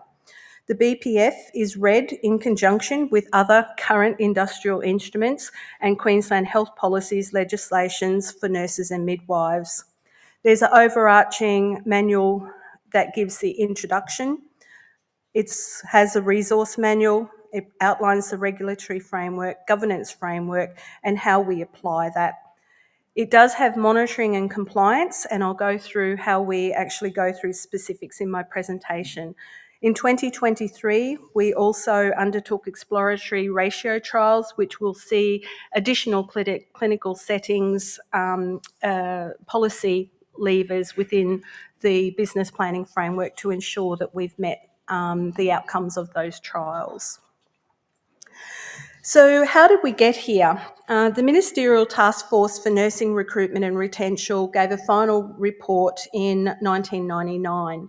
However, it was 1998 as a result of concerns about shortages of nurses and midwives and their high attrition rates. The Honourable Wendy Edmund, Minister for Health, established a task force to examine and make recommendations about a more strategic approach to these problems. One of the terms of reference was the task force developed guidelines for the management of nursing and midwifery resources and workloads. As outlined by Sarah's presentation, submissions to the task force claimed that staffing levels had not changed in response to the changing health requirements and the decreasing length of patient stay and increasing activity.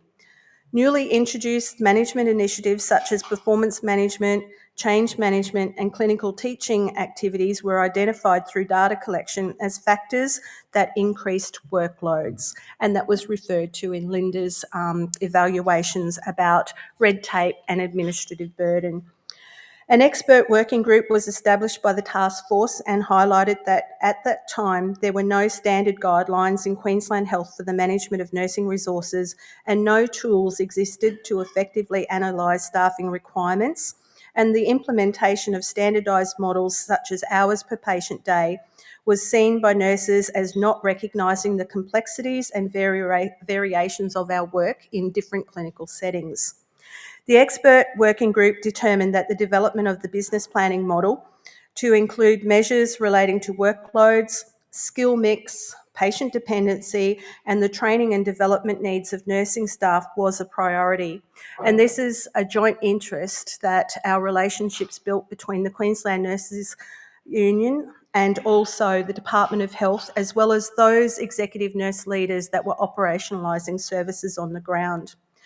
We then applied this routinely and we assessed current staffing levels and also calculated projected workload staffing requirements for the 12 months ahead.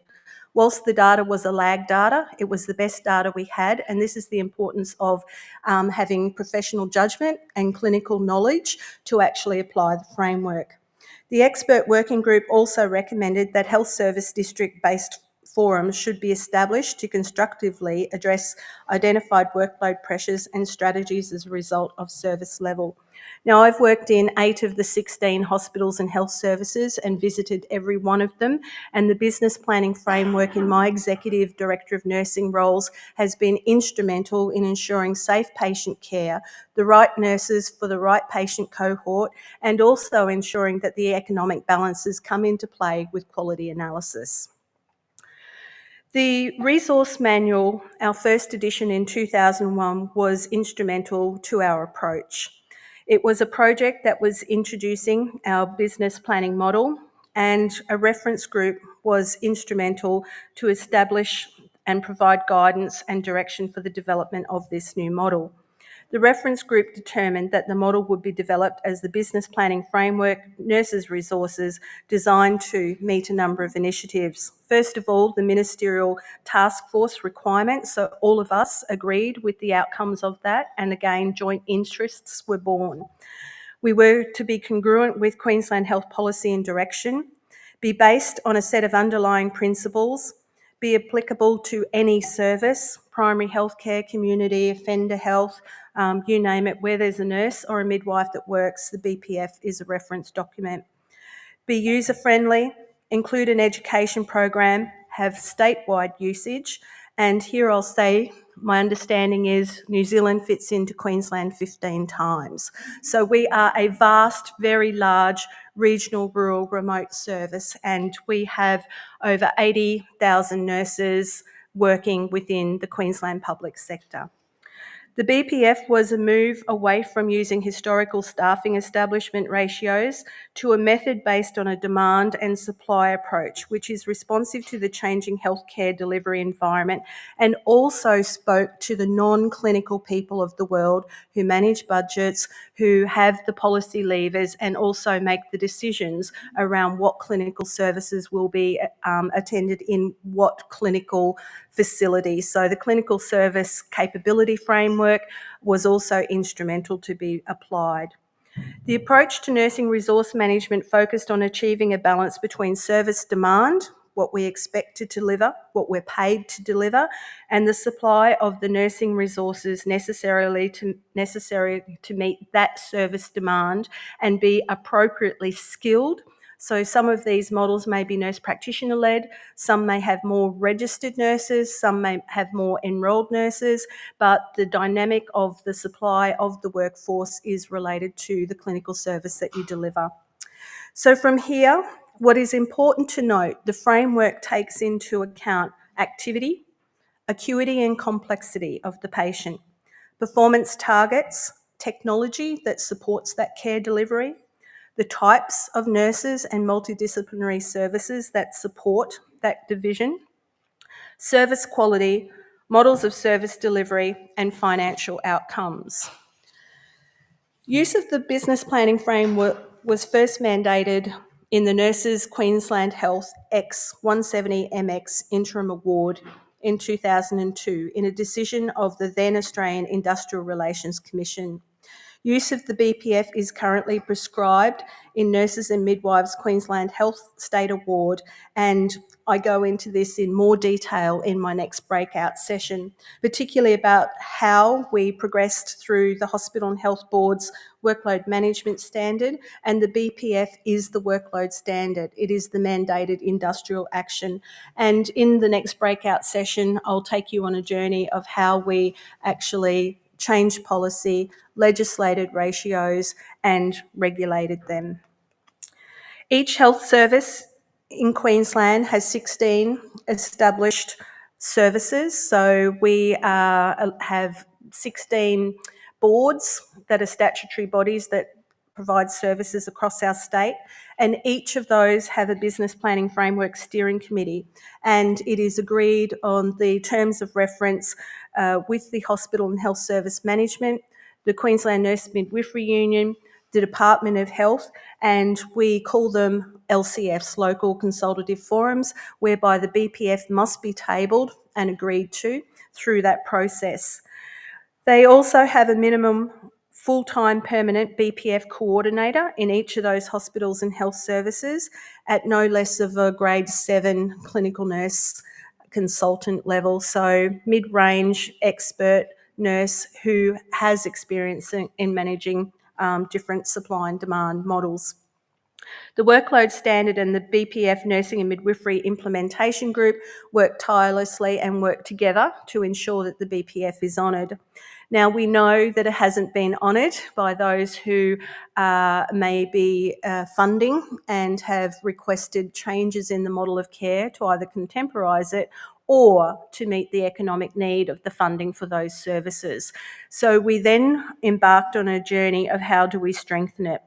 So we strengthened it through having a permanent dedicated BPF position to provide BPF expertise and coordinate staff-wide BPF activities, including the BPF education and training, and also to have that document available in each of the clinical areas for nurses and midwives to access and understand what we talk about when we say what is the provision of services, what is the supply, and we then come up with a notional ratio. So the notional ratio is one that starts to identify workload mix with numbers of nurses to the numbers of patients coming through.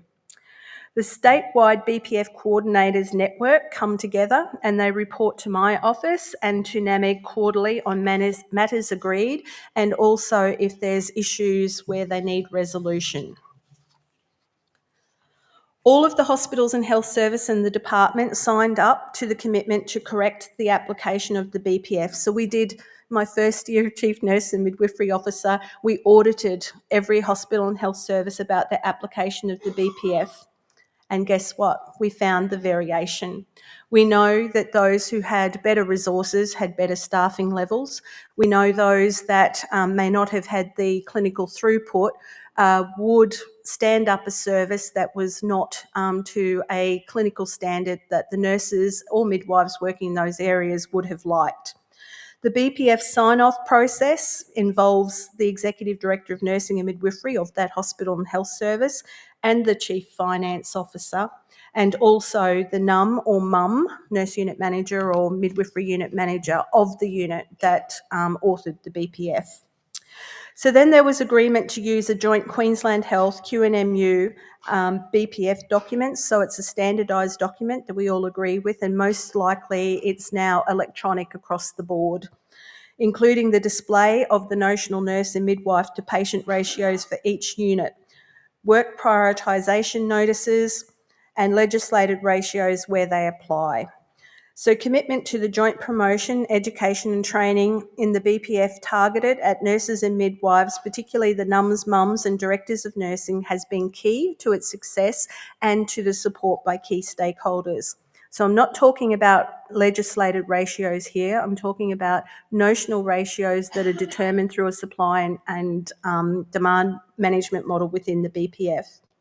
There was agreement that health services will have access to a standard nursing and midwifery implementation group endorsed electronic BPF tool was also committed to. So this has been the life and the growing of the BPF. We then knew after we did the audit that there was areas that struggled to get the level of expertise and the type of nurse that they needed. The BPF addendas were then born and are additional models for key specialists for clinical areas that have unique clinical nuances and the need to be considered in the model of care allocation for consideration of their professional college standards and or support staff levels of staff required for transfer, for example, or resus bays. It may be significant for prison health services where you have varying degrees of types of offenders in those services, as well as in our perioperative services that may do high-level specialised cardiac services compared to routine general surgery. So the addendas start to build another level of care provision and consider environmental factors pertinent to that clinical unit. The BPF workload concern is our industrial mandated tool. So we therefore wanted to build in an ability for our nurse or our midwife to call out when it wasn't meeting the needs. So the workload concern escalation approach was born. Any nurse, midwife, employer or union representative may raise a workload concern. There's 5 stages. Stage 1 is where the employee raises concern with their line manager. Stage 2, if it's unresolved, the concern may be escalated for further discussion between the employee, a QNMU delegate, and nurse midwife executive member. If it's resolved there, it's then resolved. However, if not, it goes to stage 3. If unresolved, the concern may be escalated to the Executive Director of Nursing and Midwifery and be tabled at the BPF Steering Committee. Stage 4, a specialist panel may be convened. Recommendations of the specialist panel must be published and feedback given to affected staff. And I'm pleased to say that I haven't been on one of these panels for many, many years. We have now been able to resolve through our joint relationships with our unions, our staff, employer and the department to be able to manage nurses and midwives' concerns. But if unresolved at that level, it can go to the Queensland Industrial Commission for conciliation and necessary alteration, which has been done, and health services have received an increase in their BPF FTE required to deliver those services. So then we looked at, we still need to make sure that we can future-proof this.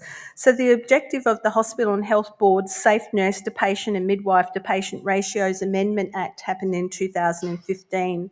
And it was to further establish legislative frameworks to ensure safe nursing and midwifery staff numbers and improve patient outcomes, but more orderly to address the variation across our regional, rural and remote areas.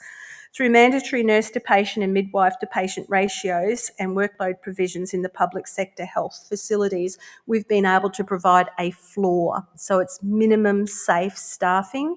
So it becomes the basis of the business planning framework and is now legislated or regulated and built into that process. It doesn't take away from the notional ratios if there is a clinical service that doesn't have a legislated ratio. International research has shown that the number of nurses or midwives to the number of patients and the work environment have clear impact on patient outcomes, and we saw that in the research presented by Professor Aiken. A higher percentage of nurses or midwives to patients can lower patient mortality. Through minimum safe nursing ratios, persons receiving care and treatment will benefit from improved patient safety and quality of care. In turn, this provides greater patient satisfaction and improved patient outcomes, including reduced readmission rates, reduced post-operative mortality rates, reducing duplication of clinical care. Minimum ratios also provide safer workload for the frontline public sector nursing and midwife workforce to improve recruitment and, more importantly, retention, staff satisfaction and greater workforce sustainability. Our registered nurse vacancy rate at the moment is less than 4%, and I think that's pretty good with the large number that we have, and we purposefully keep some of those positions vacant so that we can bring our graduates in. Part of delivering on 3 government election commitment components now, we've brought in the last 2.5 years, 5,600 nurses into the system.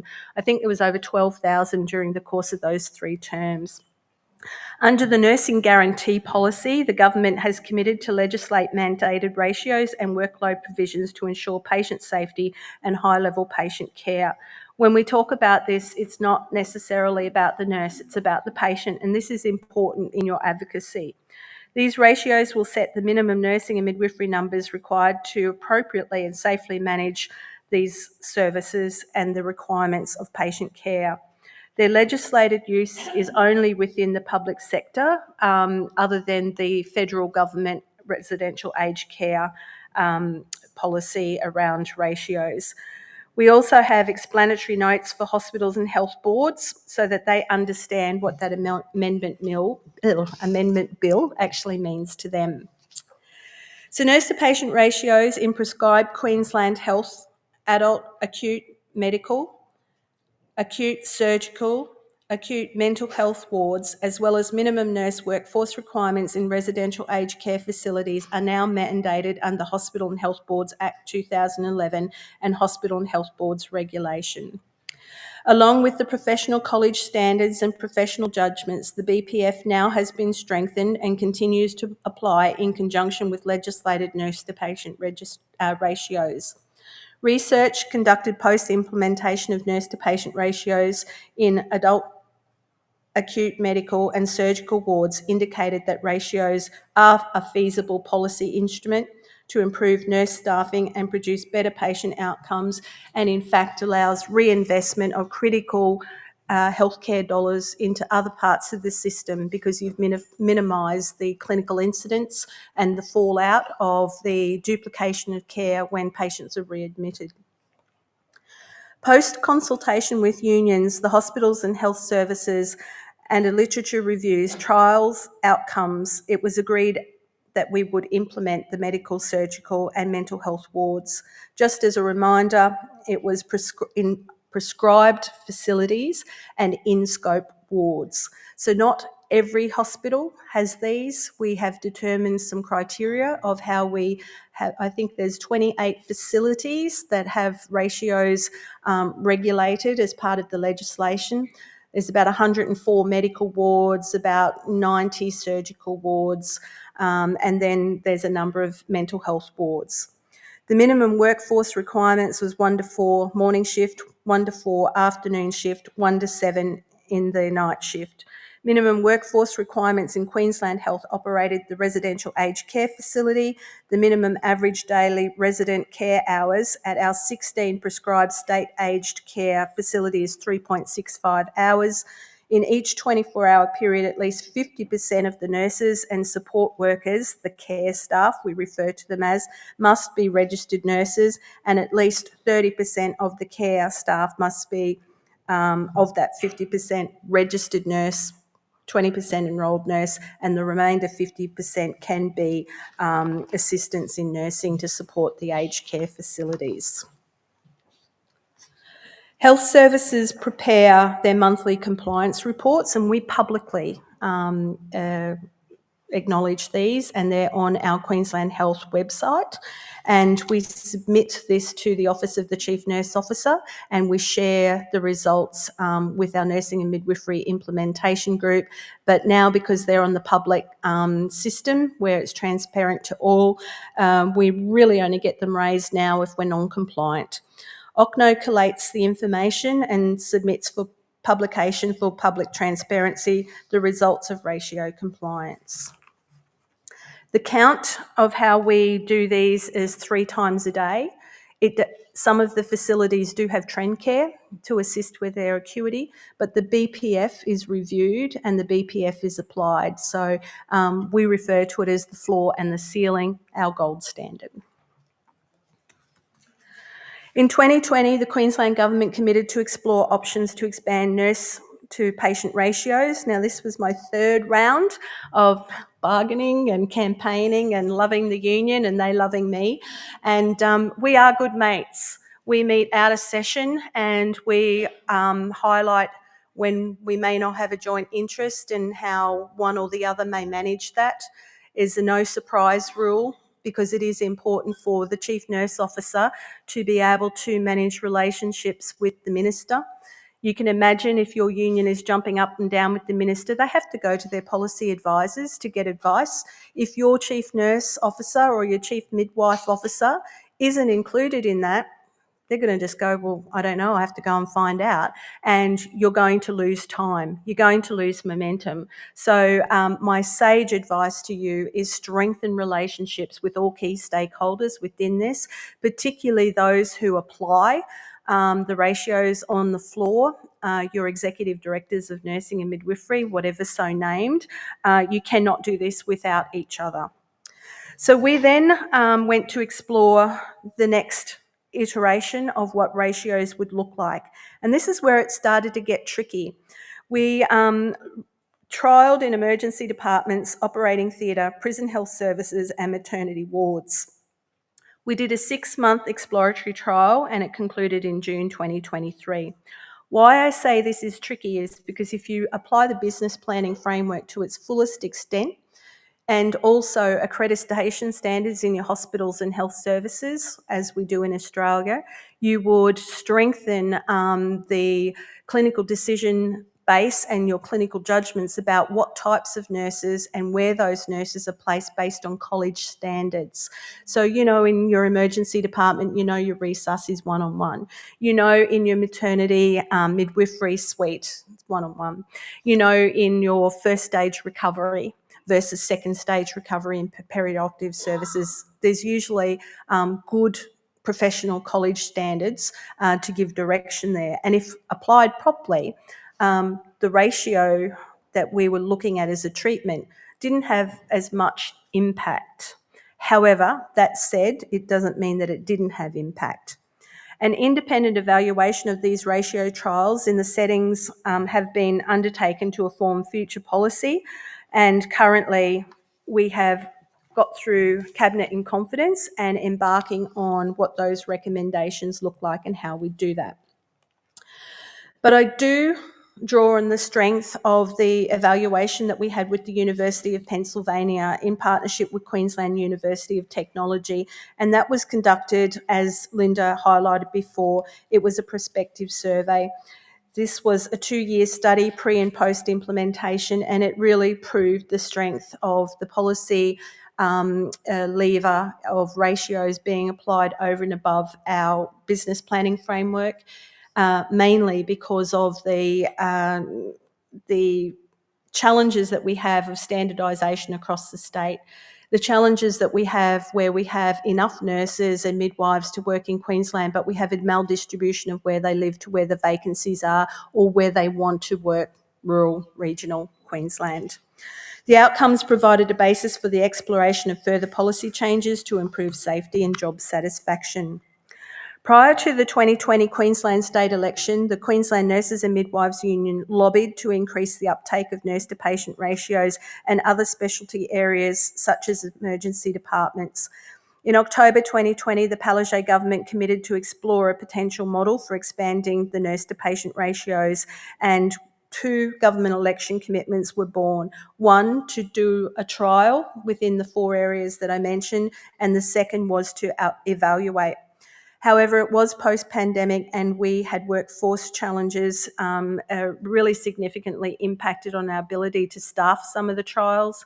Also, an inability of some of the members where there may not have been night duty in our operating theatres in the lower category of clinical service capability framework theatres. We were unable to get some of the nurses to move to a 3-tiered shift arrangement to be able to meet some of the trial needs. However, ratio trials in these 4 clinical settings occurred for a minimum of 6-month period and concluded in June 30, 2023. I personally would have liked to trial more, but we were restricted by the investment into the funding to uplift the required FTE in those areas. We also, as I mentioned, had recruitment challenges. Workforce recruitment was also a challenge in the maternity setting. Therefore, as Sarah mentioned, only one of the clinical service capability frameworks, level 6, and that was the Gold Coast Hospital, was able to participate in the trial, and the identified clinical service capability for level 4 maternity ward was unable to participate. So we were leg-tied there. However, the Palaszczuk government also committed to conduct an independent evaluation of any expansion of the mandated nurse-to-patient ratios to inform policy.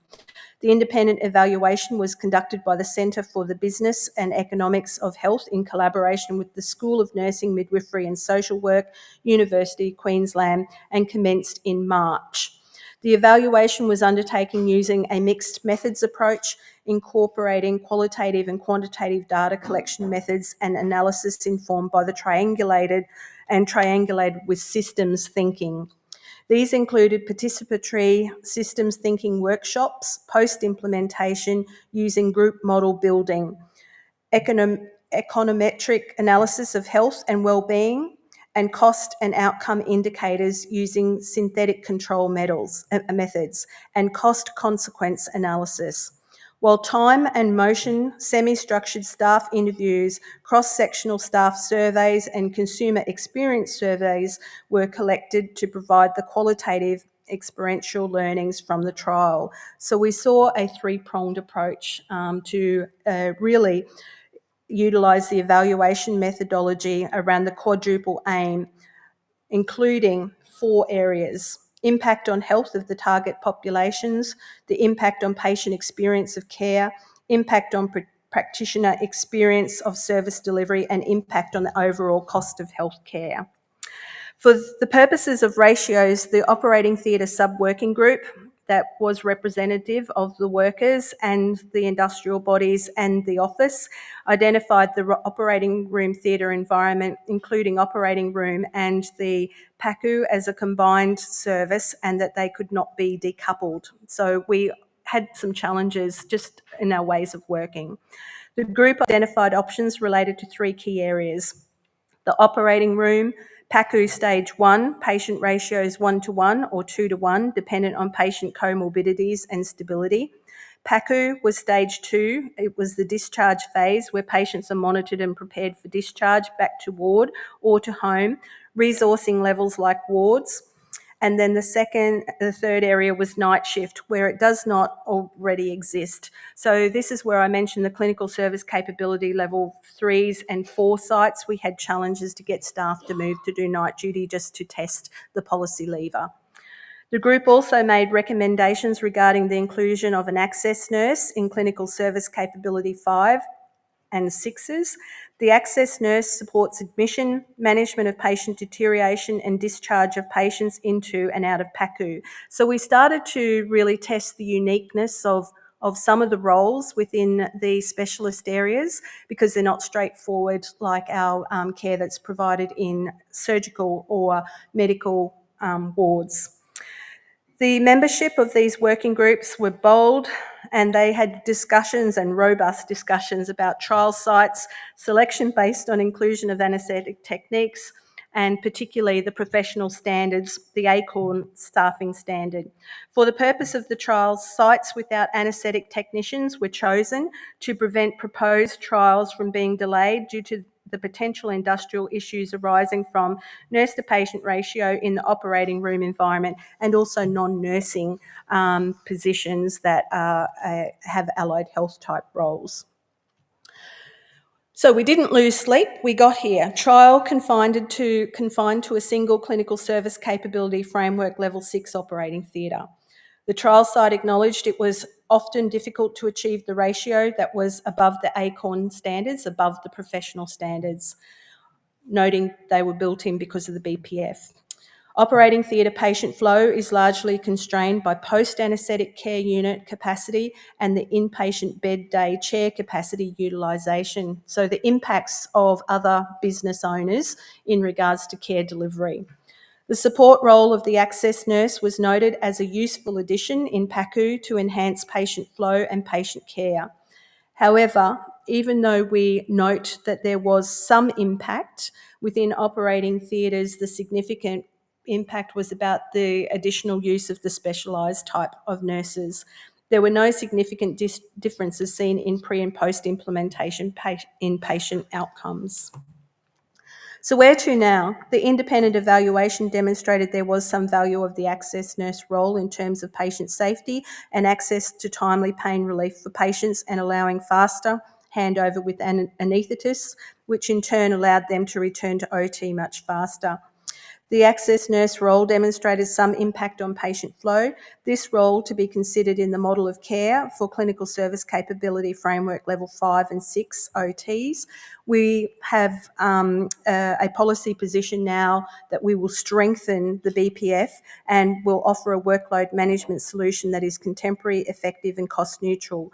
Queensland Health's recommendation is to strengthen the BPF addenda for perioperative services to include a methodology to allow for a flex-up in calculated way, considering the patient acuity will support the variable workload for the perioperative environment. The next area was emergency departments. I think I'm going all right for time. Someone dingle me. And I've really purposely got specific permissions to share these today.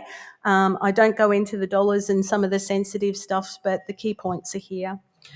The Emergency Department Sub-Working Group identified that the areas of greatest concern of where problems exist in the ED, and this is from the voice of the nurse, the waiting room, unstaffed, resus trauma response, short stay unit activity, patient flow and clinical leadership in different zones within your emergency department, and transfers of patients. There are no Queensland guidelines that specifically identify emergency department staffing recommendations. However, the emergency department BPF addenda, when we reviewed it, does not account for non-designated treatment spaces and does not propose definitive ratios but presents principles of staff calculations. The Queensland Health Emergency Department short-term treatment area guidelines state dedicated nursing staff should be supplied in accordance with recommended staffing levels and skill mix.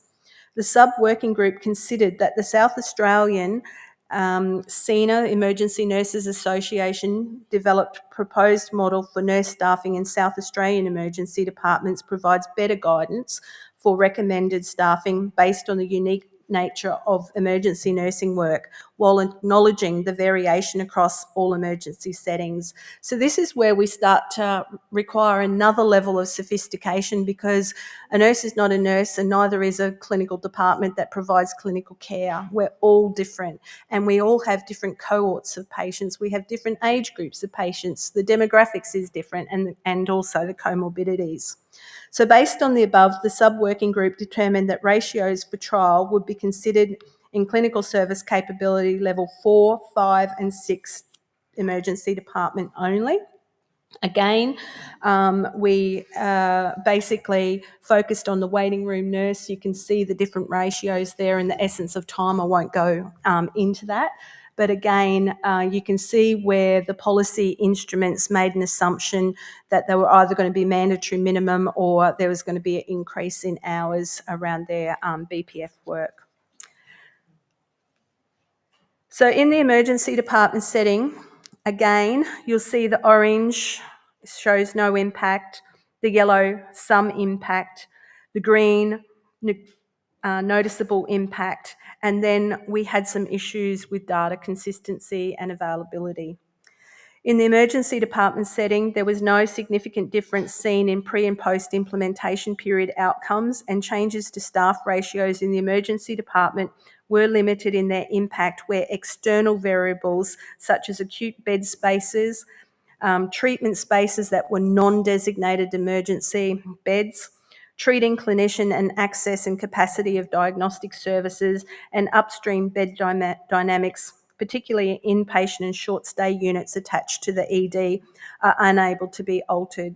So the trial of the support roles, the waiting room nurse and the access nurse, were valued for their potential impact on patient safety, and that's where we saw some impact and noticeable impact.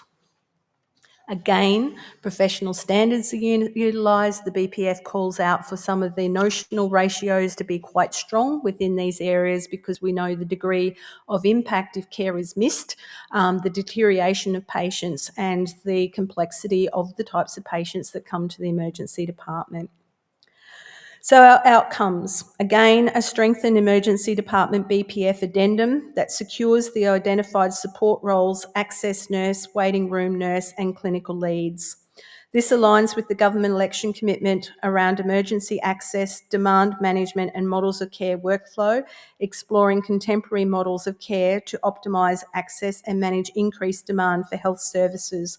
So we had another government election commitment that I had to deliver about emergency access models of care, and much of that was implemented prior to the ratios. So you will see, and in my sage opinion, is that the 5 key priorities of the government election commitment around emergency access, particularly priority 1 was immediately increase the availability of nursing care in emergency departments with the focus on triage and waiting room nurse support that will allow fast transfer of patients from ambulances to the care of EDs. We also had current legislation where we changed our medicines and poisons, where we have an extended practice authority around registered nurse.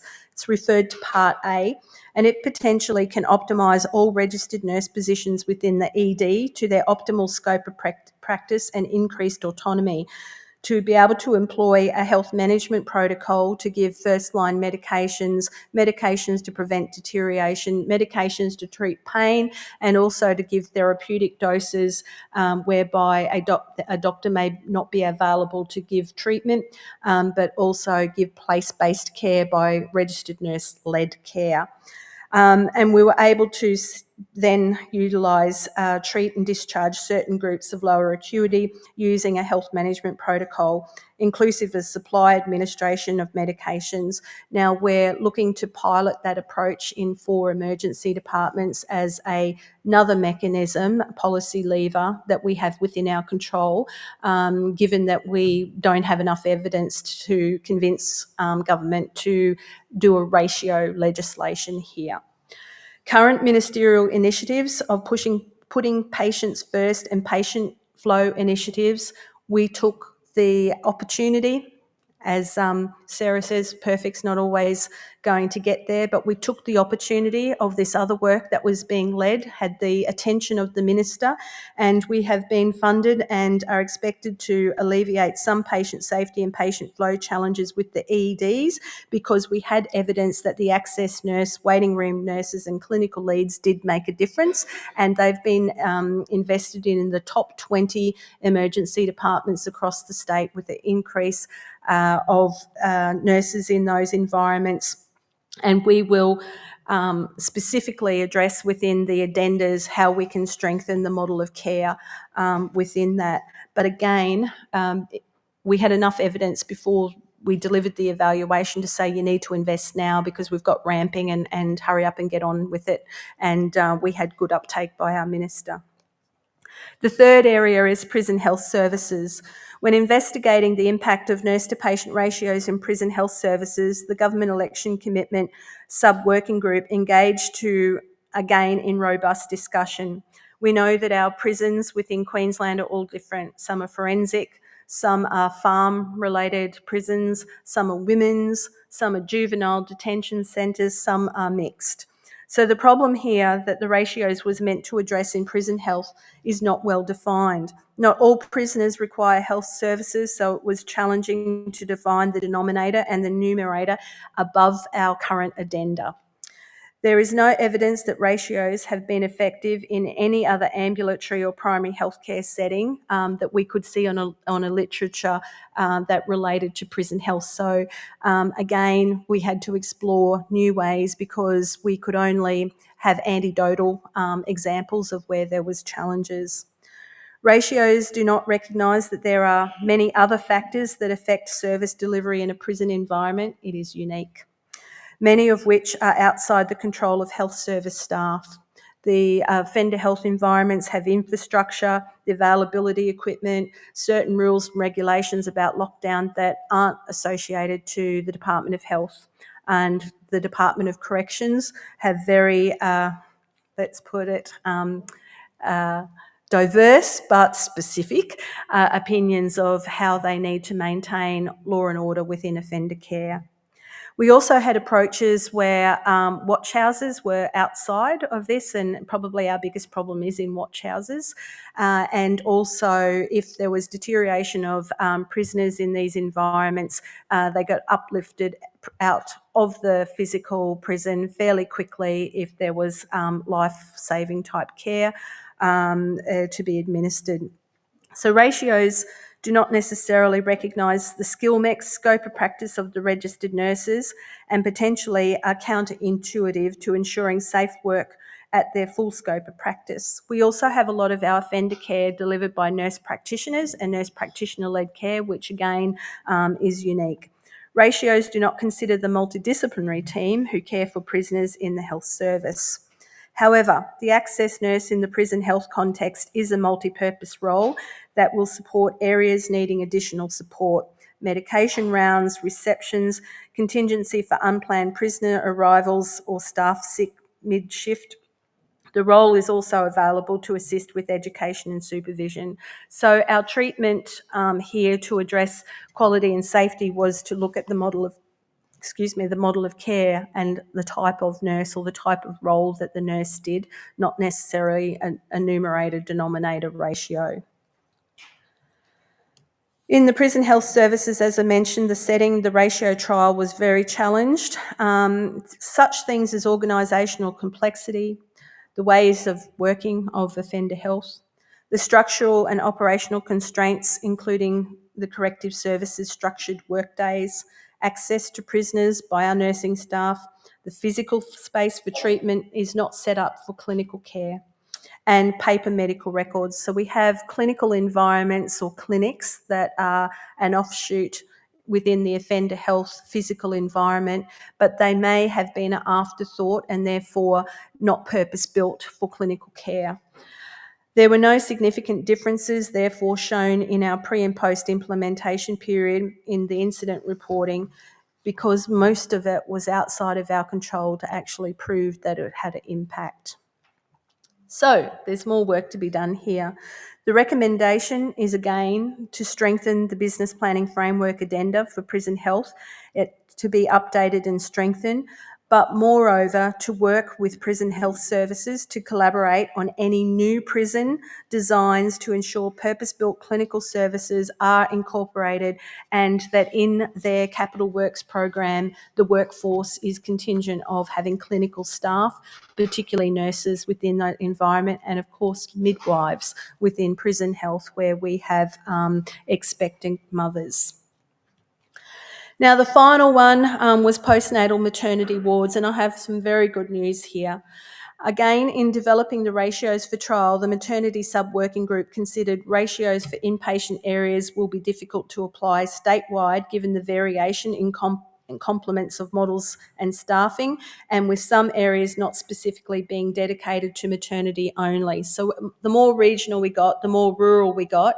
You may have had a birth suite and then the mum or the birthing parent basically had a space within a ward environment that flexed up if there was 4 mums in there, flexed down if there was none. So we had some challenges around that. The ratios, therefore, the results may only be feasible in clinical service capability 5 and 6, which our government has agreed with, but more work needs to be done around the others, and above may need adjusting awards upwards as levels of complexity increases in the category 4 and 5.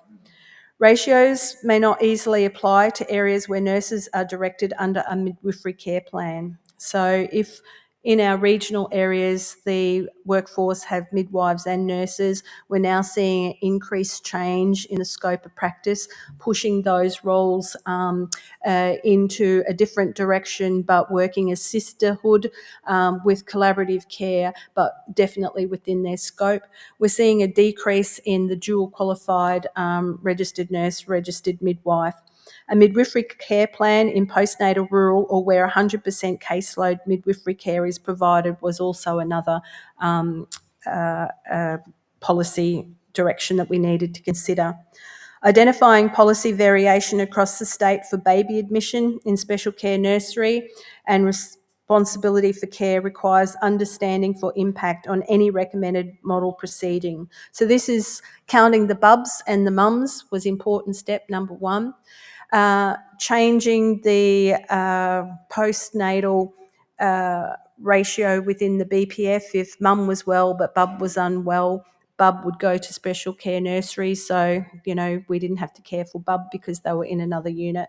But if mum and bub weren't significantly unwell but were in that unit and needed treatment or infusions that could be done in that unit, it became a higher workload and we needed to consider that. So midwifery continues also significantly in Queensland with midwifery group practice, where the midwife comes in and provides care with their birthing mum or parent, and basically we would automatically get an uplift if the MGP midwife came in with the birthing mum, so that was another confounder. So we trialled in clinical service capabilities level 5 and 6 with a 1:6 ratio, and we proposed the clinical service capability framework level 3s and 4s to a 1:8 ratio. In the maternity setting, where the trial of midwife to postnatal patient ratios was confined to a single clinical service capability framework level 6, postnatal maternity ward, the change to staff ratios where babies were counted in the workload of the midwife, a ratio 1:6 was found to provide benefit to women, babies and the staff. There were significant differences in pre and post implementation period outcomes related to time spent in special care nursery and the number of patient incidents. The independent evaluation of the trial of midwife to postnatal patient ratios did demonstrate a noticeable impact across a number of indicators. For example, working to optimal scope of practice in postnatal care, improved workplace culture, reduced admissions of newborns to special care nursery, and consequent cost benefit in the special care nursery. However, it should be noted that due to the confined trial in a single clinical service capability framework, Level 6 postnatal ward, the evaluation outcomes are not generalisable across our state, and that is a disappointment to many of us. We have a staged implementation approach now of the recommendations to mitigate the risks of availability of midwifery workforce, sustainability of service, patient safety and quality, unintended consequences of workforce movement from rural and regional to metropolitan facilities, and competing priorities. For example, $16 million has been invested over 4 years in expanding midwifery-led models of care, including midwifery group practice, which is part of strengthening regional and rural birthing services ministerial initiative. This strategy enables building the required midwifery workforce supply and allows outcomes from the strengthening regional and rural birthing service ministerial initiative to also be realised and not compete with each other. Because if we want midwifery group practice that's in a community base, we don't want those qualified midwives being pulled into a ward because we've got legislated ratios and undo that service model, which is also a gold standard. Noting that out of 279 midwifery graduates applicants in 2023, at least 264 midwifery graduates will commence employment with Queensland Health. Midwives' unfilled substantive establishment as of pay period 24th of December 2023 was 260 FTEs. So we've got a problem with our midwifery workforce numbers.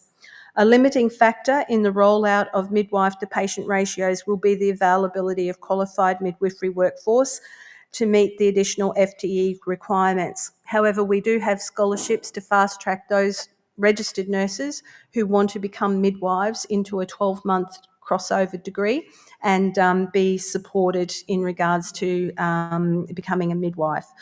The literature and the maternity sub-working group strongly supports the continuity of care MGP model as best practice midwifery care.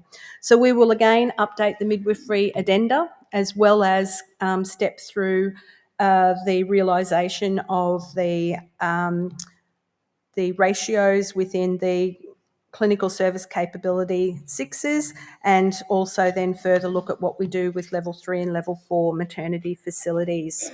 So overall, this provides a summary of comparisons between the 4 clinical areas where there are treatments undertaken in the trials, over and above our BPF, over and above our notional ratios, and those legislated ratios that have gone before us. We'll now also commence those projects to strengthen the BPF addendas in the 4 clinical settings, and the project work is being briefed up at the moment. And we will also commence a project to pilot the RN delivering protocolised care in the EDs, particularly in 4 of them that we know that are there.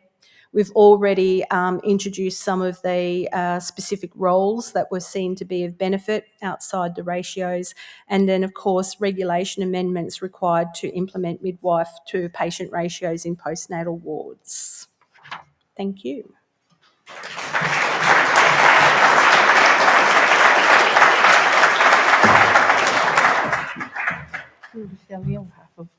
I didn't know. Thanks for coming to you. And all the areas that you're doing. It's good stuff. Thank you for the nurses. Thank you. Well, maybe this isn't all just in your wife.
Thank you so much, Shelley.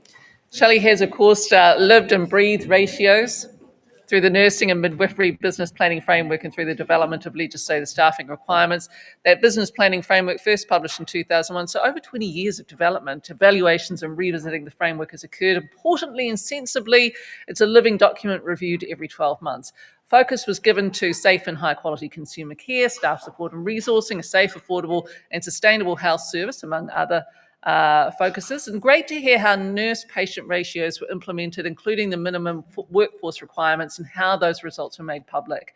As we heard, in 2020, the Queensland Government committed to explore expansion of nurse-patient ratios over 4 clinical settings, with the trials concluding last year. So interesting to hear how that has all been rolled out, and a really interesting insight, wasn't it, into the prison health services. Those watch houses are tricky, and what are the gaps with ensuring safe health for all in this environment? There is more work to do here, we heard, and especially that new builds include these considerations.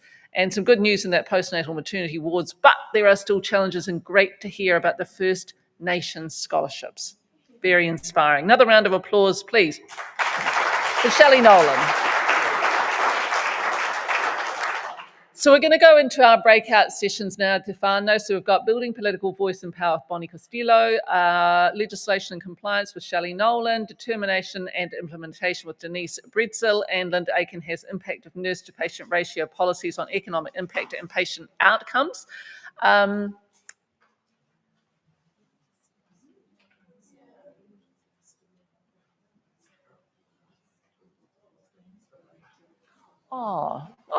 Okay. And a beautiful whakaaro from Mairi. So tonight we have our Matariki themed dinner.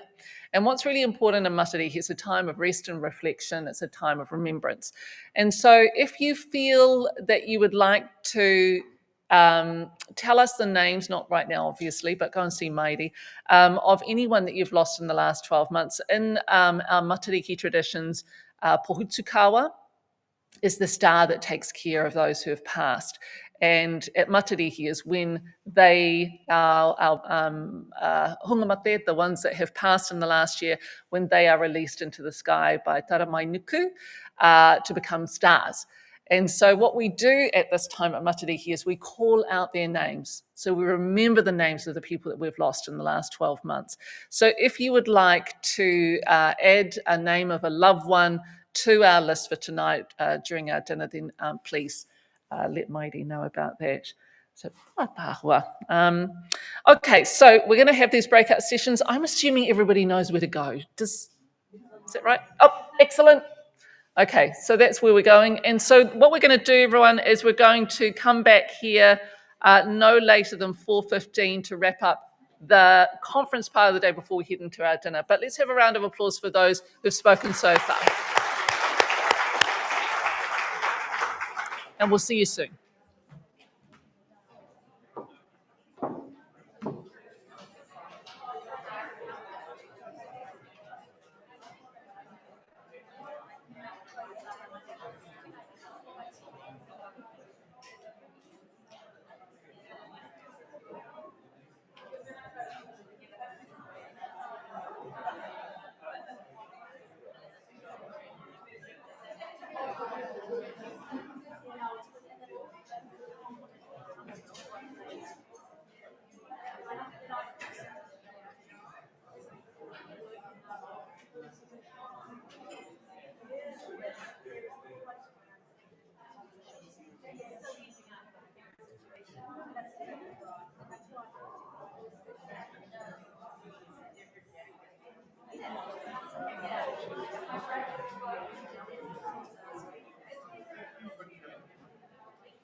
Anyone else wants to be part of our lovely Queensland comrade group?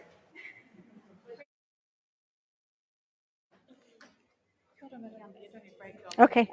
Kia ora koto. Can everybody hear at the back? No. Can I ask everybody to come forward, please, so that we can have a conversation and a discussion? That's off. Can anybody hear me now?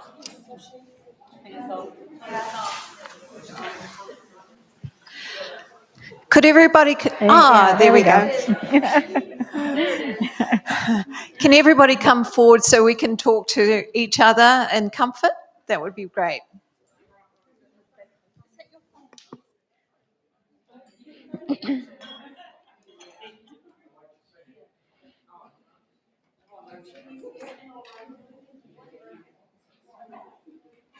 Mary, could you get the doors? Yeah. Thank you. Okay, we'll make a start because we're slightly behind. I don't believe I need to introduce Linda Aiken again, but I would like to make the observation just to kick off this session, which we are talking about. I don't think I'm going to use it. You can use it. Okay, leave it up there. I might. The impact of health policy on economic and patient outcomes. So just a couple of observations. Very recently, the ICN put out a paper that is very readable on the economic value of nurses, and I recommend that if you haven't read it, Google it and read it because it's very, very important, and it lends itself to all the things that we've been talking about today. And the second thing, as a research nerd, which I make no apologies for, is that one of the main themes that for me, that is coming through, that research and funded research that is prospective and ongoing is very, very important for us to actually ensure that our journey in nurse-patient ratios goes forward the way we want it, the way we will lead it out after we've had the conversations that we need to have in terms of ratio justice. So I'm just going to hand over to Linda now. We're going to do a bit of a Q&A session. So if anybody's got any questions, I've got the mic and I'll just come around. Linda. Okay, great. Well, I didn't kind of know what this session was going to be about, and so I do have some PowerPoint slides, some more of them, but I think maybe we could spend our time better by talking, and then I'm happy to give you my slides. I might just make a couple of points. You can all hear me now, right? Good. Before we start, that I didn't really talk about earlier. Most of the other strategies to improve nurse staffing that there have been that I know of, that we've had an opportunity to evaluate, and they are mainly public reporting of staffing and mandated public reporting of staffing and mandated nurse staffing committees. Those are the two main alternatives that require legislation that I know of and that we've been able to evaluate, besides nurse staffing ratios. Nurse staffing ratios have worked every place we've evaluated them in the different countries. Now, we have a limitation of the number of jurisdictions that have actually passed it and where we've had an opportunity to really evaluate it over time and see the impact. So we've done a lot of retrospective studies of California. I can show you some of our data. They passed it 20 years ago, and it's had a huge impact in the US. For one piece of legislation 20 years ago has had the net result that California patients, hospitalized patients on average, get 3 more hours of RN care every day than all the other patients in the US. I mean, if that's not a success, that's over a 20-year period, because what the mandate does is it requires you to stick to that mandate no matter what's happening externally. So there's no capacity to say, oh, this is the Great Recession. You know, all the countries of the world are having problems. So we're going to, do away with that nurse staffing plan that we have because, there are these external factors and yada, yada, yada, or there's a pandemic out there, and so we're going to do away with it. You heard Bonnie say a little bit about the pandemic, so there was a little fudge on the pandemic where the governor agreed on a one-to-one basis dealing with hospitals to waive the ratio in California for certain hospitals for a certain limited period of time. But otherwise, in California for 20 years, there's been no waiver under any conditions, no matter what, of that ratio. But the rest of the country is just going up and down like it always does, and people are doing what they want. And so over time, that staffing is just, completely different in California.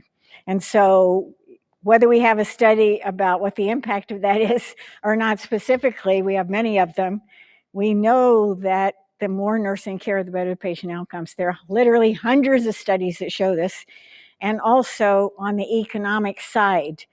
So with the length of stay, the readmissions, the turnover is much lower if you have better staffing.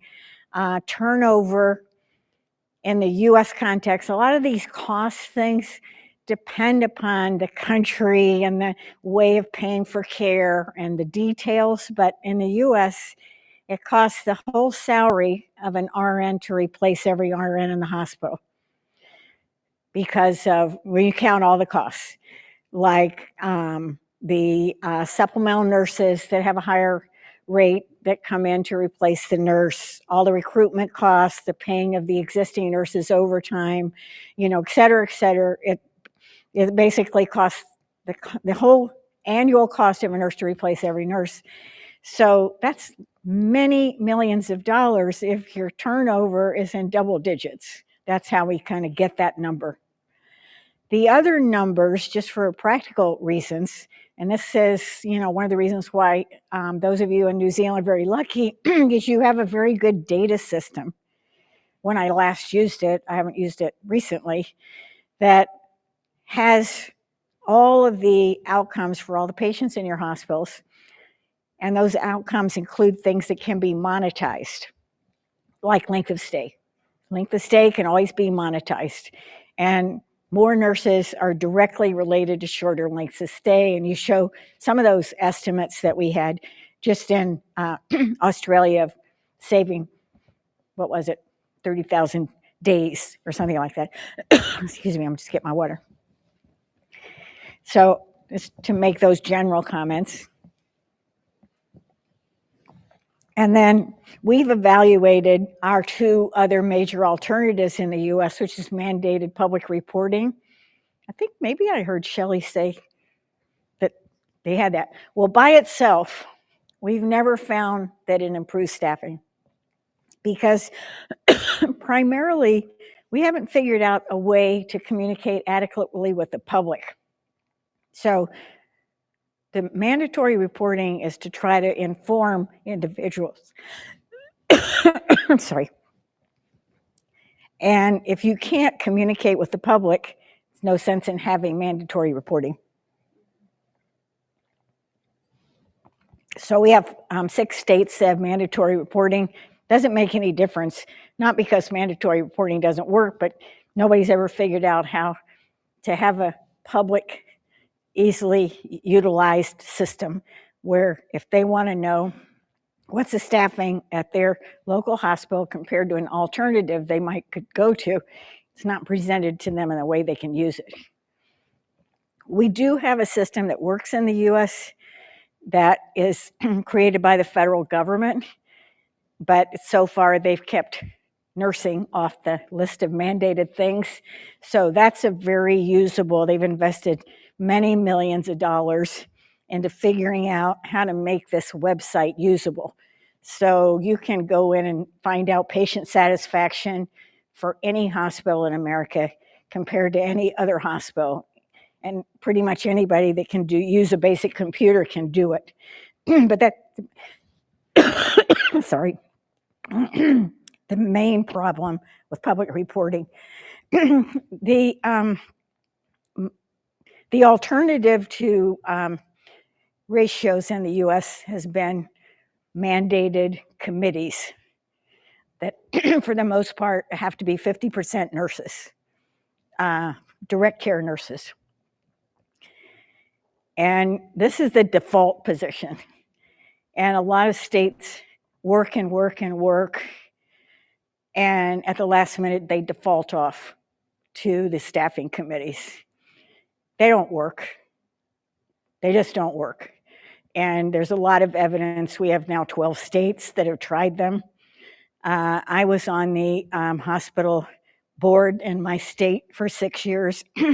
CEO said to me, Linda, do you think that we're going to give control to a committee to make, decisions about, that cost millions of dollars? The boards of our hospitals have legal fiduciary responsibility.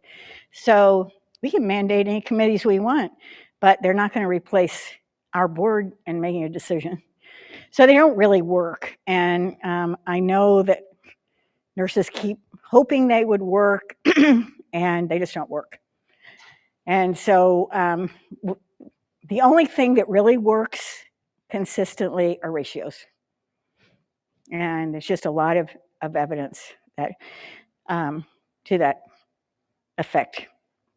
And again, you're very lucky here in New Zealand because you could do a study like Australia did because you have the basic patient record system that allows you to link staffing in your hospitals with the outcomes of the patients in the hospital.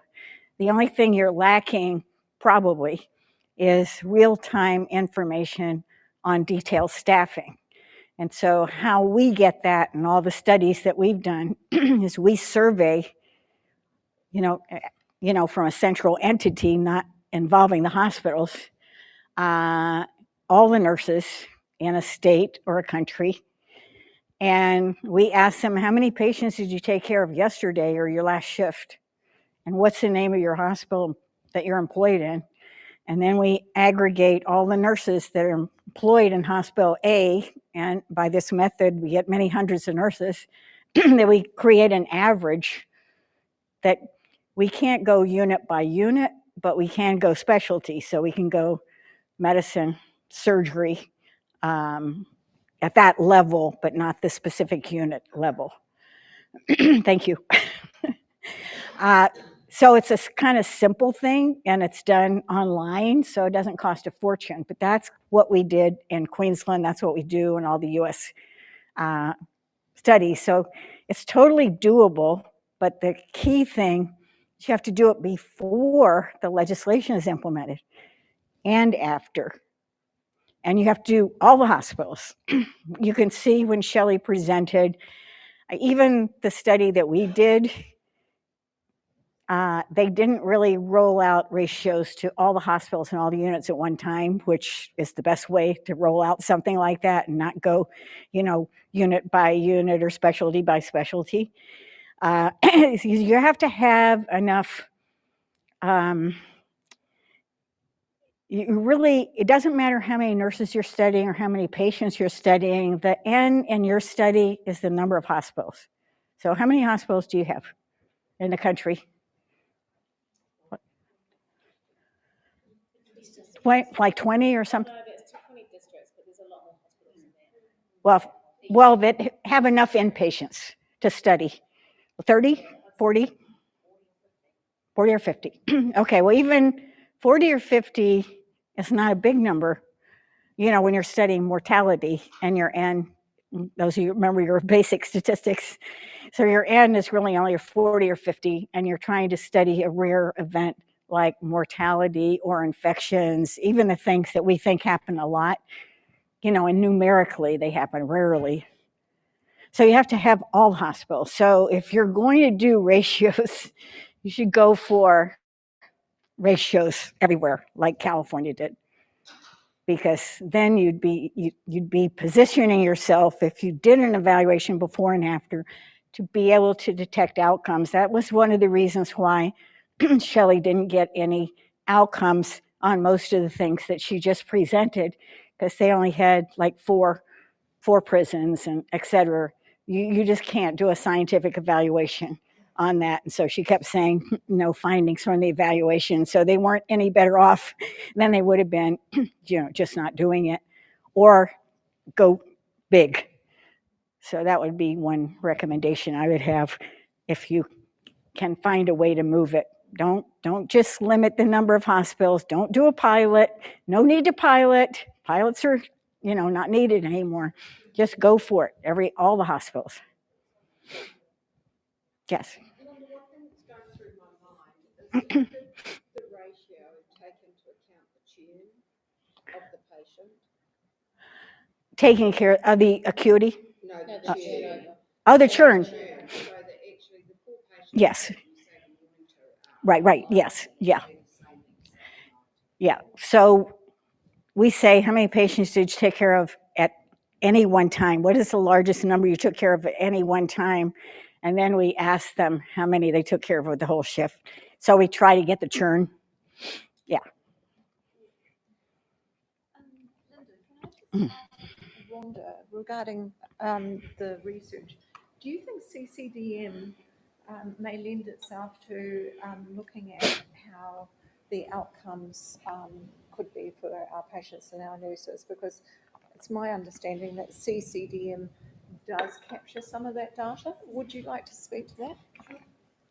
Is this on the staffing side? Yes. I've never seen a staffing side that was good enough. Oh, anywhere. Well, it would be great for you to assess what we can. Maybe you have tell us it. whether it was good enough. If you have it, then that would be great. What we do have, and we're most of the way there, is the hospitals across New Zealand all collecting the same types of data. Is that on? Yes. Yeah, all collecting the same types of data in the same timeframes, and it is available. It is accessible. It belongs in each hospital cluster, each district. So we would need a nationwide research project that everybody committed to so that we could have everybody's data and look at it. It would be brilliant to do an assessment of the quality of that data before we did anything, because it'd be perfect to find out what our gaps are before we start. And then we would be in a position to use particularly our trend care data, our shifts under target, those kinds of things that we do broadly collect across the hospital system. We're not yet good at collecting it outside the hospital, but we do have it for the hospitals. Potentially that's good pre and post data but we might need other sets that we aren't aware of, that you are aware of. That would be my... Well, maybe you know more about it than I do, but a lot of data systems, they include people that don't have a patient care assignment. Sometimes they have outpatients, involved with inpatient, so they don't have a pure inpatient assignment for the clinical nurses in these big data systems. So if you have a very good data system if you could do that, but it's not really that hard to collect either if you just do it this other way, which is like real time. It's not last year, it's not 6 months ago, it's yesterday, basically. Yeah.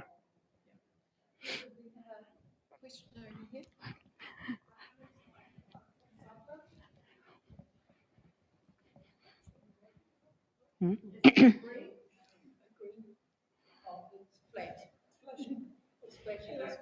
from Invercargill itself, and I must say CCDM, I implemented that down here in Invercargill many years ago, and I can see totally how CCDM will support us in our endeavor, what we want to do. I don't think it's a tool just by itself because it's often misused. The biggest problem I see with CCDM data is that the nurses who are currently completely under pressure and so overworked on the floor are not having the time to actually put the real data in, or not having enough time to update it to the point they need to. So my patient gets unwell, so I need to go back to the computer. I can't log in, the system doesn't let me. We have IT issues right, left, and center. And I can't update the data in real time, so whatever data I get out of it might not be good enough. So we see the compliance with trend care gets down when we're understaffed. That's the truth, and I don't know if it's elsewhere the same, but it's a big problem for us. We could get someone to evaluate, obviously, if it would work in one of these kind of things, but it's also good to have some independent entity. And so if it's your government data, then there are always access issues to give it to some independent entity. So in some ways, if one of the reasons why we've been pretty successful is we have a very cost-effective way to collect these data independently.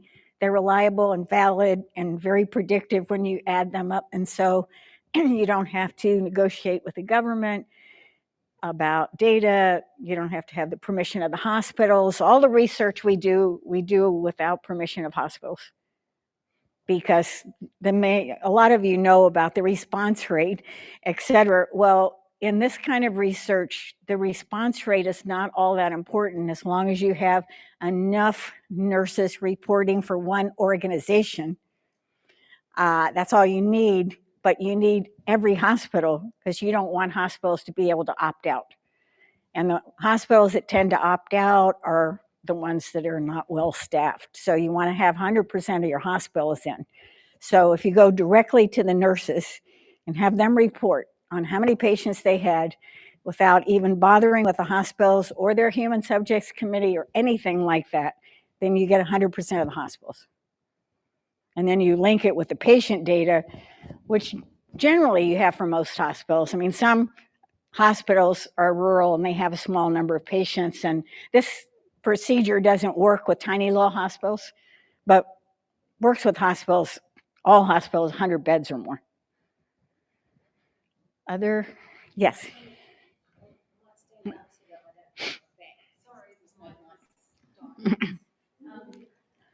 Jenny, I'm from counties in South Auckland, and my mind's buzzing with lots of questions for you. But I guess I was really interested in the paper that you talked about with the relationship and the NHS, patient experience, and whether they said that there was enough staff and what they rated their care to be.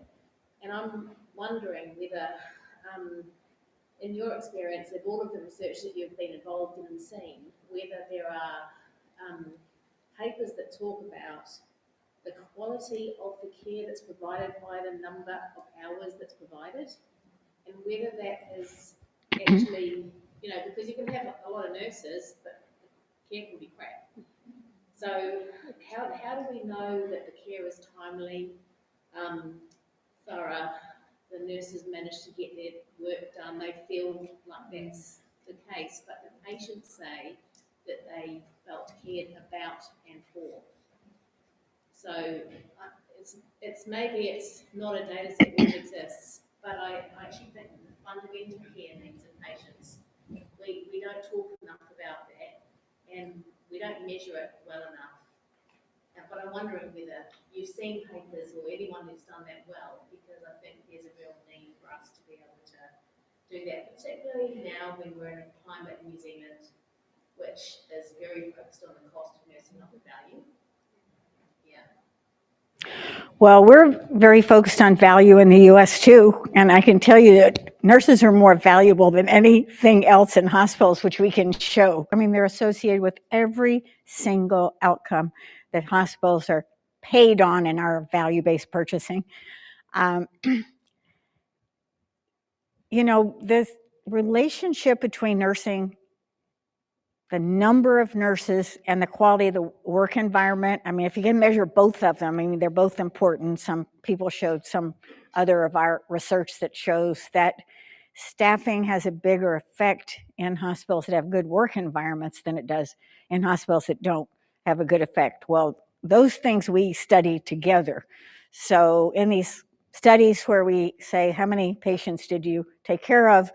We're also getting them to rate the work environment with a pretty detailed instrument called the Nurse Practice Environment Scale, which we developed over 30 years that everybody's using in the world now, and it has a lot of reliability and validity. So we use that. But then we use all kinds of other things like missed care. So we get the nurses to tell us, what proportion of care that was needed on a shift did they miss because they didn't have time to get to it. We ask them to give us an idea of what we call operational failures, which would be things that are not working in the hospital because they're broken equipment, or units are not supplied with whatever they need, and nurses have to run around and find them, or there are not enough staff is a big operational failure, or when nurses have to do things that don't require an RN, that's an operational failure, but nurses have to do them because they have to be done, and nurses are basically responsible, for everything at the bedside. So we measure all kinds of different things from the nurse's point of view, and then we go directly to the patient outcomes, and these things connect. And then when we have patient evaluations of their care, we use that too, and many countries have now, patient evaluations. And so just those global measures from patients are very telling. Like, how would you rate your hospital from, from excellent to poor? Would you recommend your hospital? We use that, recommend thing to a family member that needed care. And those things are all highly predictive of whether there are enough nurses there, and also objective patient outcomes like mortality and infections. So I understand what you're asking, but actually, we can't, figure out everything that we'd like to know. But if you just know flat out that there is a difference in mortality between nurses taking care of 4 patients each and 10 patients each, that's all you have to know on the policy front to get some of these things. It doesn't solve all the problems. We still need to have quality improvement programs. Patient safety is a major factor, and we have a whole part of our survey that has to do with culture of patient safety. Asking nurses, can they speak truth to power? All those things that are essential to them. But you can put them all together, and they're not going to get into the detail necessarily of quality as you and I would, but we're only after fixing these major things that are wrong. but I think before we necessarily get to those things, and those things probably can be, I would say, addressed through nursing education. That's why we see that patient outcomes are better for when hospitals have more nurses that are qualified at the baccalaureate or higher level. Educational thing, but also gets to the work environment. So if you fix the work environment, and we have some very good models now. I have been working on the magnet model for 40 years, and I think it's one of the most evidence-based examples we have of improving the work environment. Hundreds of papers now show that it works. We're just doing a randomized trial in Europe that shows that it works. So those things are creating, the circumstances for quality. So it's not only the number of nurses, it's, the rest of whether nurses are engaged in policy, whether we have educated nurses, what is the nature of the relationship between doctors and nurses. And one of the things that we find that's very alarming in Europe and in the US is there is a bigger and bigger gulf between what clinicians say and their confidence in their management. And this may be the big business impact on all of our hospitals. And that is getting larger and larger and larger to the extent in the US, like 76% of nurses have no confidence in their leadership of their organization. I mean, that's a horrible thing. They have no confidence that they'll listen to them. They have no confidence that they'll act on their recommendations that have to do with patient care. And the doctors are saying the same thing. So we have some big things going on, and I think we have some way to solve the big things, and we get, some of the building blocks in place, like more reasonable staffing and more engagement of clinicians in decision making. We could really go a long way to fix a lot of these things in quality that you've mentioned.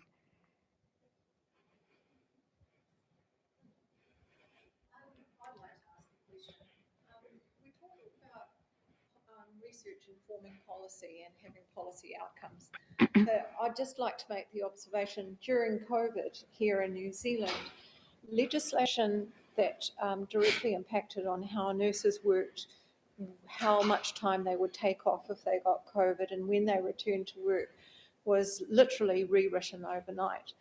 And I am making the assumption that if we go down the legislated nurse-patient ratio pathway, that will somehow protect us and our patients from those sorts of scenarios happening.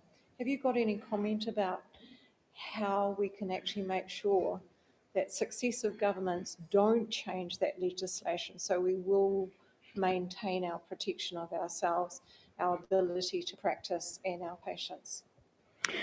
Well, I think if Bonnie were here, she would say you have to have a strong organization that monitors, whether it's a union or the professional organization or something. They have to be. So I just asked her this very thing because other states are asking me, well, we never hear that there's a non-compliance problem in California, and she says that's because we are there. We get one complaint and we're there. New York told me that they submitted 150 complaints to the state government. Bonnie would never allow 150 complaints. They would, be on the streets. They would be, out there after one or two that hadn't been taken care of. So she tells me that's for somebody on the ground who's done a great job. And also, government can write laws and it can take laws away. This is the nature of government. And so you have to be vigilant as a citizen and pay attention and get your neighbors and your family to pay attention to these things. And, voting is really important. We know how important it is in the US because we're so worried about our presidential election. We saw how one thing can affect our whole Supreme Court and all of our whole legal system starting to change. So we all just have to be vigilant. And there's no protection against that except, citizen activism, I guess, to say.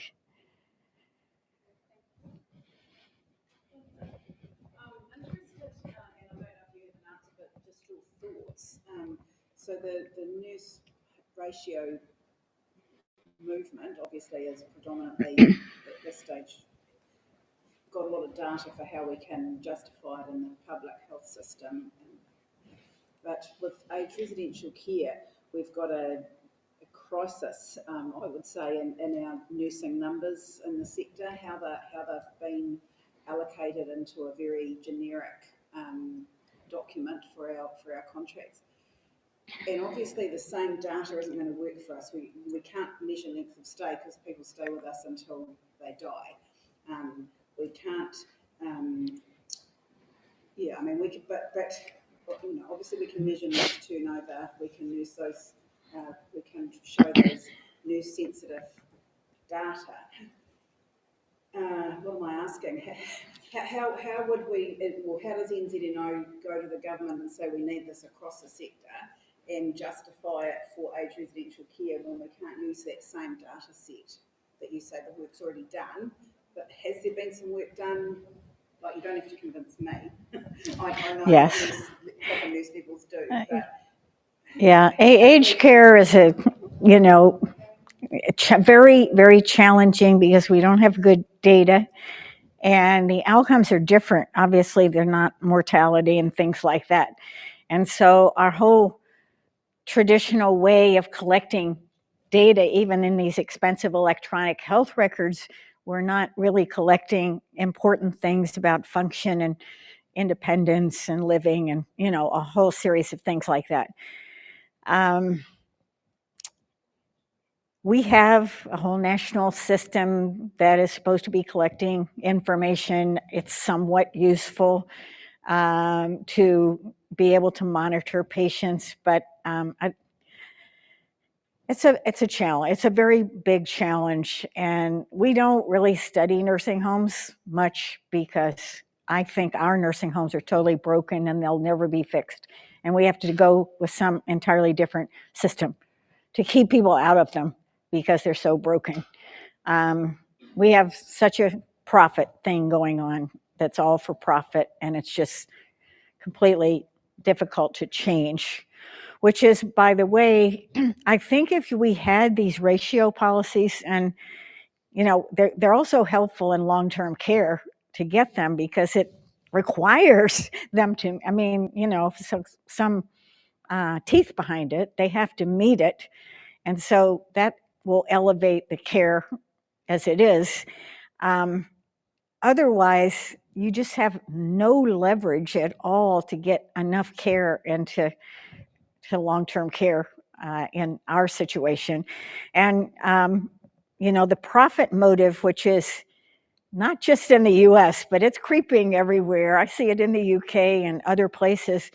The worst element, Bonnie was talking about Hospital Corporation of America, that's a so-called for-profit business, and they own a lot of hospitals, and they want their hospitals to continue to exist. But we have another thing that's called investor-owned healthcare, where these big investors are taking money from people who are trying to make a short-term profit.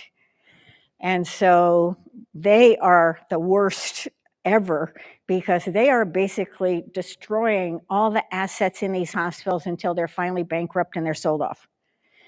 And of course, nursing is prime in those things. I mean, the first thing they do when they buy a hospital, usually because the hospital is having financial trouble, is they sell the real estate out from under the hospital, and then they charge, and nursing homes too, and then they charge the care facility outrageous prices to rent the real estate. And it just keeps going on, and the investor-owned entities really don't care if they destroy their asset because they're trying to get short-term gains, which is even worse than and so that's another reason why we've argued in the US that we have to have ratios, because ratios is almost the only thing that protects the public in those circumstances and allows them and makes them, if they want to be in business, to continue to provide care.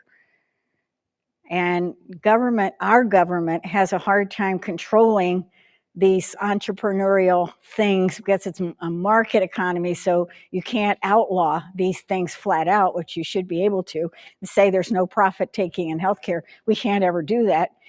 And so we've tried in the past to say, well, you have to spend a certain proportion of your revenues on care, but that doesn't even work. And so now, just as a way to protect the public against all this investor-owned stuff going on, really nurse-to-patient ratios are one way to do that. Then you want to be a hospital with an operating license in California, you have to provide care at that level. You can't ever go under that level, which is really going to limit these, really bad things.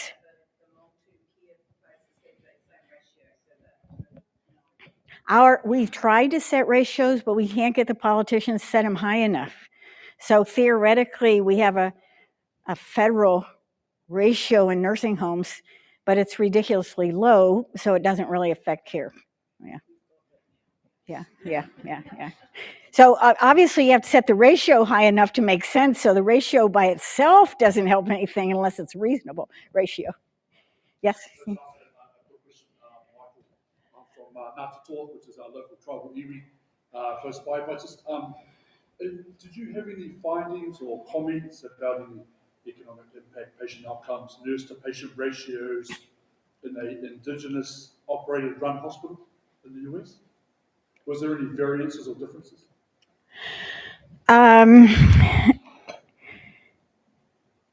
Most of those kinds of hospitals in the U.S., I mean, we study all hospitals, all non-federal hospitals, and they, in our context, would fall into mostly being safety net hospitals because they have a lot of uninsured patients. If I'm following you, even with our Native American population and so forth, they have the worst staffing. They have the highest illness burden in the U.S. and the worst staffing. And so really setting a required ratio helps those hospitals more than any of the other hospitals, because usually in our experience, about the ratios in the US only affect about 50 to 60% of the hospitals, because 50 to 40% are already staffing, above what a minimum ratio would be. So it's really to get at the hospitals that are dangerous. And unfortunately, most of the hospitals that serve Indigenous populations in the US are those hospitals, that have the worst staffing. And as I said, some of the highest illness burden. And so ratios really help them. It's really, we talk a lot about inequities in health outcomes and we wring our hands a lot, but ratios really contribute to improving that on the hospital side more than anything else that I've seen in a long time in the US. So does that get at your question? I guess in your observations, are the Indigenous operated hospitals, are they running with higher patient ratios or not? They have worse staffing. Yeah, so higher and lower, you have to figure out. Yeah, because they're not regulated. In the US, we don't regulate anybody. In Alaska, in Anchorage, and a few other places, they seem to be, well, they were telling me they're quite well staffed, and I was looking at GP to patient ratios and also patient to nurse ratios. They didn't give me the exact figures, but they said they were quite high. There's no regulation in Alaska. So whatever is. And I don't think it's that good, as far as I know, but I have never studied the state of Alaska to know. But there's no reason to think it would be any different than any of the other states without regulation. We regulate so many things about hospitals. The list of regulations probably goes into the hundreds of things they have to do for fire protection and sterilization, and not to regulate the core service in some fashion is just, a bit unbelievable. We have the capacity in the US because we have sort of universal health insurance for everybody 65 or over that's run by the federal government. So The problem of going through every state like California is we have 50 states. It's very, very hard. But the Medicare program can say, if you want to participate in Medicare, you have to meet this standard. They can just set it, and they can set it administratively. They don't even have to go to the Congress. And so this is what I'm working on for the US. This is the way we racially integrated our hospitals. Overnight, Medicare says, you want to be in the Medicare program, take any money from Medicare. We're not having any racial integration of anything. And overnight, without anything, a peep from anybody, all the hospitals were integrated. So it's a very powerful thing. And so that's kind of where I'm putting my money in the US to try to get a federal requirement. And it doesn't say, I mean, it's a free country. Your hospital doesn't have to take Medicare money, but of course you could never make it as a hospital unless you took Medicare money, so you'd have to do it. So, okay, I guess we're about. I think we've only got time for one question. Kate, you've been hanging out. But Michael, I was just going to make the point. I visited Mano Ora and Blenheim the other day. You probably know about it. The anecdotal outcomes that they have for their patient population, which they choose to have the highest need, is just incredible. But I did talk to them about researching and looking at what they were doing so that we could actually take that data and hopefully provide a case for spreading their approach out right throughout New Zealand. But this is the thing, we need to have a research program that is well and truly funded to actually make all of this happen. Kate? Leadership is so important. That's what I was trying to say about there's all this variation across hospitals within the country because some hospital leaders choose to use their money for nursing. Maybe that's your example. They believe in nursing. And so that's like my institution. We have 6 hospitals in our health system. We believe in nursing. They're all magnet hospitals.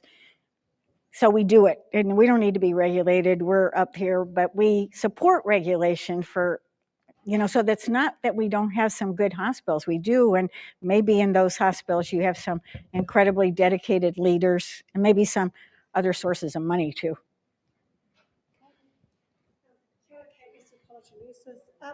Just wanted to ask, so you talked about California has had ratios in place for 20 years. Is there a built-in mechanism of review? Because thinking about some of the conversations we've had around perhaps aged residential care, private hospitals, the changing models of care and the changing patient need, is there built-in a way of reviewing the ratios once they've been legislated to account for, like, aged care, for instance? A lot of residents who are there now are having quite complex end-of-life care, respite care, requiring really high-end care that 10, 15 years ago, that level of care was being provided in a hospital. It's now being provided elsewhere. So just, what's the mechanism of review just to keep up with the changing nature of the kinds of patients and the increasing complexity of our population as it ages, as we have our burden of disease and chronic disease? As far as I know, there's no provision for updating. It's a legislative thing, so it would have to go back to the legislature. So you have to lobby and lobby for change. Yeah, but even though now the new states that are going for legislation on ratios are almost all going for 4-1, being the safe level, California has 5-1. I think they'd have to go back to get 4-1. But even with 5-1, they're doing much better than the other states, is, part of the point. But it's a very good issue about how you update these things, yes.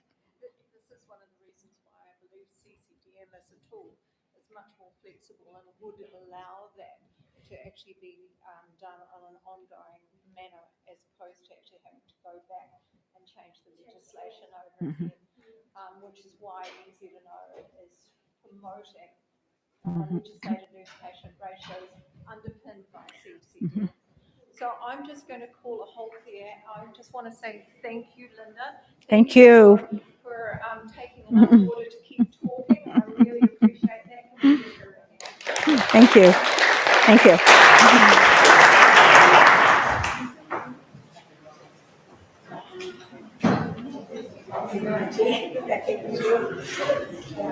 never change your heart. Sifting through the trauma, I'm left with golden pieces that will stand the test of time. Sifting through the trauma, I'm left with golden pieces that will stand the test of time. Take me back to my childhood. We're all an extension of those memories. No doubt I will hold every moment. Confront or bury me growing in this moment. Seems to be a void at times. A continuous effort to extract our lives. I wish it could be more straightforward. Sometimes it ain't what you expect or what you wanted. So let me break it down one time. Gotta live with the repercussions sometimes. I'm done with waiting in line. I'm telling you to go ahead and live that life. Could it be more obvious that I would ever change your mind? Sifting through the trauma, I'm left with golden pieces that will stand up. Sifting through the trauma, I'm left with golden pieces that will stand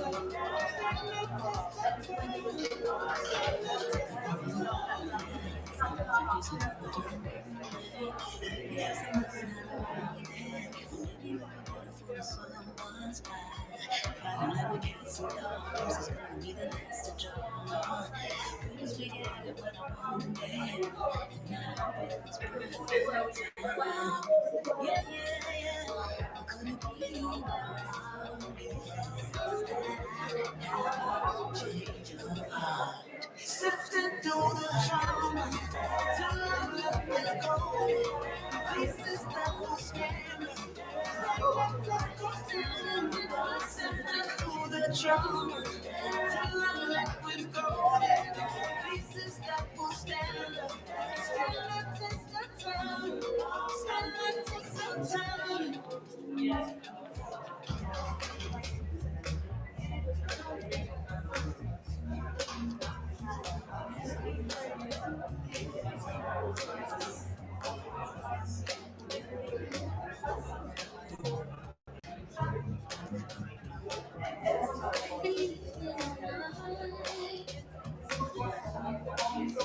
Tell the truth, white lies, spread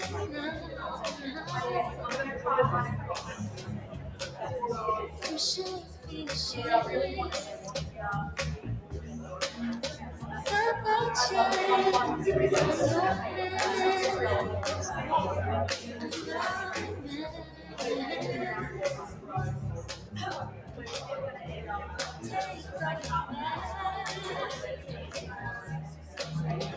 we all know it was but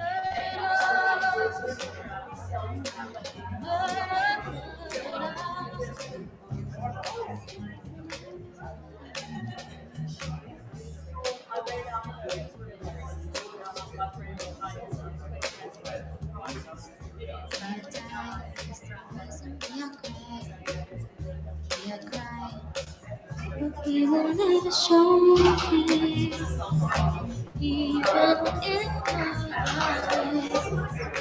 I will always rise in love.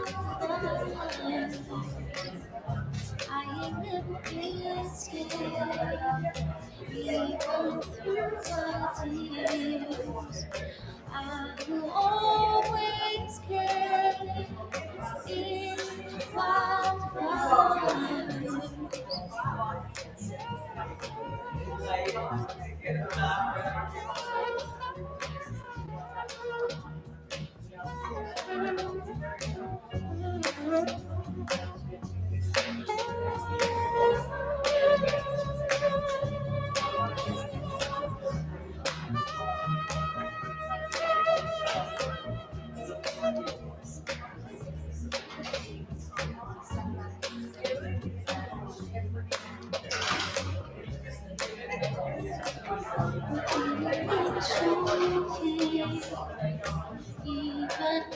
my life, I will always rise in wildfire.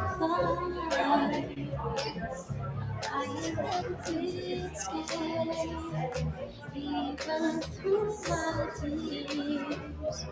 I will always care in wildfire.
Kia ora, everyone. Let's take our seats and we'll wrap up our day together. Now, the theme of our conference is He Tipu, settling the waters to reimagine and prepare for change. And so much of our day has been considering this. Can we settle the waters? Should we? And if it's time, what does that look like as we prepare for change? Indeed, what does and should change even look like? Importantly, we heard today from Bonnie that solidarity is vital, that nurses are fighting not just systems, but trying to work within global pressures like climate change, weather events, and AI. Linda Aiken said narrative of nursing shortages, the narrative of nursing shortages is problematic. It's used as an excuse not to impose ratios. We can't train our way out of nurse shortages, she said, because we're losing too many and we've got to focus on retention.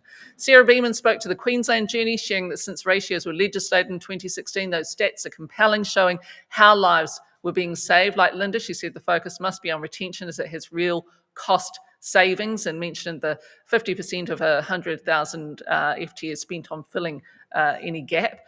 And Shelley Nowlan spoke to the nursing and midwifery business planning framework and legislative staffing requirements. We heard how the business planning framework has had over 20 years of development and is a living document reviewed every 12 months, and where those triumphs are, but of course where the focus must go. So in appreciation of Bonnie Castillo, Linda Aiken, Sarah Beaman and Shelley Nowlan, let's have a round of applause, everyone.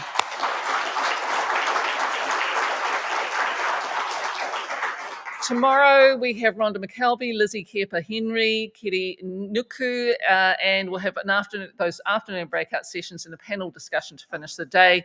Tonight, as I mentioned earlier, is the Matariki themed dinner. A reminder, if you'd like us to acknowledge anyone who's passed in the last 12 months, to let Mady or any of the NZNO staff know. We have some lovely treats lined up for you tonight, so we'll see you back here from 5:30. As you leave today, there is a bit of afternoon tea which you can pop into takeaway bags if you're zipping back to your hotel. E te whānau, kei te mahina nui ki a koutou. Mo tēnei rā whakahirahira I pāna ki ngā nahi I te tōputanga tāpui kaitiaki o Aotearoa. It's a privilege to spend the day with you, and I'm looking forward to seeing you again tonight and also tomorrow. Kei raro I te korowai o te kāhui o Matariki, Mauri ora. Mo te whakamutu o kawa o tātou rā, ka ho atu au te rākau kōrero ki te whatukura a Keelan Ransfield, kei a koe e te rangatira. Ngā mihi.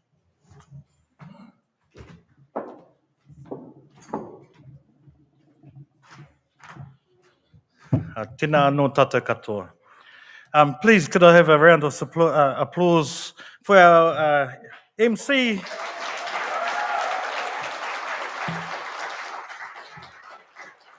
I'm sitting over there taking notes and saying, man, she knows how to summarise amazingly. E mihi ana ki a koe, Miriama. Nō reira, ai, he nui ngā kōrero I whakatakato kai mua kei te aroaro tēnei rā. Nō reira, e mihi ana ki a koutou, I tū ki te atamira, ki te toha ngā kōrero wainga nui a tātou tēnei rā. So I just wanted to tautoko tū and say thank you to all those that stood today and shared your information with us, your knowledge and your experiences. Ki ana te whakatauki, ko tau raurau, ko taku raurau, ka ora te iwi. With your basket of knowledge and my basket of knowledge, the people will live. And ko te wariu o te tangata ka kitea I ona mahi, rangatira te mahi, rangatira te kōrero, nā rangatira hoki te tangata. And so, I just wanted to end off with,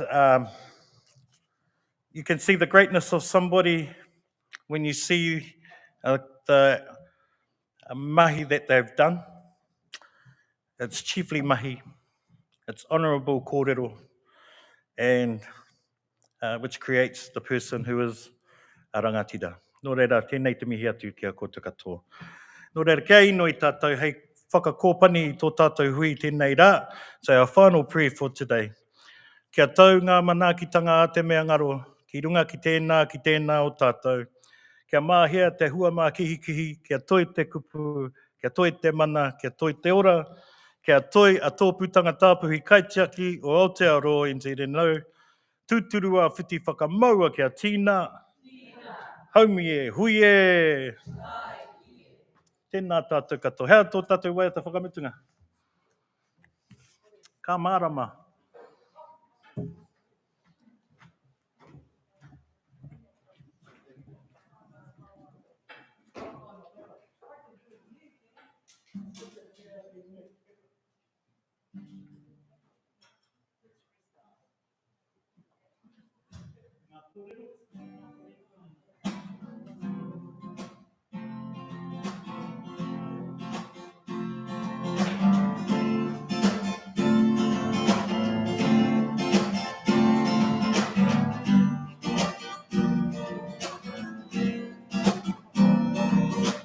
This is a whole old song.